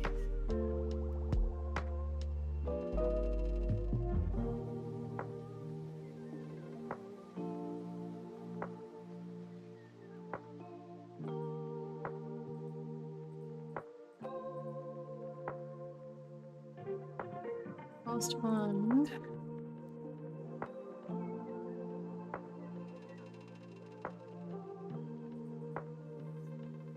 Okay, let's put the action cards.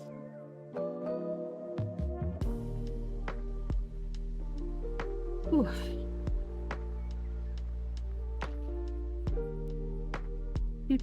Do.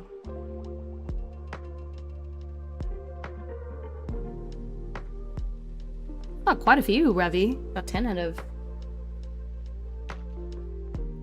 Okay, so 5 of spades.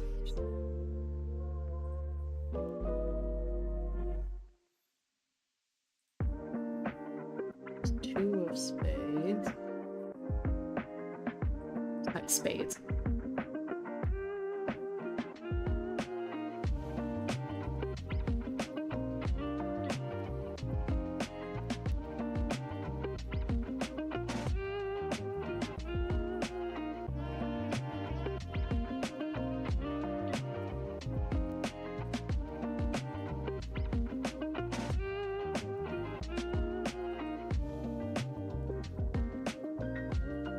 Put Noir. Oh, I didn't put Noir in there. Noir.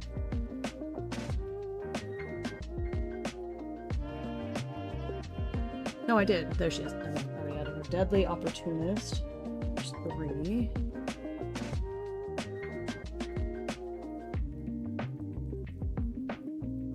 Lights Vanguard. There are 4 of those.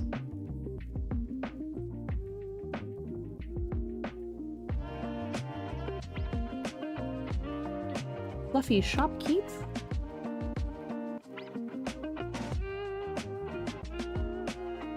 Dewy Slime.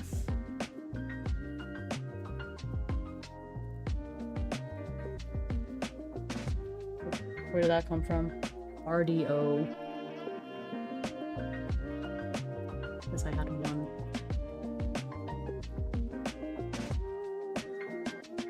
Frost Sworn Paladin. There's 4 of those.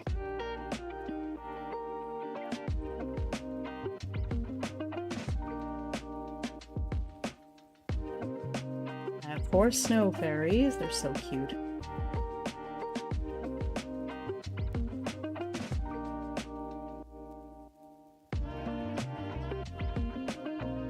Two Devoted Martyrs.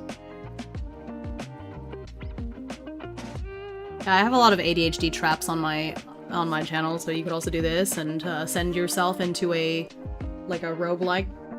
You can also do this. Aside from the fishing as well, but there's like a guess the word redeem. You have to put a question mark before your guess. So if you think it's a word, you can guess. There you go. All of the ADHD traps.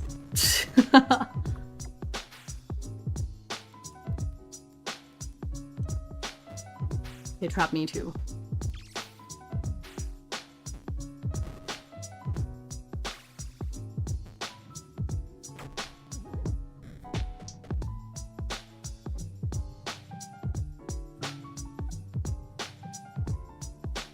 I won't stop until my dog wins a match. You can do it. Boba cards, fishing, word game, RPG, and just throwing things at Hime. Building for max viewer retention. I try because I know my viewers have as much ADHD as I do. Throne Keeper Bullfrog. And I've got Cheshire.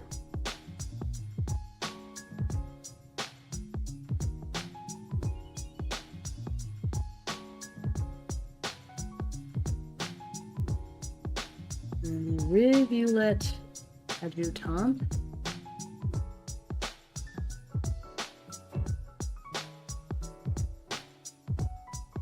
I had 2 of him. Oh, I do. And then the Aquifer Seneschal. Wait, did I put him?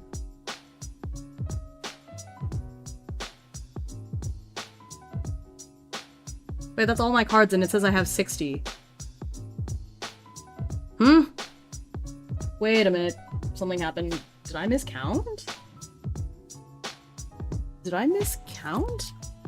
Because I thought I had 62. Devoted Martyr is a cleric class bonus. That is true, but she still has the, She still has intercept without the class bonus. Which I thought would be nice. Especially if I'm keeping CL at like level 1, so... Wait... Do I only have 60? I thought I counted 62. Alright, I'll just count again. 1, 2, 3, 4, 6, 7, 8, 9, 10, 11, 12, 13, 14, 15, 16, 17, 18, 19, 20, 21, 22, 23, 24, 25. Yeah, it said I had 25 action cards, and I do.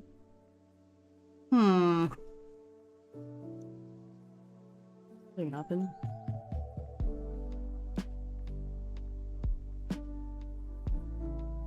I guess I could take the Devoted Martyr out and put some of the spades back in.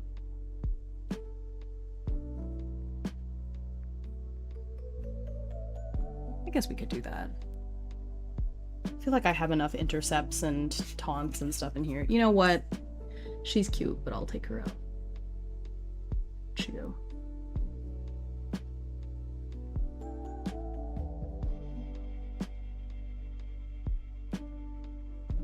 Oh, I think I even forgot to put her in here, and that's where the miscount happened. That's funny!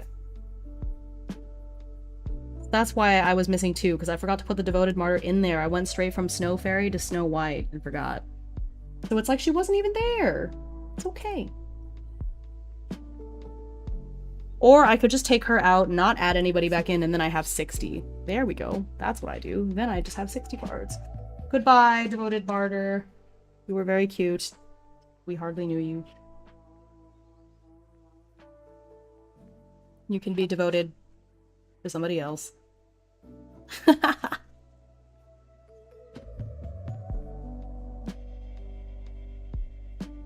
Cool.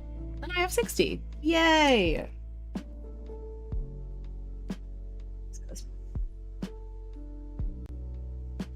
Look at that.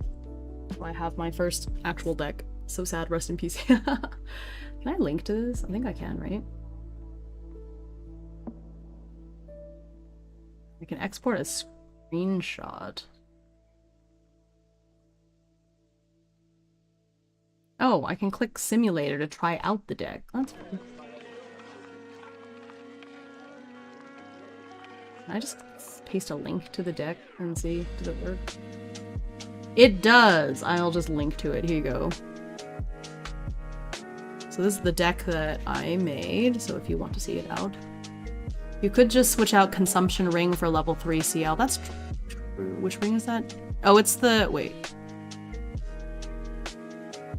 I don't have a Consumption Ring. You mean the... oh, this ring. Yeah. That's fair. It's not a super great card. Yeah, okay. Let's do it. Let's get rid of it. And then we can have,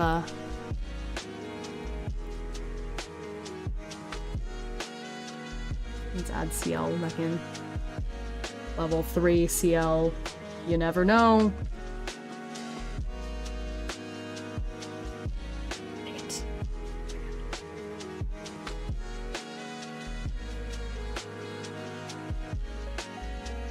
How many CLs here?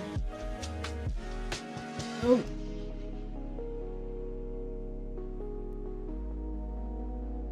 Mirage's Grave CL. May as well. Got so many floating memories in there. Okay.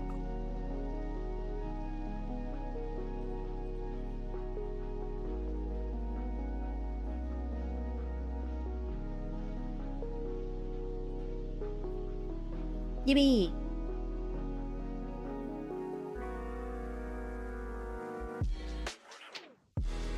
So that's one less distortion accessory. Should I really get rid of that one? Should I get rid of something else? Yeah, you know what? Because Cheshire's ability is only for distortion weapons anyways.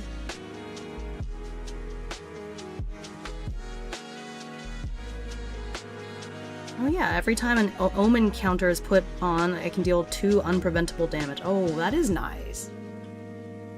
Yay! Well, in that case.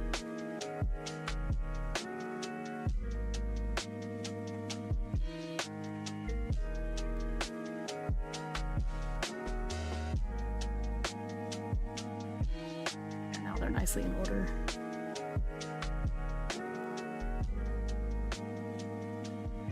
Okay. We have the one Cheshire. She's there. Got a bunch of more common-y cards in here.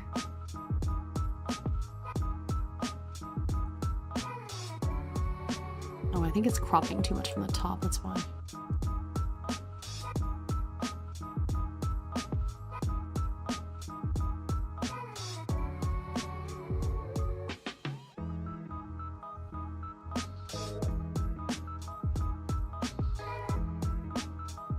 There. Only distorted items worth running are the swords as of now. Post Rangers, Strides Band. Oh, I see. Yeah, that's true. And for Cheshire's thing, I need weapons, and it's not a weapon, so it affects me too much. Cool. Well, there you go. There's my deck. I made one.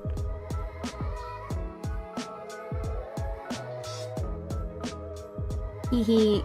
Look at all that cool stuff.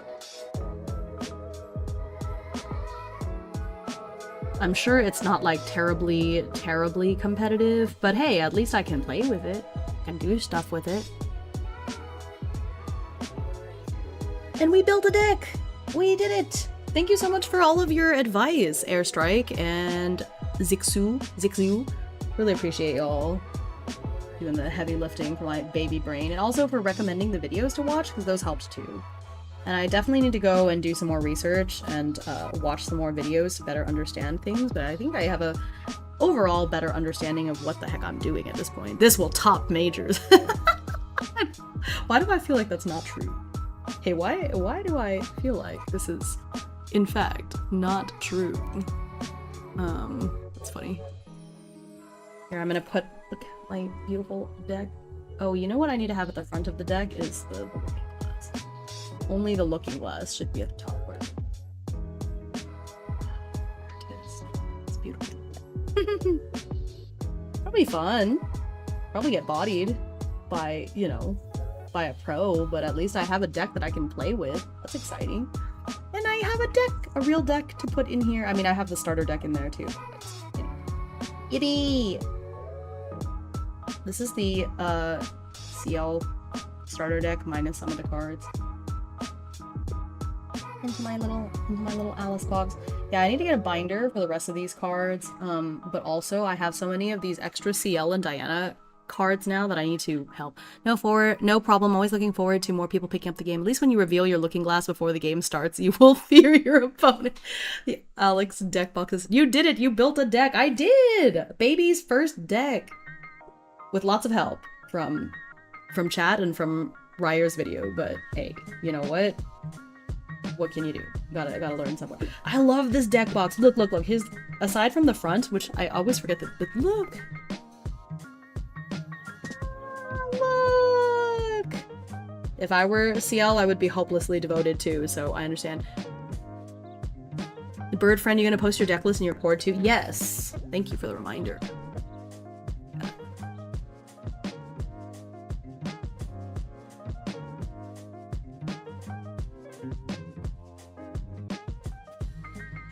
There we go. Thank you. Let's see. It's okay, getting your butt kicked is part of the— oh yeah. Alice, first time I played, I brought a starter deck and played against a regional finalist who drew half their deck. You can only go up from there.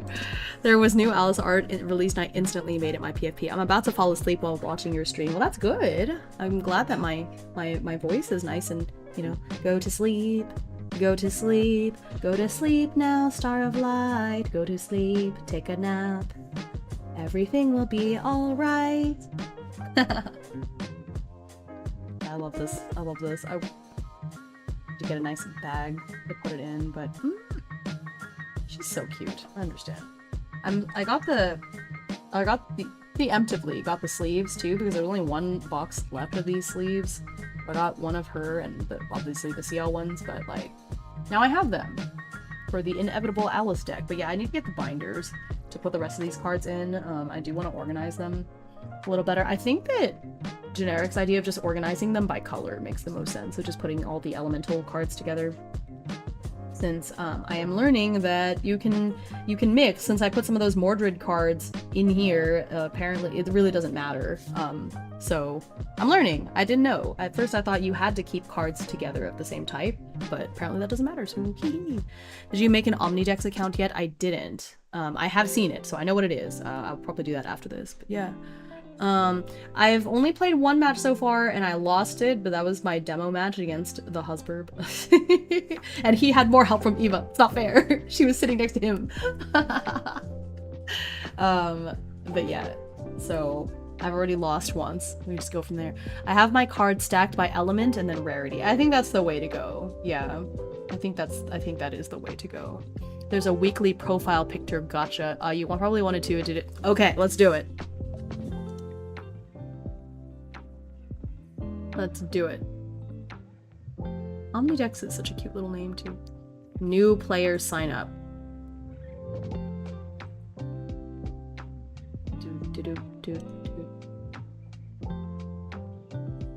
Hehe. You can't roll the same week you register. Oh, well. I see.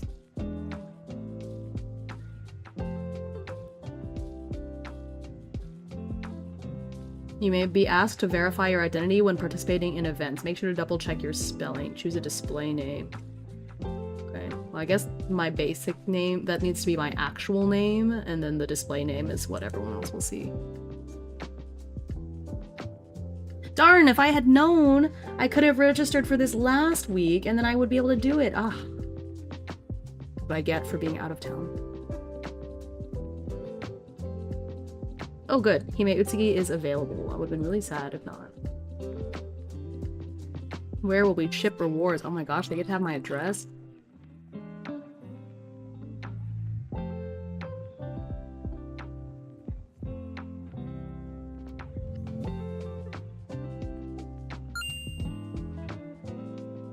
Which languages are you comfortable speaking? I'm afraid that if I put Nihongo, I'll get Nihongo Jozu, so I'm just gonna put English and call it a day. Hi, Noel! He made jonesing for more gotcha. Yeah. People do see your first and last name and last initial FYI when in an event.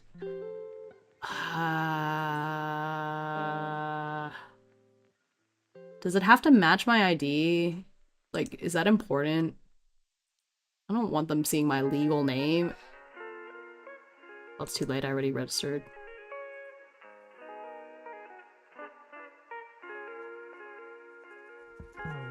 Oh, I can't change my name. Well, that's fine. I guess it's... I guess it's fine if I'm playing in events. It's not... I actually don't know. Technically mine doesn't match, but that's because I'm in the middle of a legal name process. My manager... I think it's okay because if I'm participating in person, I would just be me, and then I would comment on it as Hime after the fact. You know, it's not like I'm... You know what I mean? I think it's okay. Because I'm...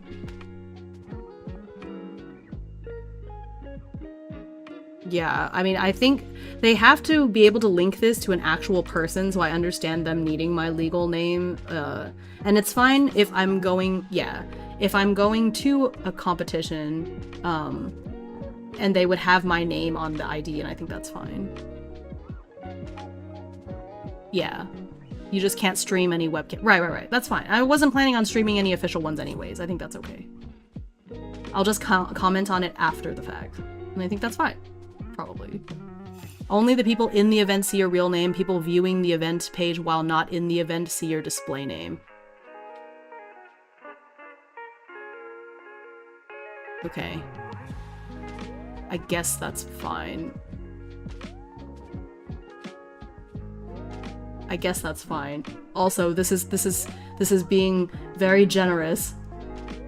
To be like, oh yeah, Hime at the event, you know, fighting, going to regionals. When, who knows if that'll actually happen, but yeah, okay, I see. Oh, the season ends in 18 days. We're on season 7. You'd win, totally, you're right. We can figure it out. It sounds doable. I'm not the only VTuber that plays this game, so if they've found out ways around it, I'm sure I'll be fine. Next world champion, Hime Burb. That's very funny. That is hilarious.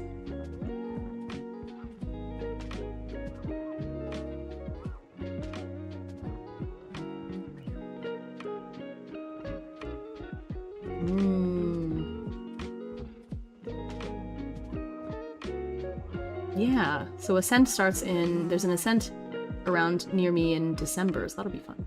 That's exciting. Yippee. I'm looking at the stuff now.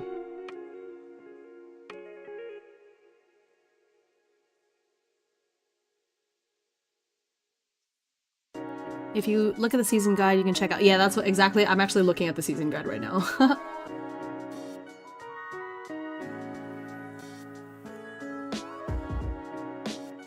That's fun. No, there's good old co-designs who just has her account under a different name and keeps it a secret. Yeah, that's smart. I already put Himeutsugi on the account because I didn't know you couldn't change it, so what can you do?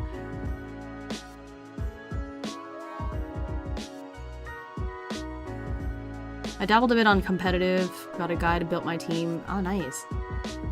I think it's okay. I think it's alright. If it becomes a problem, I'm sure there's something I can do when we get to it. That is making a lot of assumptions about how well I'm going to do. We'll cross that bridge when we get to it. Okay? We will just cross that bridge when we get to it. That's very funny that the icon that I have right now is called Cry for Help. You can ask the other two, but that's true. It's too late. I already made the account though. It's too late. I should have considered this beforehand. It's too late now. It's fine. I'm not gonna worry about it. Your opponents will just scoop at foil. You know, it's true. They'll be so distracted by the foil looking glass that I don't have to worry about it. It's not gonna affect me. Yippee.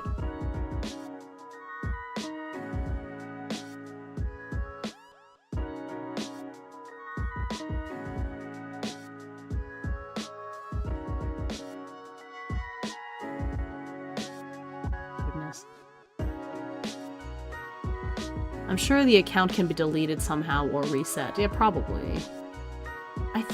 I'm sure it'll be okay.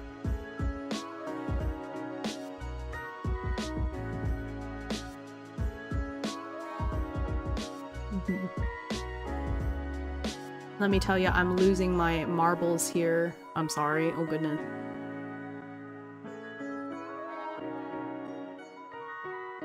Yeah, I guess I could have just had a completely different display name and just kept it completely a secret. It's okay. It's alright. I already made it. It's okay.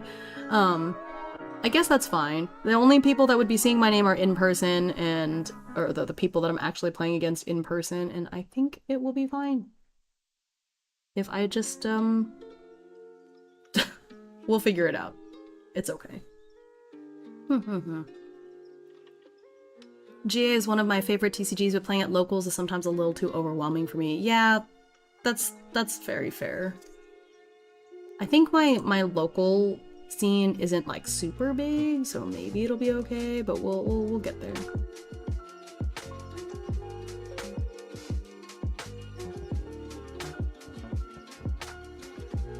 Yeah, we can mitigate the issue. We'll figure it out.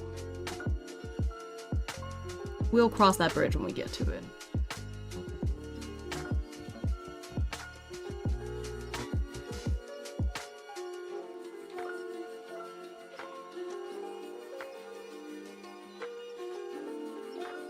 This is doubled by the old dude TCG scene issue. I'm sorry. Yeah, at least for me, that part isn't as much of a problem. But yeah, I understand.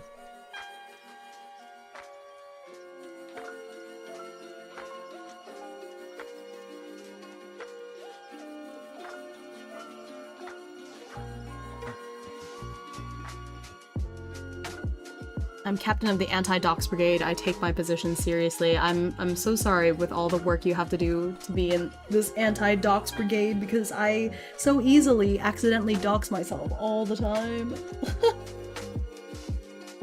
I wonder if for now I'm just gonna have to put all of these cards in a box until I get a binder or something to put them in because I can't leave them here. I need this desk area for other stuff.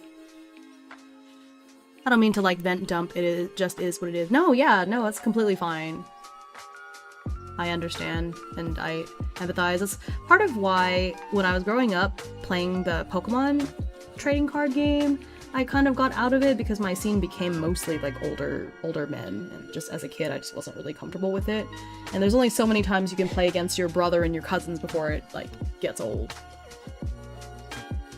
Yeah, I am a professional self-doxer. The amount of times I've had to nuke VODs because I was like, oops, I accidentally showed my face. Oops, I accidentally did this. It's like really silly. Yeah. So there's a lot of things that are just open secrets at this point, whatever. Like it's fine. I try to be careful, but also I think I'm small enough, knock on wood, I'm small enough that, you know, what are you gonna do with this information anyways? It's like, it's fine. It's fine, probably. It's like having a baby who stick their finger in plugs. Listen! I usually keep the boxes for a while for storage just in case. You know, that's smart. I could just put them in the boxes and throw away the little booster pack bags. That's true, because ostensibly there's room for all these cards in those boxes. Didn't think of that. My friends that are my age just don't play TCGs or too committed to other ones. Oh no! Sorry, yeah, that's how I am with TTRPGs, because I have a lot of my close friends are into TTRPGs, just a lot of times different ones from me, or they're too busy with their TTRPGs to play TTRPGs with me, so I understand. It's part of the reason why I started getting into solo games as much as I did, was for that reason. So I'm small enough. This bird doesn't understand their own. I'm relatively small, okay? I have a double-digit number of CCV. It's not to the point where I don't think I have to worry about stalkers or anything at this point in my streaming career, air quotes. Oh, I accidentally VTube Studio crashed. What the heck? Rude. I was like, why am I asleep? I'm looking right at my phone. And then I realized I could see all the icons and stuff. Man. Sleepy. Yeah, my VTube Studio crashed. What the heck? There we go. I'm wrong. I mean, we have to stay here to avoid you for yourself. It's true. I did not say you were wrong. You're right. It's just funny. Okay, so I think that's gonna be it for this stream today. Thank you so much for hanging out with me, for being here, for commenting, for explaining things to me, and giving me advice on what to put into my deck, or honestly what not to put into my deck. I'm gonna be in the Magic Cup finals here in a little bit, so I wonder if they've started. Can I raid in already? So I won't be streaming, but I will be in that. Let's see. I don't know if Cup has started yet. It's a little too early.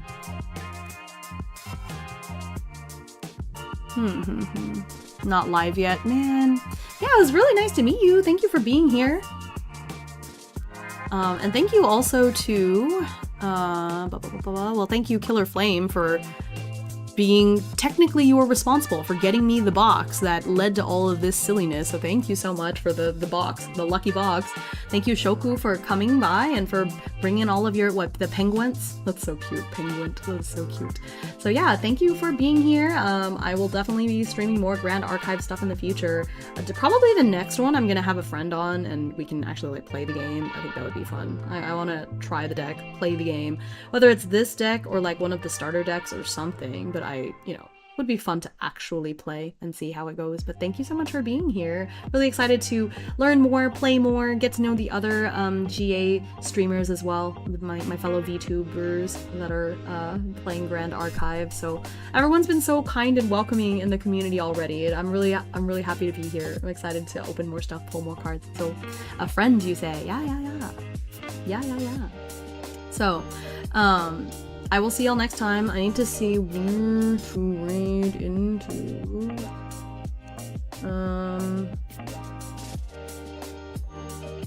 Let's see. Goodness.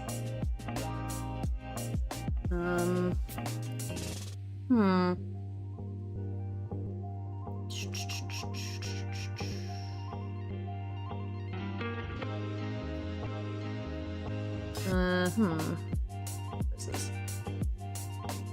I'm gonna figure out what everyone is doing.